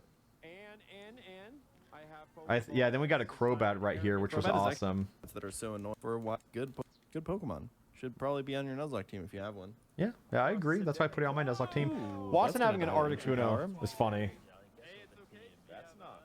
That's not Pikachu. I don't know how, but this little Pokemon managed to land 5 Protects in a row. Can we talk about the base Corphish who landed 5 Protects? Oh my god, that's so funny. That is pretty unlikely. I didn't have time to show every single one, but god, is that funny. Still lost. Fine, I lost. That's pretty good. Lost. Wait. Fine. Wait. Fifth Protect had a Did I not put 6% this joke in? working, and he still lost. Fine, I lost. Oh, I forgot to put a joke in. I thought it was funny. I talk about how Washington just says like, "Oh shit, I know you had Groudon," or did I say that in the? No, I think I said that in the charity lock with Jaden. Actually, I think that was a different joke. That's pretty good. Well, it's good once you get to a level 55 and get Salamence. Yeah, I know, man. Honestly, that one. Okay, so finding a Beldum might seem fortunate, but allow me to. Yeah, he was about to pause and react with exactly what I'm unactualing myself about. Because this little bastard possesses a near impossible Yep. catch rate. For example, it's True. more likely Yep, for true. you to get accepted into Princeton twice. So what I'm trying to say is that you would have That's to funny. possess phenomenal I make luck to be myself able to laugh. use Beldum. Not yawn, but Yeah, that makes sense. So take a look at this team. Well, I like how I make Groudon tiny. What does yawn have to say? well, but also, it also doesn't evolve until 55 or whatever. Metagross, obviously fantastic Pokemon. Steel types in general are pretty damn. Yawn is like the abusive father in a Hallmark movie who is just never satisfied. Like, an A- is not good enough. An A, like, anything short of 100 is less than expected, right? Like, if you get 100% on an essay, it's like, yeah? It's never enough. Useful, It's never especially enough the for him. earlier in the gens, the better generally.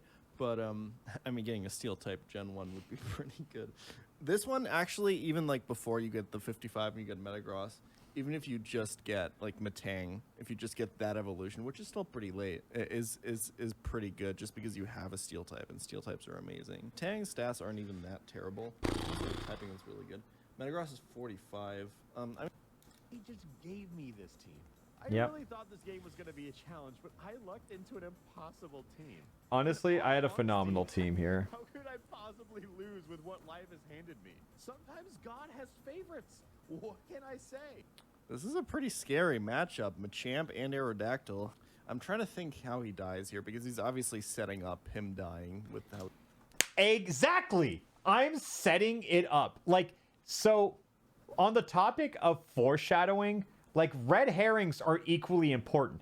If you are setting things up and it always comes true, your foreshadowing doesn't work. Because, like, you know, I just talked about trust and comedy and all that, but here it's like for storytelling, it can't be too predictable. Everything you say can't happen. So I start in this script, I start leading into things that don't happen.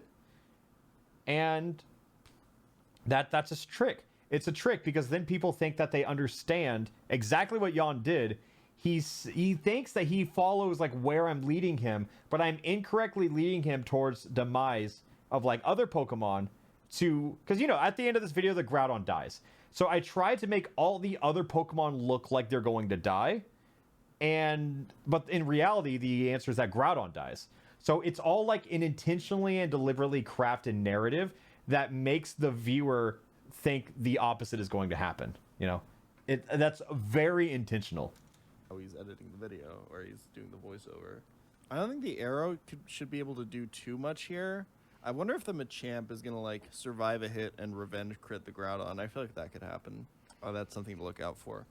generally, if you're watching, you're like, you should always be wary of revenge because that does a lot of damage with men. But like, do we really need it? But this is foreshadowing right here. But this is foreshadowing in a way you don't expect. You know, this does subvert your expectations. Like, now I'm starting to plant the seed that Groudon might die. Because I say he doesn't need bulk up. The whole world gets domed by a single earthquake? I think we'll be fine. I guess it's not even like blatant foreshadowing, but it definitely is foreshadowing. I mean, honestly, you could probably just teach it here. If you have like a ground move plus a rock move, your coverage is fine. You don't really need anything else, so you might as well teach it. Bulk up's a pretty good move. Like, setup moves are fantastic in Nuzlocke. I agree. It was funnier. Yeah, I didn't take bulk up, and at the time I didn't think it was an important story beat. But then afterwards, I was like, oh, I have to mention this, you know? Like, so sometimes the irony in the story writes itself for you, but you have to make sure to include it in a way that makes sense. He is talking about his plan to meet Groudon. Unaware. That's Maxi. Did I say Archie? Archie is talking about I did say Archie. All right, yeah, that's on me. to meet Groudon. Unaware. That's Maxi. Like, honestly, if he's going to critique me for that, I'll take it. Yeah. You know, that's pretty objective. I agree with you on that one. That is Maxi, buddy. He is moments away from having his entire team swept by, you guessed it, Groudon. With another Pokemon gym right around I don't even have to show the fights. Like, you guys just know how it goes. Murder a living creature in the vicinity. Say hello and collect my 4th gym badge. Flannery having Caterpie's funny. Clearly a great challenge. Hopefully I mean, it's boring content, sorry. A little more difficult, and nope.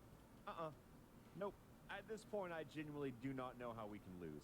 This team might as well have been crafted by the gods themselves, and it's the exact team I Tiny me. when I was 8 years old. And even what we had true. sitting in the box wasn't bad. Like, obviously the Groudon's better, but the box wasn't bad. Was it? I mean, it's not great. This is actually a really awful box. Okay. It's doable is what I'm saying. All right, we're just moving on from here. Good. This run has been so incredibly mindless, yet so incredibly fruitful. Just like my entire channel. Dude. I gotta say, I am so shocked. Like, this sub-shill right here. Subscribe for more, please. Hey, remember to subscribe Okay, to my YouTube channel. okay, motherfucker. I remember you're not subbed to my channel. Don't use it.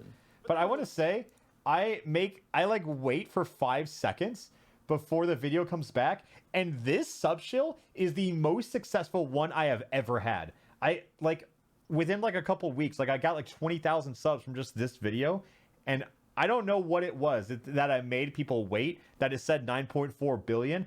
I don't know what it was, but something here worked. Please? Hey, remember to subscribe to my YouTube channel as well if you're watching. But then we revealed another nearby Kecleon as Crawdon. Okay, I just wanted to show off this one because here's a fun little game knowledge. I don't know if a lot of people are aware that there's a Kecleon right here. I just wanted to show off that one. We got Crawdon. Real quick, just a reminder, it's not actually true, but the blue thing does look like it's Crawdon's lips. Oh, so now yeah, you'll this never is be able so to cursed. see that this blue thing is true. Winona, which I think what it... all crabs are bastards. Then we had to take out Winona. All crabs are bastards. Funny. The rest of this video so far, you know. Yo, look at the space chat comment. I'm gonna move my chat. Yo, this guy is fucking hilarious. Yeah, this guy who's been watching Pokemon challenges for years just learned that people can be funny. You know how this ends. It ends with Groudon. Every battle in this video will end with Groudon. And that is a... See, okay, let's talk about foreshadowing real quick. In the first video, I was like, it's so easy. What could possibly go wrong? And then I put foreshadowing on screen. Obviously, earlier I said, how could we lose? Our team's so good. But this is like foreshadowing right here.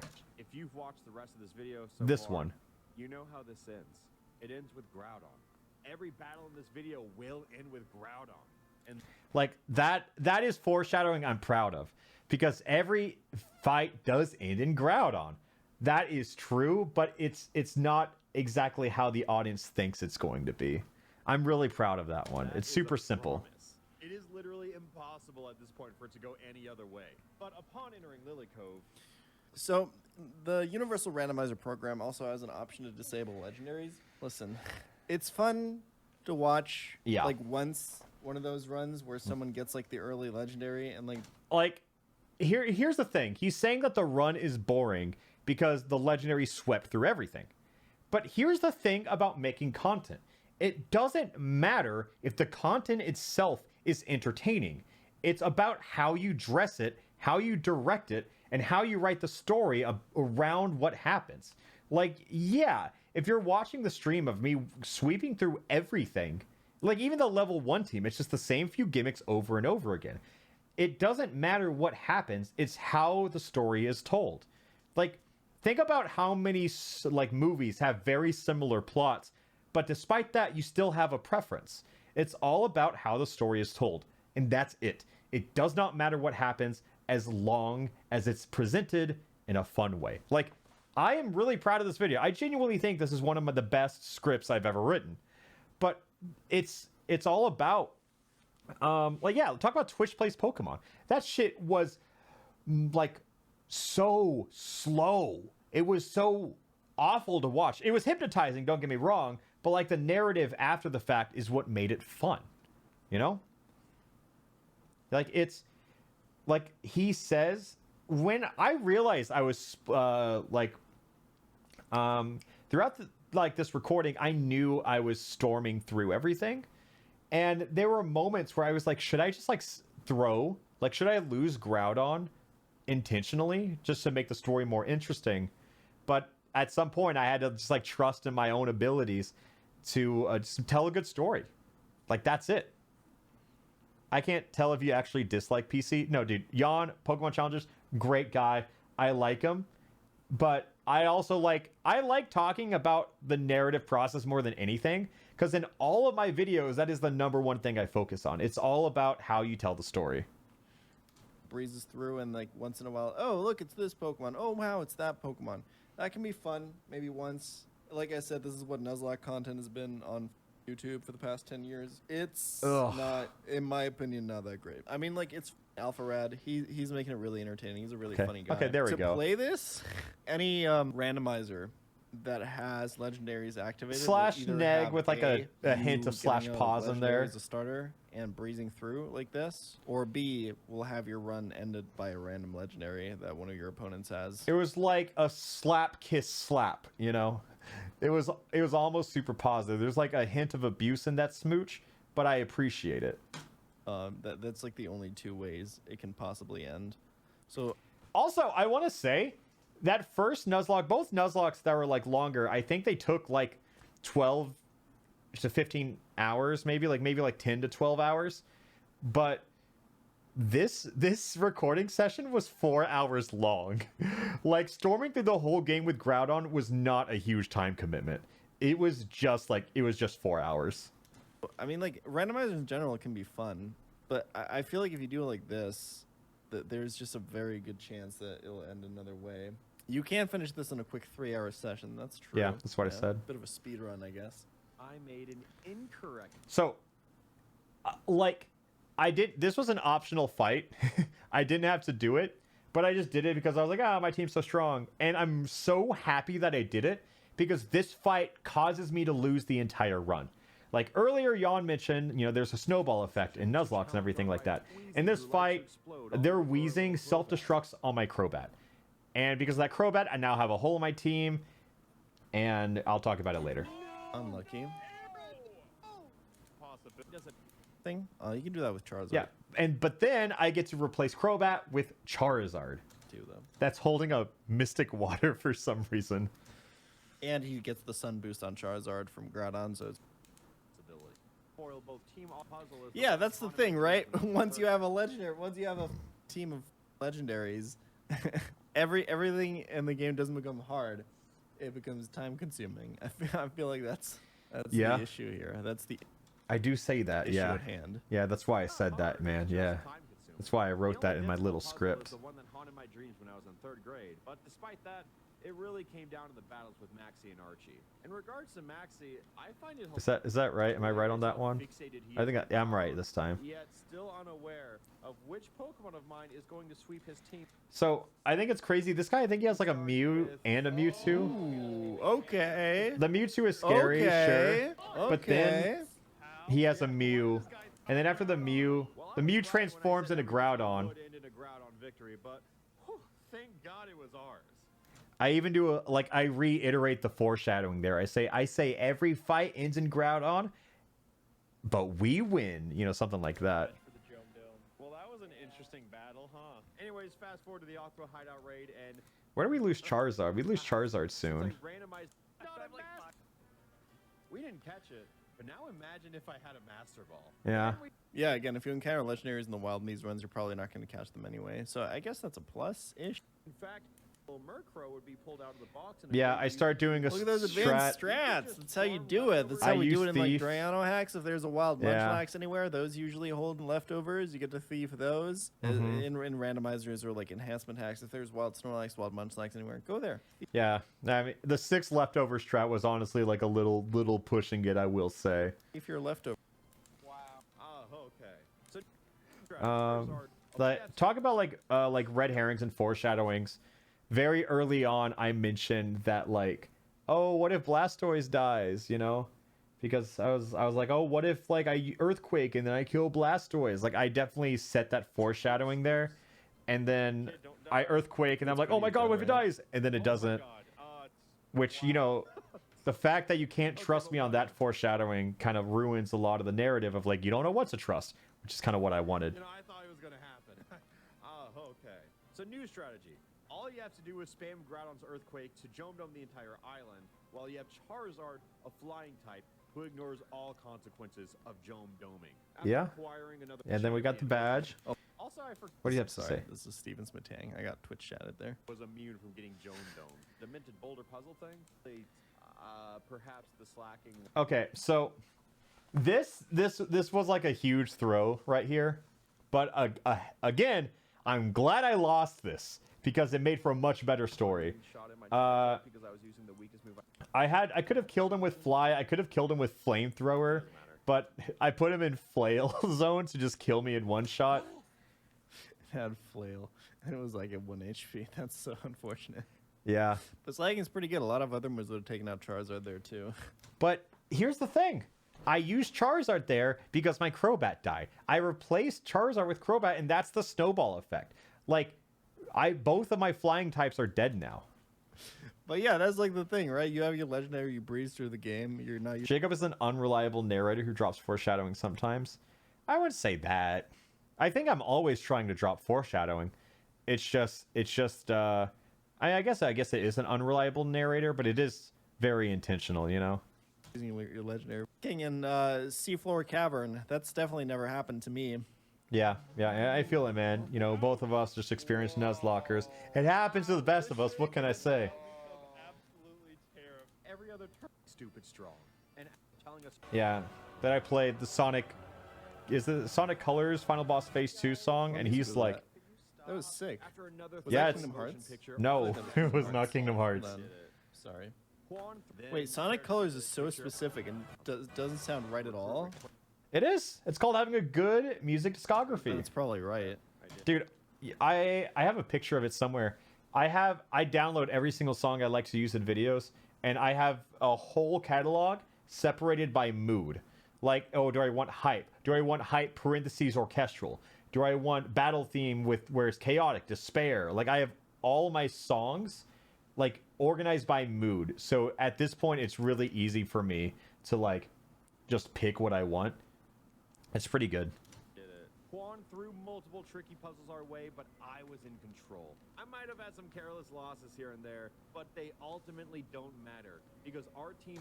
Okay, so this is the end of the video. Okay, like Crobat died, Charizard died, and now I don't have a flying type. As a unit, is invincible. Every battle ends with Groudon, and this one will be no different. Oh. I guess that would be the one way to make an interesting fight. Yeah. Oh, he didn't teach Bulk Up, and now he's gonna get for it. He basically needs a crit here. How does he win this? Foreshadowing. The one decision. And also, I think there's a bit of like meta expectation deception here, because what YouTuber uploads a Nuzlocke that they don't win? You know? Like, honestly, right here, I've talked more about my video than Jan's commentary, because he has really not said anything worthwhile at all. I was able to actually criticize in this run. Wait. The one decision that I was able to actually criticize in this run. Yeah, because I told you ended to. up mattering. Yeah, because I brought it up because it was... We're faster, and I'm going to crit right now. Actually, going for slash, not a terrible move here. Going for the high crit rate. All right, you guys want to know the truth here? I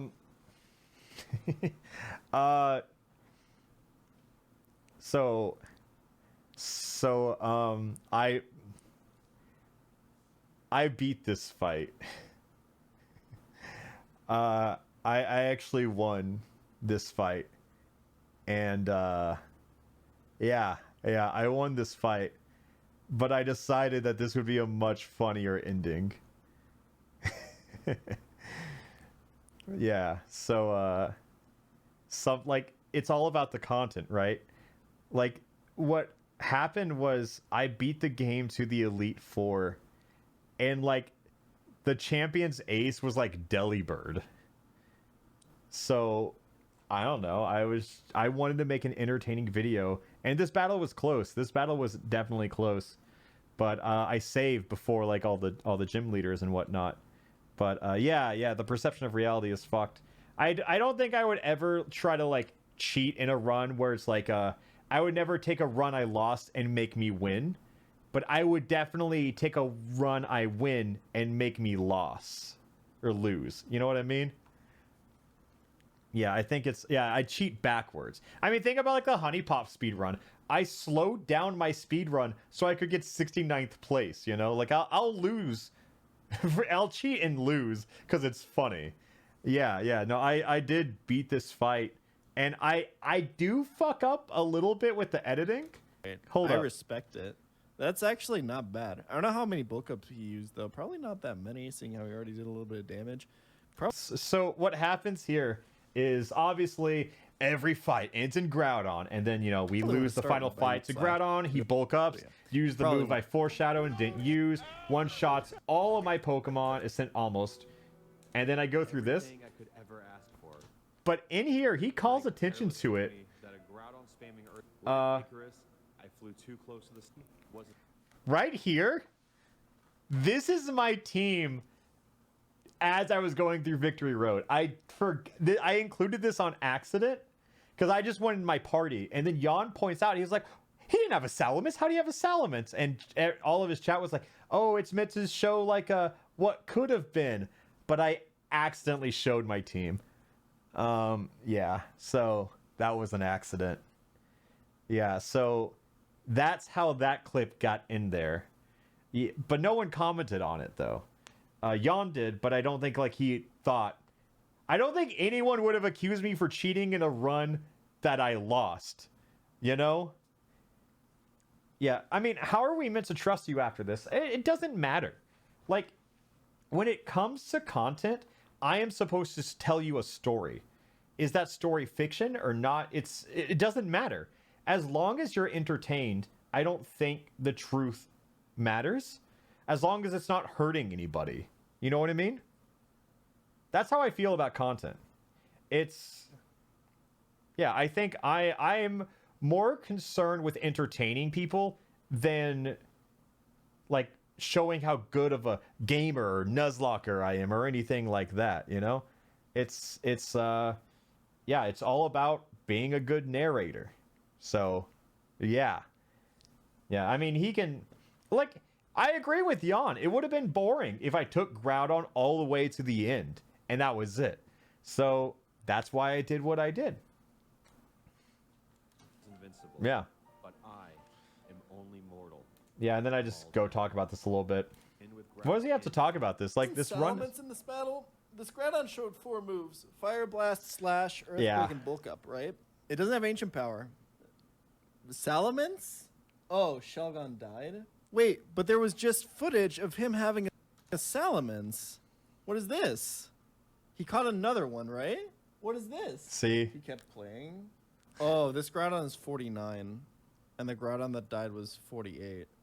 Oh, Shelgon's right here. I got very confused by this piece of footage. Yeah, that was a mistake on my end. Yeah. I got really confused by this. I just thought like the irony of losing to Groudon who used bulk up was like, that's perfect, right? That's so good. Yeah, if he'd had a salamence here. Yeah, if people start like analyzing my whole footage for even on runs I lose, did I cheat? He would have been fine, but we'll see. Obviously, it's also a little bit high level. I guess, like, okay, let's try to actually learn something from this. So, okay, if you have one of these randomized Nuzlocke and you do have a legendary that you're breezing through the game with, you still need to think about your lose conditions, and they shouldn't be that hard to think about, right? Like, you need to think about what are the things that can actually stop me. Yeah. The answer would be, for example, another Groudon. That's a good piece of advice, man. Yeah. A big one. Kyogre would be another one here. I'm trying to think if there's anything else that actually like 1v1s. Who knows, man? Like he 1v1 Mewtwo earlier seemed fine. Yeah. But like those would be like the main two ones I think to think about. Maybe Rayquaza, but probably you have like Ancient Power. There's also all right. I think it's hard for Jan to critique this run when he doesn't even have like the full footage. So I don't think he's going to say anything worthwhile. He's probably just going to say I'm bad at the game or something like that. I don't think Braylon would win. Opponent who's doing it. Anyway, that was a great video, Alpharad. The content itself wasn't that interesting, but Alpharad's pretty funny. So go subscribe to him and go subscribe to me. And how about you subscribe to me, man? It's like a YouTube outros. So. Oh my God. Okay. All right. So I think with the past two videos, you can kind of see how this villain arc came to be, right? So now let's take it a step forward. This is in the modern era. Let's see. I'm in the middle of my stream right now. I'm doing a subathon, and Alpharad just sent me his new exclusive Nuzlocke video to react to. Going in completely blind. I was told that this is very important for me to react to. Twitch chat is going to see this live for the first time as well. I have no idea what's going on. The title of the video is Attempting the Perfect Pokemon Nuzlocke, and the thumbnail implies some sort of big list of rules. So, I'm Pokemon Challenges. I'm probably the best Nuzlocke in the world. Let's go into it. Let's do it. As always, this is not meant as a way to shit on any content creator, but... Okay, so I just want to say, this video is a way to shit on a specific content creator. I did not hold back here. Rather a way for you to improve your own Nuzlocke by watching me, who has thousands of hours of Nuzlocke experience. Blah, blah, blah, blah, blah. Nobody cares. Let's go into it. True! Based! I think you should lead with that. I think it'd be better. So yeah, it's just like each Nuzlocke is kind of a continuation of the last, you know? Here we go. Starting... Nuzlocks are not easy. It's... Okay, wait. Experience. So, blah, blah, blah, blah, blah. Nobody did cares. This. Let's go into it. This is so tongue-in-cheek from someone who cheated in the run. Like, I have Groudon fighting a Delibird. It's not the Delibird, but you know, that's kind of funny, actually. Nuzlocks are not easy, as they're riddled with seemingly random impossibilities that have plagued me, Wolfie, Jaden, and several. This Pokemon intro is out there. so good. But the scariest part is the one thing we all have in common. None of us are safe from him. Oh, but if you have the quick claw. So a couple things. Number one, you can play better. I feel like you do need a certain level of skill to pull off the cockiness like that. Alright, chill out, please. Jesus Christ, man. That's me! That's literally me! This is the reason that I recommend Fire and Lifkin for your first games, because even if you play like that, you can beat that game. This completely unknown YouTuber. So, the music is what makes that clip. And if you're a good editor, you can make entertaining content. That song is JoJo's Bizarre Adventure Eyes of Heaven, Yoshikage Kira's theme. I think it's like the second one because he has two in that game. But it's sinister, it has a good build-up, and the reveal is great. Like, it's such a good petty hook. Can you move chat off Jan's face? He doesn't deserve that. But you know what, CJ? Because you asked, I'll do it. Pokemon challenges, has apparently made a career from atop his tower built upon thousands of hours of Nuzlocking. And out of sheer spite, I set out on a journey to attempt the perfect Nuzlocke, not only to redeem my first run, but to prove that Nuzlocking is really easy. Dude, did you go through every single React video? Okay, so you know what? Let's look into this. Look at how much goddamn content I had to watch to get all these clips. Like, oh my god. I ain't convinced to the bit. What can I say? Oh. Yeah. I mean... And pick out every single clip of me shitting on people. I had notes. Every time he put out a new video, I was like, that's a clip I can use. I kept watching them and like writing them down and making notes. And like, I couldn't find any good condensed footage of him talking about rare candies. Because whenever he talks about something, it's poorly edited and he talks for like 8 minutes instead of just saying like, take the rare candy pill. And then he finally said something like that in this video, which came out while I was editing mine. So I was like, oh, thank God he finally said something. So like, I was actively looking for more and more. Yeah, this is fan behavior. I completely understand. Yeah, I'm a huge Pokemon Challenges fan. What can I say? Can Alpha, can you click on the Sans bookmark? It's just Bad Time Simulator. Like, that's all it is. Uh-oh. I can't play.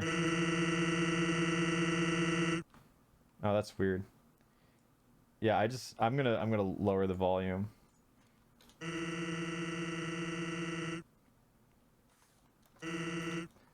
Oh wait. Oh, this is gonna be hard. I think I can do it. Why does it look like this?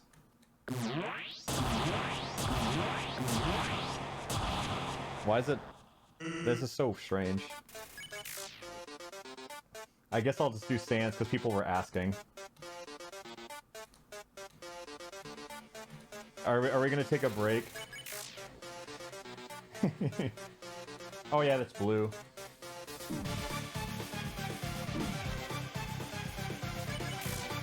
Sans break. Yeah, we're gonna take a Sans break.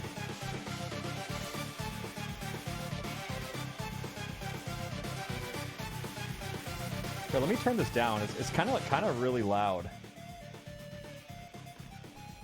Yeah, why is it only white? It's something I think like I don't know if it's like some browser extension I had. He said it at the start, but oh well.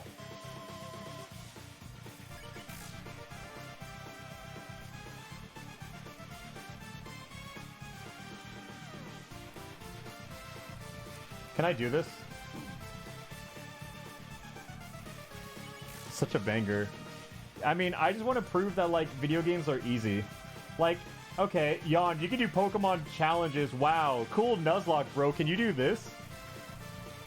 You know what? For now, let's make it bigger. Here we go. Yeah, here we'll put it right here. That's fine.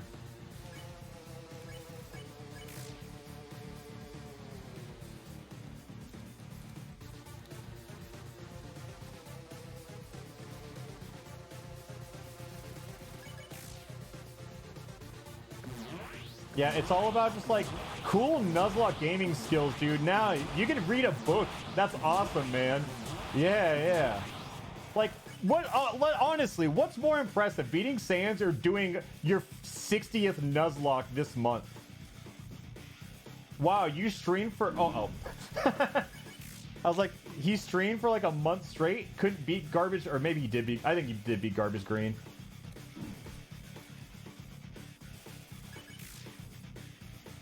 Icarus moment, yeah, it happens.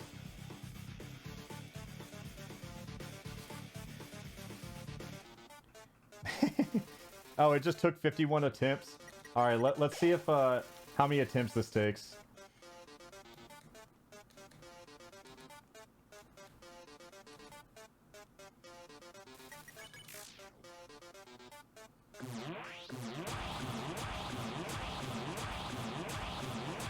This is a gamer moment for sure. Using items in battle. Yeah, Jan's gonna critique me, huh? Yeah. Oh no. Oh.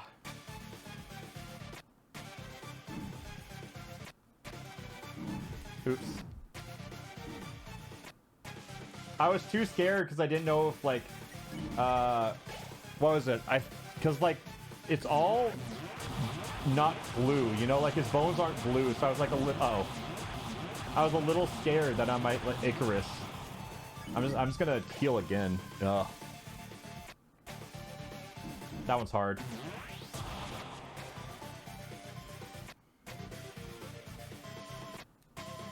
I'm just gonna take the hit. That's just the strat, honestly.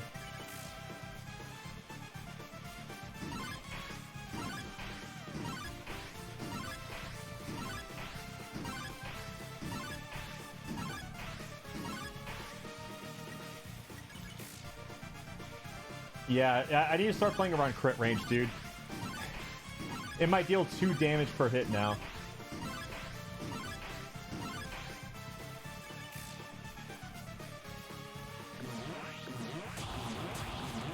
Uh-oh. Uh-oh. Yeah, I need to heal here. Why is Undertale stream? I had a Sans button and someone was like, what is that Sans bookmark? I have to know. And I was like, it's just Bad Time Simulator.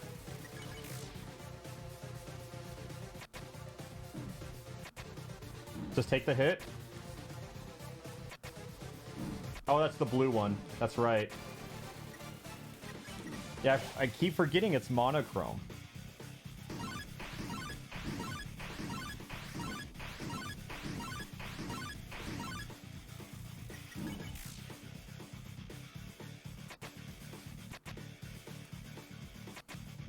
Take it. Just take the hit.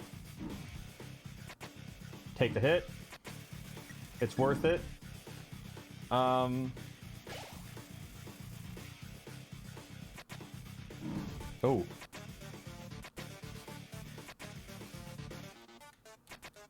Ooh, that hurt. Hmm.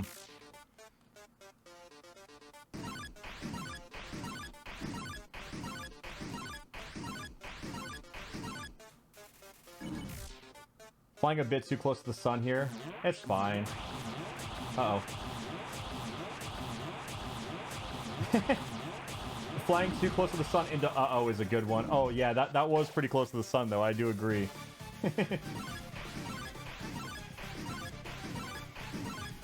Hmm.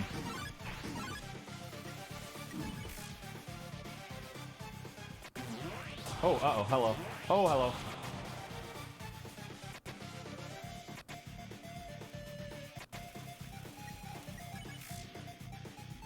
It's gamer time, yeah. Oh, this is the final one. Uh-oh, I need heal for it.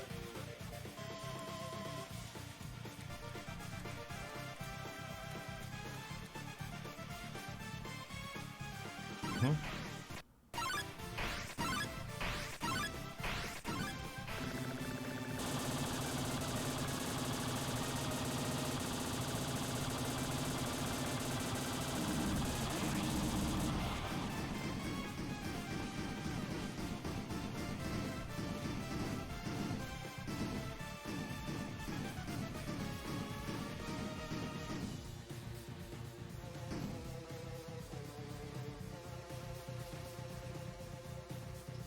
Yawn? Just saying. Just saying. It's not a hard game. Games aren't hard, man.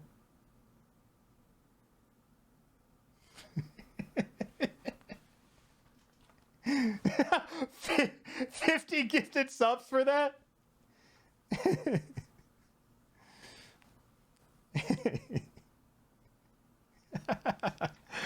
Oh, that was petty, huh? Yeah. Jaden Animations gifted 10 tier 1 subs. Thank you for that. I'm glad you just happened to tune in to me playing Sans. Someone asked what this little browser was, and well, this is just something I happen to do in my spare time. Well, whenever I get bored lately, I've just played Bad Time Simulator, and it's just, I think the Sans fight is super fun. And if you're good at video games, like being good at Pokemon is like being good at using a calculator. You know, it doesn't really count. No one's impressed by it. But I think Sans fight's pretty impressive. Yeah, yeah, I agree. This is the takedown we've all been waiting for. My career Agreed. is over. All right, I like it. I like it. I had it coming. All right, let's see it then. Let's see how easy these Nuzlocke are. All right, alpharad. I'm excited. I'm hyped. If you're willing to be really boring. So I went and studied. This is also his waifu tier list. You know, I just want to throw that out there. I had to watch that too. Through all of the Nuzlocking resources I could, from the best starter to the best team to even this lonely wizard's personal preferences.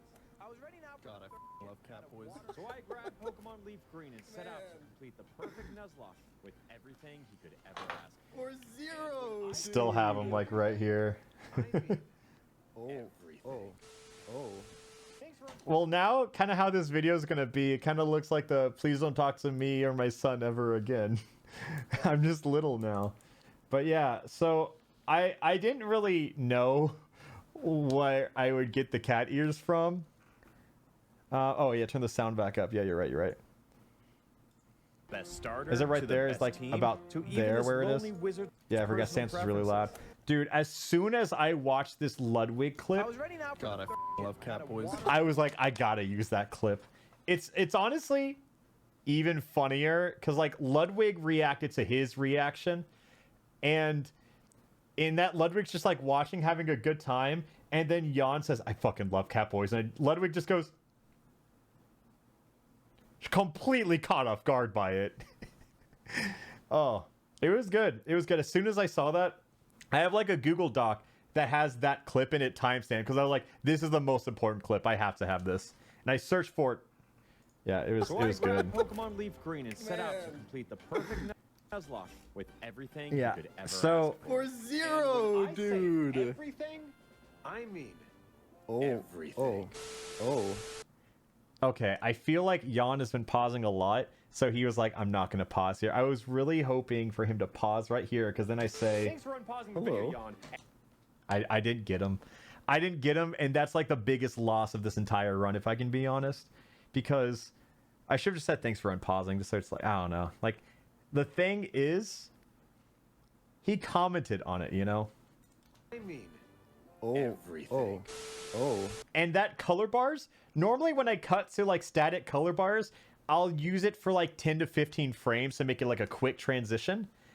But I made this 90 frames long because I was like, I need to give him time to think about pausing. So that is even longer than normal because I was hoping it would. I'm so sad he didn't. Hello. And now Yeah. it's time to start. You did not get me. Nice try. That's the biggest loss almost on my got me. part. But I did pause at the wrong time. Yeah, he did. And now it's So time to close, start though. the perfect Nuzlocke. Our journey So now we have like 3 face cams on screen. I'm glad I didn't wear the shirt. I am wearing a black shirt, but starts like whatever. any other. Named our player Alpha, named our rival Jan, and chose the best possible starter for. So I call him Jan there, and that's a reference because when Jaden and I did our Nuzlocke, which I also had that one pulled up because I don't want to fully watch this, but I want to briefly touch on this one. Because like Jaden and I did our Soul Link, right? Jan reacted to it, and we didn't know how to pronounce the name. We had to look his name up, and it's spelled Jan, so we pronounced it Jan. And that's a reference to that. I know it's Jan now because it's German. But in this video, there's this really good part. Also, that's me. Hi, Jaden. And what was I going to show? What was it? What did I just say? Starts like any other. Named our player. Oh, I think that was just it. Is one of the even terrible. No way. Can't. It's a. There is pretty something decent. in here that I wanted to show about Jan. I don't remember. I just think this screenshot is really funny. I'm sorry. Maybe it's just this screenshot. This screenshot's really funny. Yeah, but we kept calling him Jan the whole time. Alpha named our rival Jan and chose the best possible starter for our Nuzlocke.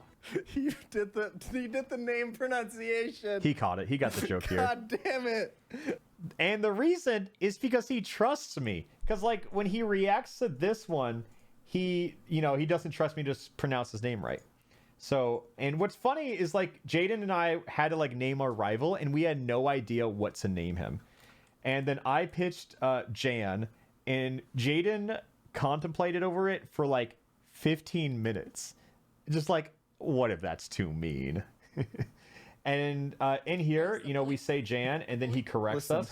Okay, that was about my reaction. Okay. Yeah, he corrects us. But now that he knows that I know his name's Jan, he trusts me as a comedian and says, I'm getting diced out here, chat. Oh, and this run is going to feature a few custom rules. Ignoring the obvious ones, battle mode is on set, level caps are in play, and items are banned. So when it came time for our first battle, it sure happened. Same thing happens to the first run. Like, I lose the thing and I have to reset, blah, blah, blah. Analysis channel who is my channel. Also, this, I knew every time I use a sub shill, he always hijacks it. You've noticed that. And I don't think he shows the full browser, so I can't see if he's subscribed to me or not. He hasn't showed it yet. Maybe at the end he will. On my channel. Be sure to subscribe if you haven't. Look, make sure to subscribe to my channel as well. This was a read. This was an absolute read because then I put. But if you're watching on someone else's channel who is shamelessly reacting to it, leave them. Come over here. No, guys. I'm not shamelessly reacting. I'm rewatching my own content. That's different. But this was the best shill I have ever done. You're welcome here. And be sure to let me know in the comments which channel you abandoned. Thanks. So on the next attempt, I'm getting diced. I think that's the best sub shill I've ever had. And it worked. It worked too. I think it was a really good bit, and I think more people should incorporate that when they feel like their content is super react bait, because, yeah, I don't know. I just think it's really funny. No, don't go over. Please stay on my channel. Guys, that is not a flattering still image of me. Also, he's watching like 480p. Why? More than I ever have in my entire life. All right, it's okay, Alpha. You only lost the first battle. Attempt 2. You can do it. You can do it, buddy. I believe in you. Funko Pop 4 stormed through that puny Charmander, and we a lot of this video was just me being really petty just to see his reaction. I mean, but despite it all, after watching all that content, I genuinely did improve at Nuzlocke. And, like, I was aware of what Guts was, but I didn't know, like, Rattata and Raticate had it. So, I learned a lot by watching all that content, I'll be honest. It might be an educational resource, but it was still very mean, but it was helpful. Listen, these are decent encounters. It's all right. It's fire red leaf green. You can do it. It is only fire red leaf green, so. I don't think he remembers anything he said in the first Nuzlocke, because he definitely repeats a lot of it here. And... yeah, I'm aware that he thinks this is an easy game. You can probably do it. I believe in you, Alpha. At this moment, I started thinking it's not about beating it, though. It's just like Wii Sports. Sorry. Yeah, it's just about proving that, like, I've gotten better. Like, the video was just supposed to be, like, simple, right? It's supposed to be easy. The Elite Four and came up with an idea. But yeah, it's about sending a message. Separate teams. I'll start collecting the strongest encounters. So right here, I talk about, like, making 2 separate teams. And, like, he pauses to say that, like, oh, the correct thing is to have an individual team for every gym and stuff like that. And I honestly do that in the video, but I just felt like this was a more entertaining way to describe it to the audience who might know as much. And if you were just watch the fucking video, I might go on to explain that. In preparation for the end game, but then keep them whatever else. Yeah. I find. So I'm looking. Interesting approach. Hold on. He does get a shot. He gets a jab in here. Now, the best possible approach, obviously, is to build the best possible team for every single fight. That's how we do it. I understand that if you're more of a beginner Nuzlocker, you might feel the urge to, protect those encounters that are very important for the late game. And that is a concept that you can follow in your hardcore Nuzlocks. That's actually pretty good. He said it before that he repeats much of the things he says because he thinks it's better to get new people to stay on the channel. I don't agree with that logic. I don't really understand that logic either. Like, okay, no. For streaming, I think that's fine. Don't get me wrong. I think, like, repeating yourself on stream, it's like it's a flow of consciousness, right? Like, you're going to repeat yourself. I don't think that's the problem. I'm critiquing the editing, not like him as a streamer. You know, repeating yourself on stream is fine, whatever. But it's more like the editing. Like if there's a risk that you take with a Pokemon that you know you will need on a later fight, you will see this in like higher level Nuzlocke players. You know, like people like not alpharad, like in the Freeze Eye video, for example, where okay, so the Freeze Eye video was like insane though. Like, you know, I'm not even going to try and hold a candle to that. I think that's probably the best Nuzlocker in the world, if I can be honest. He was like planning encounters like after the first gym, for the elite permabox. That catch would be yeah, here I talk about how like Pikachu would be a good encounter. All right. And it felt fitting to name this one Mudkip. Oh no. So I will say, I don't actually think Pikachu is the best encounter there. Dude loves Beedrill. Is pretty good for Misty. I'm not gonna lie. Dude Beedrill's loves pretty good early game in Beedrill. this game, man. Pikachu's kind of weak, but I guess later on having a Raichu, fast Raichu for certain stuff, you could probably use Raichu. Doesn't he have an editor that's not himself? Why does that matter? Like I can critique the editing of his video if it's his channel. Like, you know, like even I edit a lot of my content, but I don't edit all of it. Like, if I'm going to say, hey, this video is like has editing holes or something like that, like it's an editing philosophy is like a directorial skill. So if I can explain to Jan why this is edited poorly at certain parts, then every time he sees a video, it's his choice to upload it. You know, he's the one who posts it. Like, if it's all representative of you and your brand. So yeah, I can just point out things that should be edited better, and then it's up to him to like use it and pass it on, you know? Doing Lorelei, huh? Yeah, it's pretty good. Yeah, he's the editor-in-chief. First Facts. gym leader, and we're underleveled. Whatever shall we do? Take the rare candy pill. Long story short, grinding is cringe and cheating is based. True. Oh my god, yes, thank you, Alpha. Woo! I'm so glad that the candy pill is catching on. Yeah, so what's funny about that comment was the original line for my script was I was trying to figure out how to talk about how cheating is based, and I wrote a joke in poor taste on accident. I wrote two separate jokes and put them together, and then it became problematic. So like Jan has talked about it multiple times, like he's polyamorous, and I tried to like appeal to that. So I tried to say like, unlike polyamory, or like, yeah, unlike monogamy, grinding is cringe. You know, and like that joke on itself is fine. And then the second half of the joke was grinding is cringe, cheating is based. But then when you put those jokes together, it feels like a very bigoted view on polyamory. Yeah, you see where it's going. Where like it sounds like I'm calling polyamory cheating. Like in the context of a relationship. So I like had to go over that joke multiple times and was like, yeah, I don't think I'm keeping that in. Because it was two separate jokes that were fine on their own. But then when you put them together, it became problematic. So yeah, I made yeah, it's just funny how safe the jokes are on their own. Yeah, I almost had to talk about the thing that happened. This is what happened. Yeah, this is a bad take. Let's talk about it on Twitch. Well, I'm not saying that's how I view it. I'm like, I'm pro polyamory. If that's what you want to do, I think it's based. You do what you want. Like, I think it's weird that people really want to try and make it sound weird, you know? Just let people do their thing. But yeah, I just think it's funny that the joke was two safe ones, but it's just, you know, I had to review the joke and then it became not funny. So Thank yeah. fucking Christ. Oh, I'm so glad that within the next couple months, every single content creator would just be using rare candies, and we won't be seeing these fucking cringe wipes anymore where people that lose is because true, they though. didn't want to grind. Yeah. Yeah, what happened, like, Jan is right. Like, all YouTubers should use rare candies, because something you notice in, like, all of... Like, even in my first run, it's hard to critique the shitty gameplay, because, yes, I misplayed constantly, but it's still, like, you were just under-leveled. Like, you probably could have won, you know? There's actual content to react to now. Thank you, Alpha. By Honey. You're If welcome. You don't have one of the starting sweep. So, let me actually pull something up real quick. Emerald Kaizo Pokemon challenges. So this video, right?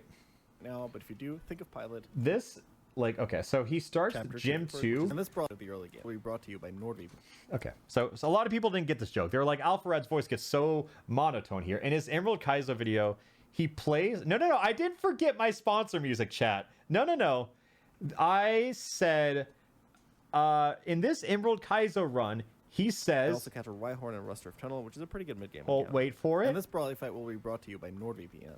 If you don't have one of the Route 103 sweepers, this is the hardest fight of the early game. But luckily, I have the best of the best. Talo. All right, and now let's go to mine. First, this is the hardest fight of the early game. Well, luckily, I have the best of the best. Bulbasaur. So, I just ripped his script, used the same music, put my sponsor in there. And the thing is, I think his ad reads are pretty boring. Like, I don't think ads are ever going to be like super off the wall exciting, the best part of content. But I think like whenever he just like does this where he just like he'll just be like reading and like you can see his eyes when he's reading a script, just like constantly looking over at the screen, not doing it in multiple takes or anything. And I think it's a little lazy because his voice gets like super monotone, and then he just like starts reading the script that's like clearly off camera. And yeah, I don't know. He just does that.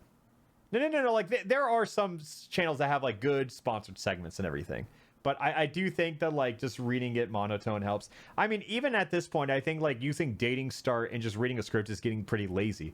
Like I'm trying to like innovate how I can be better, and I'm kind of like trying to craft how to do that. But yeah, here we go. Bulbasaur's Vine Whip can one-shot Brock's Geodude and Onix.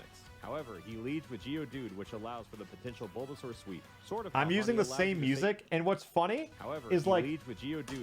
You know, if you're asking yourself like, is he gonna recognize this random script that he wrote like months ago? The answer is yes. The answer is 100% yes. Like look at this. Which allows Watch his face here. For the potential Bulbasaur. You can see him like he's just listening to the ad. However, he leads with He's Geodude, suspicious. Which allows for the potential. He has a little bit of suspicion. One-shot Brock's Geodude and Onix. However, he leads with Geodude, and then which he allows goes, for the potential wait. Bulbasaur sweep. Sort of how Honey It allows hits. you to It starts save turning. Is he parroting my fucking Nord ad? It's the same music. It's literally the same. It's Ken's theme. This motherfucker. Anyway, guys, this video is brought to you by NordVPN. Okay, so that was a read as well as like on my end, because I was hoping that he most of his videos are either sponsored by like Manscaped or Nord, and at the very end of the video, just to go to it, I put this clip in. Hold up. Pokemon. With you. With alpharad right now. It's this meme. But it's like alpharad giving me another Nuzlocke video to react. Yeah, so I was hoping that his video was sponsored by Nord, and I snuck that one in right at the end. So that's a read that I don't think he picked up on, but like, I got it. That was complete shot in the dark, and I was right. We have to pick some. Motherfucker! Anyway, guys, this video is brought to you by NordVPN. Yeah, whatever, Later, man. It's time to spin a Route 4 encounter on a gifted magic card. Throughout Mount Moon, we have to pick some key items, but the cave itself went by fairly quick. Our next stop was Cerulean City, which feets the second He's gym just kind of and a watching the video at feared this point. rival. He does acknowledge a misplay at my part. I should have beat Misty's gym to raise the level cap and then fought my rival. Admitted misplay. I understand, but yeah. Then I fight Misty with no problems whatsoever. First, we had to conquer Nugget Bridge, assist Bill in his fetish dungeon, and sprint down. Okay, wait, why did he do rival fight and then do Misty? Yeah, no, I agree with you. That was a misplay. Yeah. Never mind, it's fine. He didn't put a lot of thought into it, did he? I think I put too much thought into it was the problem. I think like I wanted to do that, and then I was like, no, I had to do the gym first and then leave. Like I just kept I don't know. I think I thought too much. Out of Vermilion City. It's like the horseshoe theory, right? Yeah. And also, how is that supposed to be constructive? You know, if we really want to analyze it bar by bar, line by line, that was just rude. For need of a ground type for Lieutenant Surge, I went to Diglett Cave and unfortunately caught a Dugtrio who was well above her level. What is this? Alpha is scarily good at predicting things about people. Yeah, I think the real best part of all is evil IRL kind of is the fact he's so good at telling people how people are going to break. Yeah, I think it's just like, you know, people are a product of patterns and habits and everything. Like, I feel like if you really consumed a lot of my content, you could probably start to imitate my inflections, how I describe things. Just like, I think it's really easy to just consume a lot of content of someone and start being able to write things in their voice. Like, you know, you ever see something and you're like, that reminds me of a Scott the Woz video, and that delivery, like that one joke sounded like Scott the Woz. Like, I see that all the time. It's just like people can just, some people have that skill where they can just like write that. I don't know, just figure it out. Yeah, I don't know. I think it's fun. Yeah, I just like, I don't have the memory for that. I take notes. You know, like a lot of the things I wrote about Jan was just specific jokes. I wanted to sneak in like a chicken sandwich reference because honestly, in this like Nuzlocke with Jaden, the Soul Link enactment. I honestly played this really well. Like, this is probably the best performance I've had in Nuzlocke, and I am not the leading star in it. I think I make one careless mistake. I literally make like one careless mistake in the whole video, and it was like I went to go get a chicken sandwich, and then I come back and I use dig on Golem and I get earthquaked, and that was it. Like, honestly, that was like the one mistake I did in this whole run. Everything else was like pretty fair. And it wasn't even like a huge loss. I guess it was like a bomb of snow Pupitar. Yeah, it's kind of a big loss. But it was fine. I played pretty good in that is all I'm trying to say. Cap, aboard SSN awaits a fateful battle for us. Not only is our rival ready to throw down, but this is the exact here's same like a fight little where we fun lost. thing. This is the last Nuzlocke. I threw Mankey out against Raticate and died. First soldier in the And then I'm talking about how I improved. Making it through this And unharmed then would not it just only cuts show- to me throwing out Mankey against Raticate again. I am over leveled, but whatever. Yeah, I'm surprised he didn't call you out on edging XP. I think he did mention edging XP later in, but whatever. That's not a huge thing. He roasted me for killing all the wild encounters. Yeah, but like, I don't think that's a huge issue in a randomizer, especially like Johto. You get a shit ton of encounters, and also I was running into Pokemon with like difficult to catch rates. You know, so like maybe some I could have done better on, but like honestly, I just didn't have the money to buy a lot of balls, or you know, it was hard to catch the Pokemon I ran into. Why was Jaden allowed to use a Bomb of Snow? He was a primary grass type. Is he? I thought he was ice grass. Oh, he's grass ice. No, you're right. Yeah, actually, yeah, that was an illegal pair in the Soul Link. I guess we just thought a Bomb of Snow was like ice grass. I know we had like a bird clause. I think we might have had a clause for that then, actually. I think we had a clause for ice types and flying types. Yeah. No, we did. We did have a clause for that. Because, like, a lot of flying types are normal flying, you know? It's like all flying types are, except like 3. So we just, like, had, like, a few clauses in that one. No, that wasn't cheating. That was clauses. Because then we had the same thing for ice, because a lot of ice types are, like, water ice. So we had a clause for ice types, and flying types could be secondary typings. I mean, Nuzlocks are just rules you make up, so it's really just play whatever you want, you know? Show my growth as a trainer, It but would. more importantly, my resolve to be the pettiest Nuzlocker imaginable. Facts and base, This true. run is far from over. With the 3rd gym in our immediate path, it was time to endure the worst fucking stupid bullshit goddamn This puzzle puzzle sucks I can so see, my much. man. But before we I know, right? It's Yeah, so you're bad. so I right, can't believe man. that made it into the final version of Dude, the goddamn that's what first I'm game. saying. Not even to mention the fucking remake. What is this? They Thank you, remade it Alpha. like 3 Ready to times. battle Lieutenant Surge, we had to poison our beloved That's Raticate. insane to me. Okay, we're using gut strats. Yeah, I'm using gut nice, strategies nice. now, I see we yeah. watched the EK video. I see. Okay, Yeah, I mean, I okay. did. We I mean, picked up I mean, if you really want to get into it, I watched a lot of content. It's called research, you know. it's the same thing as studying for a test, you know?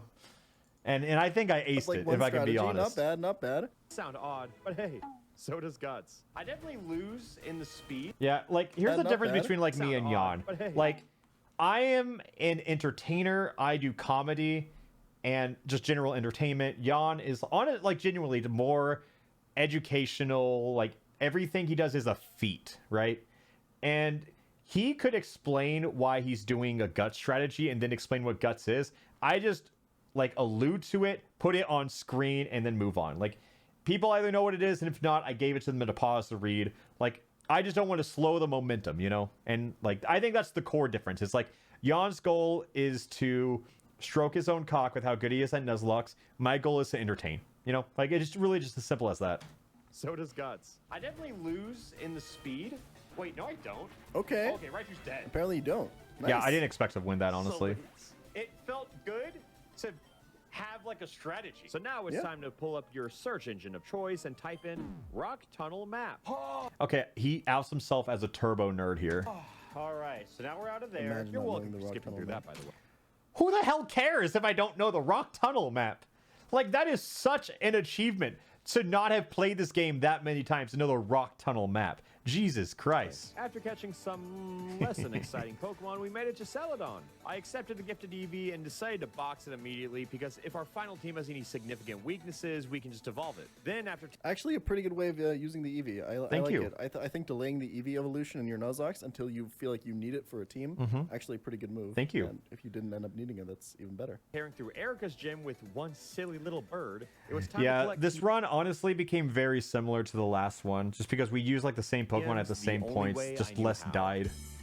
I gambled, put the cat ears on, you know, like this shit's not leaving my desk. And we won't use Like, them until the end because... I bought these on, okay, what's really funny is I bought these off Etsy, and then they didn't show up for like 3 weeks. So I was almost convinced, I was like, oh, maybe I bought them in a dream or something. So I ordered another pair, and they both showed up on the same day. So I have 2 pairs of these, and I don't think I'm ever going to use them again. But I did color match my hair pretty well, honestly. I think that's the thing I'm most impressed at for this.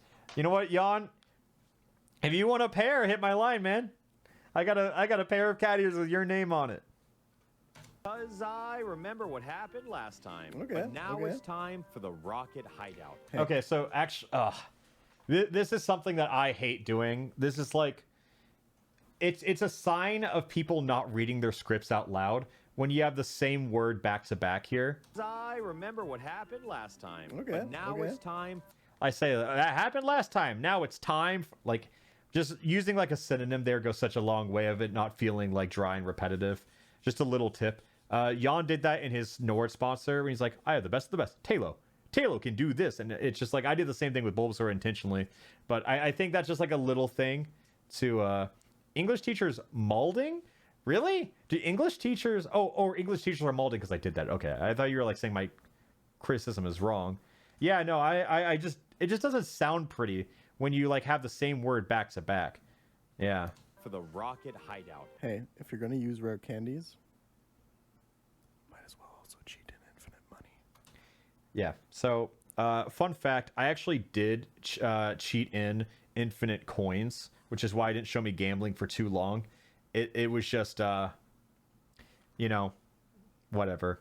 I was just like wanted to at least have a little callback to do it. I did cheat. Don't worry. Don't worry. You never have to ask me if I did. You can also just sell the rare candies for like $1,500 a pop and just buy the TMs that way. That would have been good, actually. And wow, that sure happened. Oh, and speaking of transitions, now we're in Lavender Town and fighting our rival. Wow, this is easy. So last really is. run, I named Ghastly after a Pokemon of mine who has died. But if you look around, there aren't any deaths this run. So let's name Ghastly after what really dies when you sweat this hard. One dead mom joke later in the past. True. I can also only be funny when I'm bad at video games. Bro, you can't even be funny. What do you mean?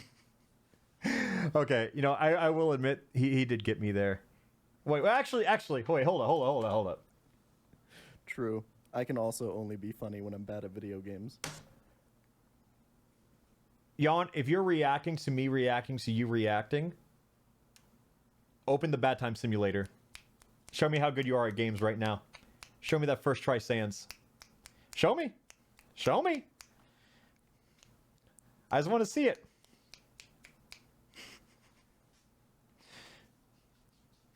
True? Yeah, true. This has finally returned to haunt me. If you remember in my last run, Sabrina Remember is where in the first everything video when I went said just horribly, use this song horribly when you wrong. want people to He feel paved sad? a path built in arrogance while dismissing the cracks of reality. Yeah. At the time, I thought I played. That's to my why the song output. is playing right Oh, now. How wrong I was. He has a almost unleveled Snorlax. He was right here so in the back, mean. Literally like clowns on this entire gym. Luckily, this time I had a plan. No friends. But my actual plan was that our Good poison plan. Diddy Kong was more than capable Good of overcoming plan. Sabrina's entirely physically frail team. Okay. So when we Honestly, came face to this- face with the same this Alakazam who took Raticate everything stormed from us, everything. I This felt like Raticate the did only way really to well. protect the rest of the team was through our first sacrifice. And he used Future Sight because this Alakazam is a dumb fuck and this fight is easy ore. That is right. Good Yeah. shit. Good shit. Thank you. Is he dead to guts? I don't think No. I don't think so, right? He's not doing poison damage here. I was willing to sacrifice So like our fifth. the Raticate lived with 4 HP, and in this moment I kind of sat to myself and thought, like, how funny would it be if I let Raticate die while walking out of the gym with poison damage? And then I was like, no. It is what I would do in a normal run, but I'm trying to prove a point here. So I healed it. Jim Yeah. Badger, the perfect Nuzlocke is still on. Look, a Master Ball. So you might wonder why this the quality suddenly sucks. I don't know how. I just forgot to press record when I did Silphco and all that. So I just lost all the footage, which I did lose a rival battle. So I just had to steal someone else's shitty Let's Play from 2004. Ball. With 0 deaths on the record, we were looking pretty good. We caught Yeah. a Snorlax, collected a Super Rod, and swiftly made it to our next victim. And that's the 6th gem. With only 1 death. I'm going to pause on the pause as he pauses, but yeah, this death just happened. I don't know. I didn't have a death here on my first run, but it was an accident. I went in underleveled and I died to a rival, but I sacked it. I was like, I could probably win without a fight, but I can guarantee it with the sack, so I didn't care. Anyways. Oof. Yeah. God, Yeah, Jan didn't like this one. What happened, Alpha? But he kind of agreed with me. What did you do? Let's see it. Oh, we unfortunately. Are you ran sure? into- Are you sure you're not lying about this? I was pissed. I was absolutely pissed. Dude, I don't know how, but I lost so much footage in this, and I'll get to it in a little bit. And a bit under level 2. So we sacrificed our starter to make it out alive. I don't think And if you Venusaur can't got tell, any I lost the use. footage. This looks like a bit, but I genuinely did lose my footage. And it was like, of all my Pokemon, I was like, I'm not going to take any of these to the Elite Four. I don't need them for the later gyms. I'll just sack my starter. Yeah. Yeah, I know. I know. Laugh it off. Yeah. Why? On which Pokemon did Alpharad send in his Venusaur on that fight? Okay, so here's the scenario, right? I think I had so I don't remember what I had. I think I had Pidgeotto against Charizard, or maybe low health. Oh no, it was low health Raticate against Charizard, and I wanted to swap to my Raichu, who would kill the Charizard, right? But I feared that if Charizard outsped me or crit me or something, that I would just get one shot. And so I was like, if I sack a Pokemon, I can then swap into Raichu. Like, I messed up by going into the fight early, and then I just sacked it, and then it was fine. Situation was fine. Didn't need Venusaur anymore. Yeah, it's a pivot. It's not. Yeah, whatever. It's a pivot. I can't even imagine a situation. Shout out to the people in chat saying Lapras. As if your rival has one of those. The Zam only has Future Sight for damage, so the Zam wouldn't have even killed it. He also does not have a Rhyhorn in that fight. Did you specifically choose Venusaur? Yeah, because at this point, I was like, I'm probably not using any of these Pokemon for my final Elite Four team, so I didn't really feel bad throwing any away. I also had a low health Gyarados, so I couldn't swap to that one because I didn't want to risk losing Gyarados for the Elite Four because he was the one I wanted to keep. So yeah. What happened was I might need Raichu, I might need Dugtrio for Blaine. Like, there was like some, I was like, I might get more use out of these Pokemon, but I was like, Venusaur is like over. Like, I do not need Venusaur anymore. And I thought narratively for the video of me getting like more insane, I thought it served a lot of purpose of me sacrificing Venusaur just to prove a point, you know? Nice one, chat. It would, I guess it would have to be the Pidgeot, but do you not just use like Raichu for that? I don't know. Listen, I'm sure he played perfectly and just had to do a sacrifice for tempo there. I thought that was sarcasm the first time I heard it. I'm sure he played perfectly and just had to do a sacrifice for tempo there. Something else was crit and he needed to sack. You know what? If you can assess your team where Venusaur is your lowest value Pokemon, you need to sack it for a switch in. That sounds like a pretty good play to me. Right? Slash pause all of a sudden. All right. That's crazy. His blood served as a reminder. Nuzlocke are void of emotion. Pokemon are no longer friends. True. They are weapons. True. Machines of mass destruction. Is this how it's supposed to feel? No longer relating to the mortal shell, disassociated by emotion? I love doing this part, showing all the art from the first one. But I had to send a message to the rest of the team. If the starter isn't safe, nobody is. True. This team works for me. True. And not the other way around. There is one way out of this run, and it is through sacrifice. Fucking true. God, I'm glad he's finally understanding what Nuzlocke are all about. He finally gets it. He finally gets it, chat. I'm so glad of the impact that I've made on the Pokemon YouTube sphere. It's just a complete Joker arc, and he's laughing. I'm going insane, and you're laughing. The first piece of our Elite Four team has revealed themselves. Nice. One of the strongest weapons we could possibly ask for. So after I do think like there's an additional piece of comedy that I just sacrificed my Venusaur, and then like he puts Nidoking under Venusaur. I do think that's kind of funny. I mean, I do think Nidoking gets like more value late game than like Venusaur would, but like it's still funny. Ask for. So after running a few errands, I had something a bit serendipitous happen to me on the way to Cinnabar Island. And by that, I mean I got lost, only after running into the encounter of a lifetime. This Master Ball was genuinely an accident, but I don't think it's a bad thing. I think it's honestly a pretty good decision. I thought I would be highlighted on Pokeball, and I knew if I pressed down. I mean, Slowbro is a beast, especially for like Kanto Elite Four. But the cursor was on Great Ball. Hey, we've all been there. We've all been there. Listen. Also, what else are you using your Master Ball on? Come on, you're not going to be using Zapdos, are you? What else are you using your I guess like maybe there's some exploding encounters. I don't know. No. Probably not though. Just use that shit. I think it's fine. Yeah. Real Sport, the Aerodactyl. It's like, who cares about using the Master Ball? The main reason to use it for me is for either comedy or in this specific instance.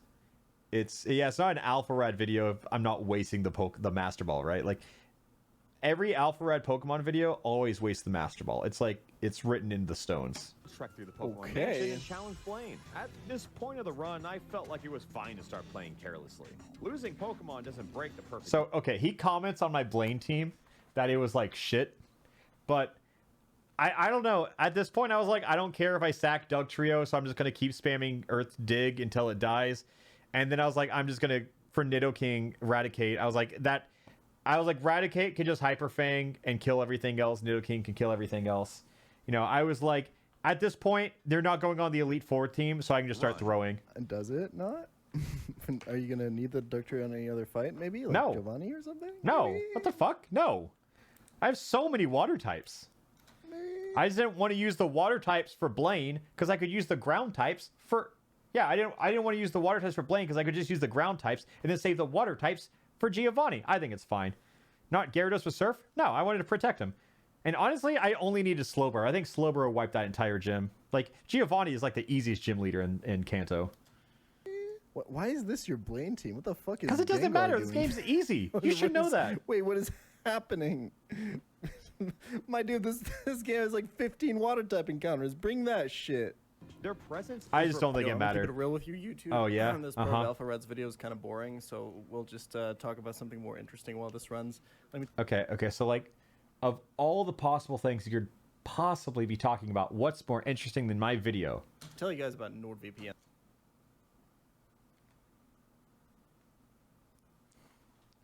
It's like, I love to have a little witty retort But, you know, I think he thinks this part is boring because it, like, touches on emotional beats, and he is just genuinely incapable of writing those in his script. He just has to speak monotone into his mic like his mom's asleep in the other room. And the sponsor of today's video. NordVPN is VPN. Yeah. Needing to watch, but it's just Look, okay, so I just want to say, you may think that this is like an own on me, but do you guys notice how this ad is a little different than the last time he did an ad? Because I roasted him and his monotone ass for how he handles ads. Like, this ad is entirely different from what he used to do. This is a direct result from what I said earlier. He is trying to play this off as, oh, I'm gonna ignore this boring content over here. But, like, hold up. 2 can play this game, motherfucker. Like, I just want to say, this ad section is a direct reaction from me roasting how he did his ads earlier. He can try to, like, cope and say it's not, but it 100% is. Not even looking at the camera, still reading a script. Yeah, bro, look, I just gotta say, memorizing a script is not that hard. Like, let's talk about this, right? And if you're watching from home, feel free to click the link in the description or go to giving you money. Dude, Stop there. right here, Over. I memorized an entire sponsor script and read it in front of a crowd. It's like, it's a browser extension. Dedicated. It's not that hard. Just, just memorize a script, read it line by line, have some cuts.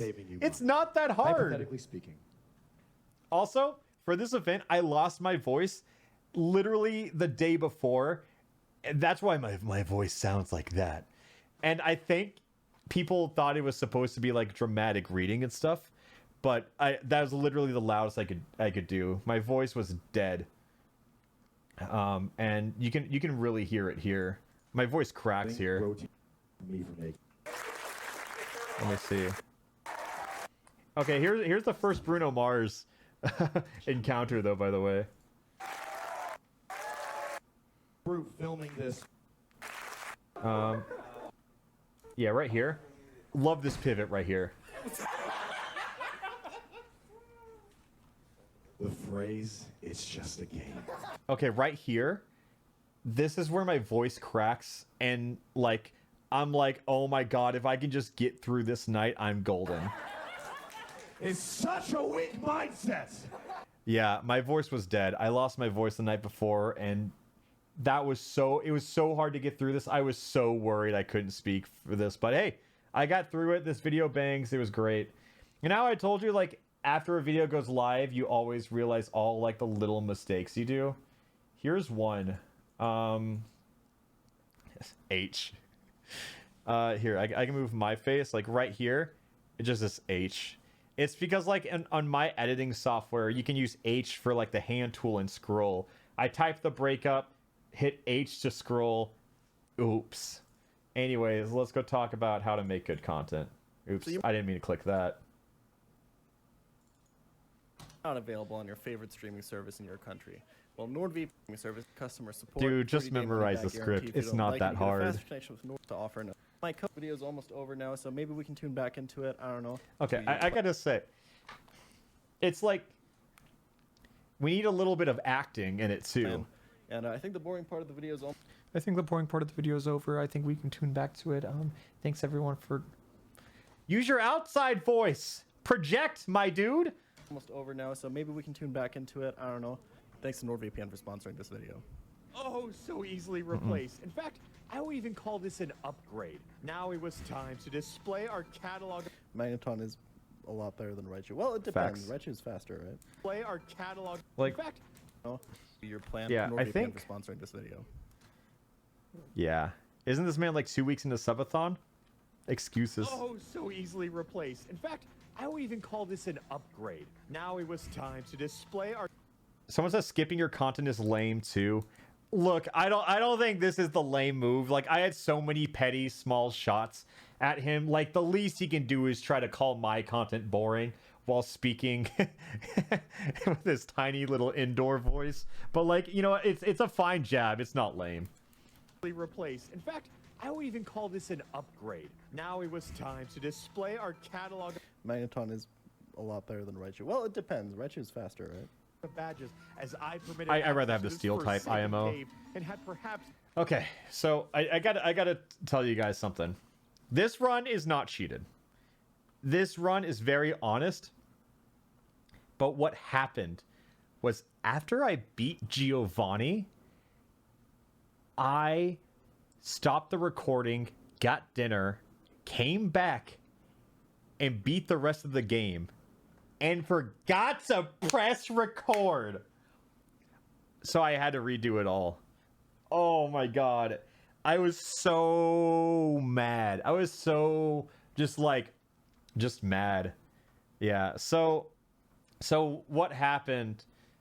I still beat the game, you know? Like, I didn't change the outcome of the run entirely. If you really want to look at my hair between these two shots, you know? Like, not only is the lighting different, but, like, my hair is just genuinely styled differently. Like, this is where, like, the two cuts are, right?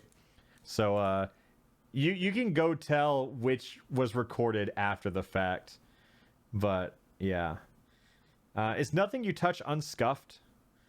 It's, oh, did I realize that at the end? Yeah, I literally beat the Elite Four looking through credits, went over to click stop recording, and it said start recording, and I just go... So, yeah, I lost a lot of content for this. It's pretty infuriating, if I can be completely honest. But, yeah, so I had to re-record this. Also, I had a haircut in between, so, like, it's just genuinely just shorter. Yeah. It was shorter, and then, like, a couple weeks passed, so it's like, it grew out a little bit. Yeah, it honestly sucked. So I had to re-catch the Onyx here. And, like, dude, I had to edit out the little Pokeball symbol by it. Earlier, I run into a Krabby that I already caught. And people were like, ooh, there's the Pokeball symbol there. And I was like, I wasn't trying to show that I caught it. I was just fishing. But okay. But yeah, I edited out the little Pokeball symbol right here. Because obviously, I had to redo this footage. So... if I had to redo the footage, I had to edit out the little Pokeball symbol. So, like, because I didn't want to explain to everybody in the video that I had to redo the content, because it just doesn't make for exciting content to watch. It's more something like, oh, I'll say that on a stream after the fact or something, you know? And here we are.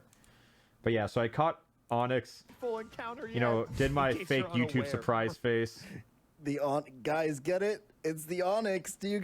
Yeah, I know, dude. You've used this same clip several times. You get the reference, guys? Why am I getting roasted for it?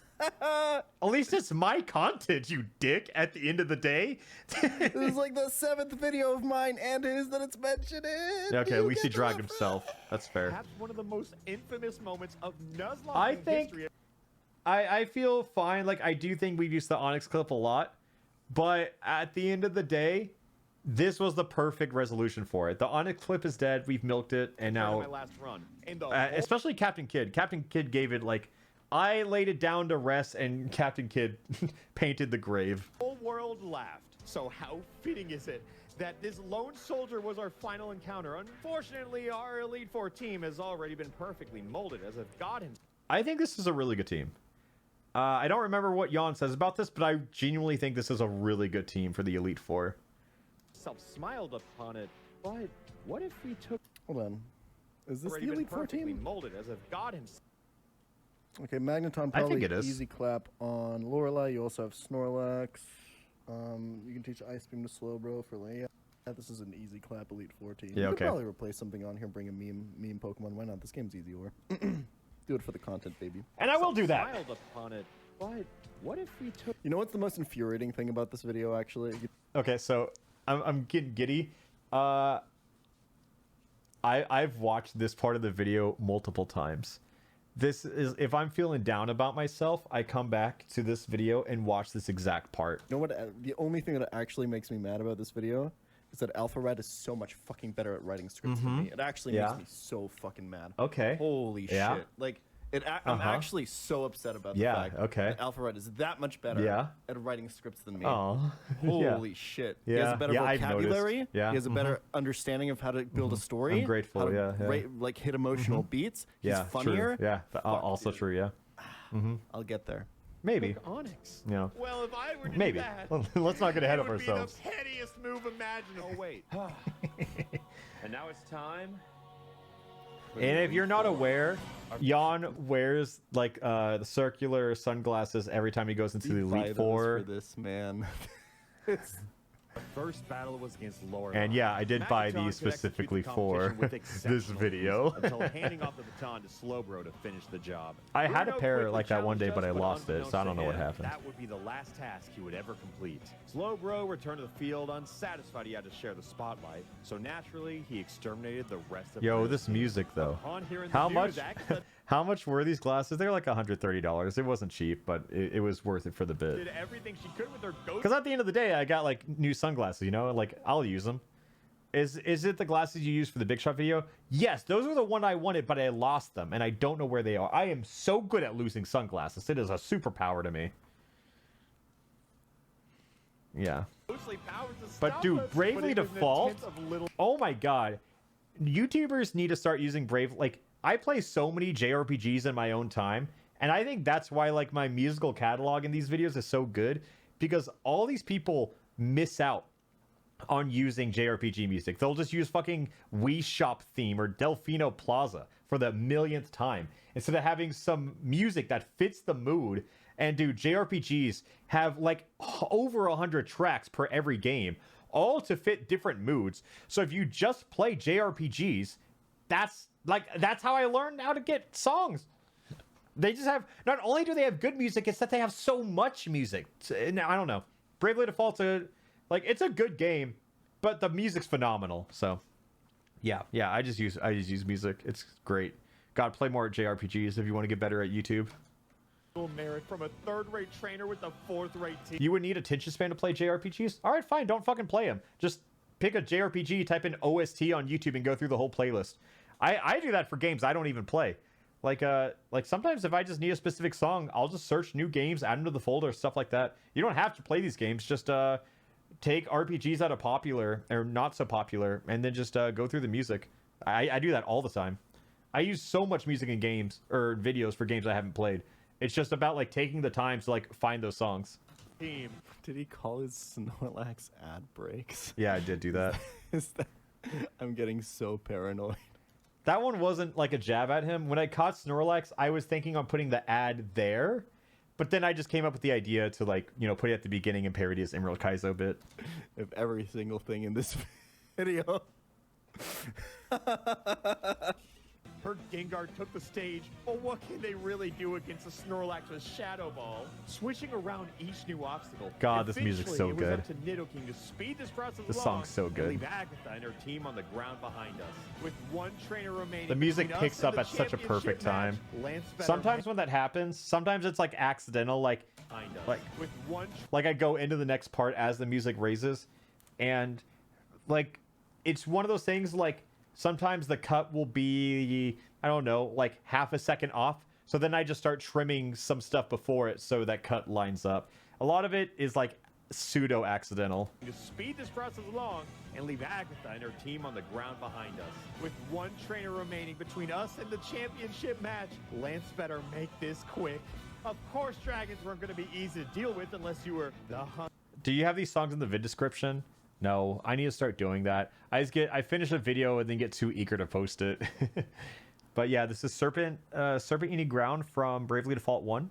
Hungry Slowbro, whose bloodlust has yet to be quenched. A few ice beams later, dude, if all he can say is, yeah, I think this video is going pretty well. It's time. Good cut on my part. Finally time. A run built in redemption will soon come to an end. What song do I play here? Glasses were enough for the Elite Four, but I think we need something a little more. Thank God, finally! Oh my God, he promised it. Oh, this is Daughter of the Dark God from Octopath Traveler. Deliver, man. Yeah. Fucking finally. Going to lead with Pidgeot. This seemed like a simple operation for Magneton. Cadu's As work, man. expected, I pull him off this would way immediately better than I'd drag like out to his ace, admit. Charizard, who is 4 times weak to rock. Look, all he has to do is take 1 hit, and then You're like dead to 2 fire blasts, right? So, okay, what's really funny is, you know how I mentioned earlier how I lost the footage? Pretty much the champion battle went the exact same way, but Onyx didn't proc Quick Claw on the first try. So technically, the second attempt was better because Quick Claw does activate here. So that was a genuine pop-off. I was super happy about that. It's a fucking Onyx. Like, it's got like 20... Losing the entirety of the first batch of footage was worth it for Quick Claw to activate, I'll be honest. We got it. Quick Claw. But it's a fucking Onyx. It's got like 20 attack, bro. Yeah. That's fine. You're still gonna win. Okay, so maybe Onyx does suck. Yeah. Okay, maybe. Yeah. Maybe. I love just the choir in the background with Onyx dying. Let's be honest, we're never living that clip down. Gyarados soon cleaned up the mess of Charizard swiftly before dragging Rhydon down to hell with them. When presented with a creature made of paper bones and magic spoons, Snorlax delivered a finish. I've seen YouTubers just link a pastebin with all the songs used because copyrights. I've never run into that. I don't think that's why people post pastebins. I've never run into that. I mean, it's not an issue of copyright why I haven't put songs in descriptions lately. It's just sheer laziness. Like, it's something I want to get back into, but it's just that, like, I used to edit videos like the highlights and everything, just like, you know, 2020 and earlier content, or 2019 and earlier, 2020 and earlier content, because I would edit the videos in like 6 hours, you know? Like, I would just sit there, edit highlights, so it's easy to like copy and paste the song titles as they go. But now these videos take like multiple days straight of editing, so it's like it's a less linear path. So it's just like music has been harder to keep track of. But yeah, I think I would like to start putting song titles back in the descriptions just because people appreciate them. You know, it's just like a small thing that like the people really like. If it's ever like a remix or like a fan-made song, I always put in the description. But if it's just like some game soundtrack, I'm usually pretty slow to do it. finishing blow that would ring true for generations. Do I edit in sequential order these days? No, usually the editing process is like first record the audio, edit the audio, put the audio in order, not in order, but just like splice it, make it sound nice, do some EQ work, then put gaps in where I want footage. Then I start placing the footage. I always do B-roll first. When game audio is not going to be present or anything, I just put all the B-roll present, and then I start like managing the individual clips. So if it's like a long string of B-roll, maybe I'll put the background music under that if I feel like this part is complete. And yeah, it's just like, it's not a linear process anymore. Jan was getting desperate. An executor? Really? Is that all you have for us? This is embarrassing. You are supposed to be a champion. This is the funniest but you're joke. not even playing around my crit range. Oh, True. I see. He really wasn't playing around the crit. I think that's so you funny. Save your Gyarados for last. Oh, When I put this clip in the timeline, I didn't even realize I got a crit on it, so it's just perfect timing. I see. He really wasn't playing around the crit. You save your Gyarados for last, out of sheer embarrassment. You know how this one goes, don't you? Yeah. And just like that, the perfect Nuzlocke comes to It's an easy Nuzlocke. Like, it's, you know, what is a perfect run, right? Like, it's, you know, some people say deathless, some people say you just beat it. The perfect run means nothing. Like, you know, this run was just meant to prove I've gotten a little better at Nuzlocks and that I'm the pettiest motherfucker alive. And both of those were true. So it's a perfect run for me. Successful in. Dude, that was a fucking Fire Elite 4 team. Thank you. How many deaths did he have? Like 3 total? 5? He got some sacks in there. It was really well played. He's got it. My man is good at Pokemon. But and that's it. That's it. That's all I needed. And now I can say shit like this. Is this the ending that I truly wanted? If I can be completely honest with you.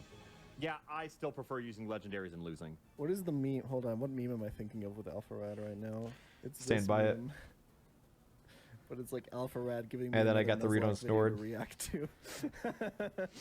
Pokemon. So, in response to that entire playthrough, he has the audacity. Yeah. In response to that entire run, he has the audacity to say, rent-free, I would say. I just thought it was funny. But hey, I guess he's right. He got better at Yeah. nuzlocking. Yeah. This is really enjoyable. This is funny as fuck. Holy shit. Are you maybe subbed to one day me, I'll be as though? Funny as alpharad. There's some sick fucking plays. Is in that- there. He used guts. Exit and he full planned well. screen. It's fire as Show leaf green. What are me. you gonna say? It's Are an you easy game, subscribed right? to me? I'm glad alpharad watched my videos. Uh-huh. And got better. I hope I can do the same for you with future videos. Hope you guys enjoy. Hope you guys subscribe. Hope you guys head over to alpharad's channel. Let him know that you came from here. I suck at YouTube outros, so. Oh my god, he didn't. Goodbye. You know what? Hold up. What day did I post my Nuzlocke on? I'm gonna check. Okay, so that's July 8th. July 8th, got it. Let's see. July 8th. Oh my god, I hate Switch. Oh, there's me. Recent broadcast. What was 8 days ago? Holy shit, these VODs are gonna be like 30 hours long.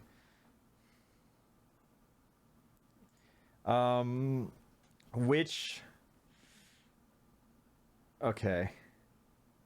Yeah, he reacted to it like instantly. Okay, wait. What did they say?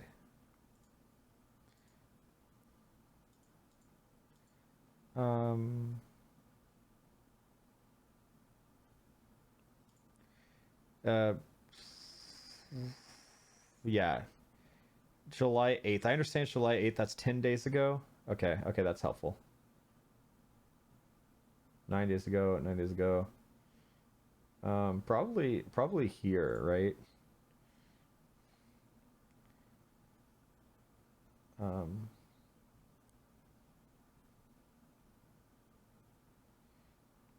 It's midway through the 10 days ago one? Okay. Thank you, someone who found this so quickly. This one? No way. It's in this? Or is it in the 11?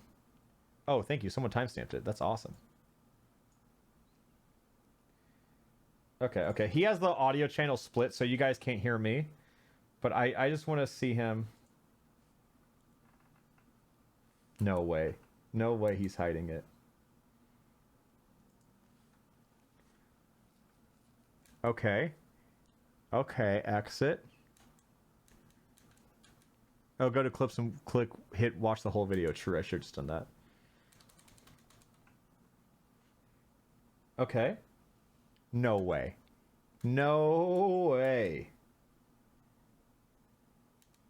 He doesn't show it. He hit it. I'll be honest, I don't think this dude is subbed. This guy's gotten tens and thousands of dollars off of just watching my content, and he can't even sub. Oh, no way! Absolutely no way! After all of this, he is not subbed. Oh my god.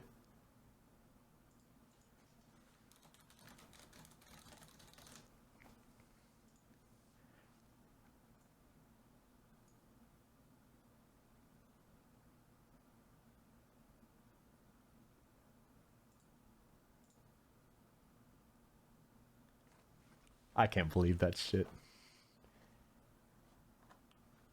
Hold up. Let me message him. Dear Pokemon Challenges, why the fuck are you still not subbed?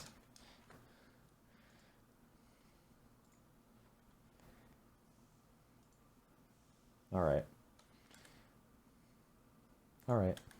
No, it's fine. I just think if you're gonna react to someone's content so many times, you know, you might as well sub. And I can understand the first time, but like, you know, it's whatever. It's whatever. I'm not even mad, man. Yeah, it's really just whatever to me. Yeah, whatever, man. Hey, so what we're gonna do, we're gonna raid Point Crow, and I want streams over, by the way, and I want you all to just say nice shirt. Okay? Just tell Point Crow, nice shirt. That's all. That's it. But thanks for watching the video. Thanks for watching me beat Sans first try. Thanks. Cup Pong was fun. It was fun. All right. Tell him nice shirt. I'll see you guys probably in a couple days.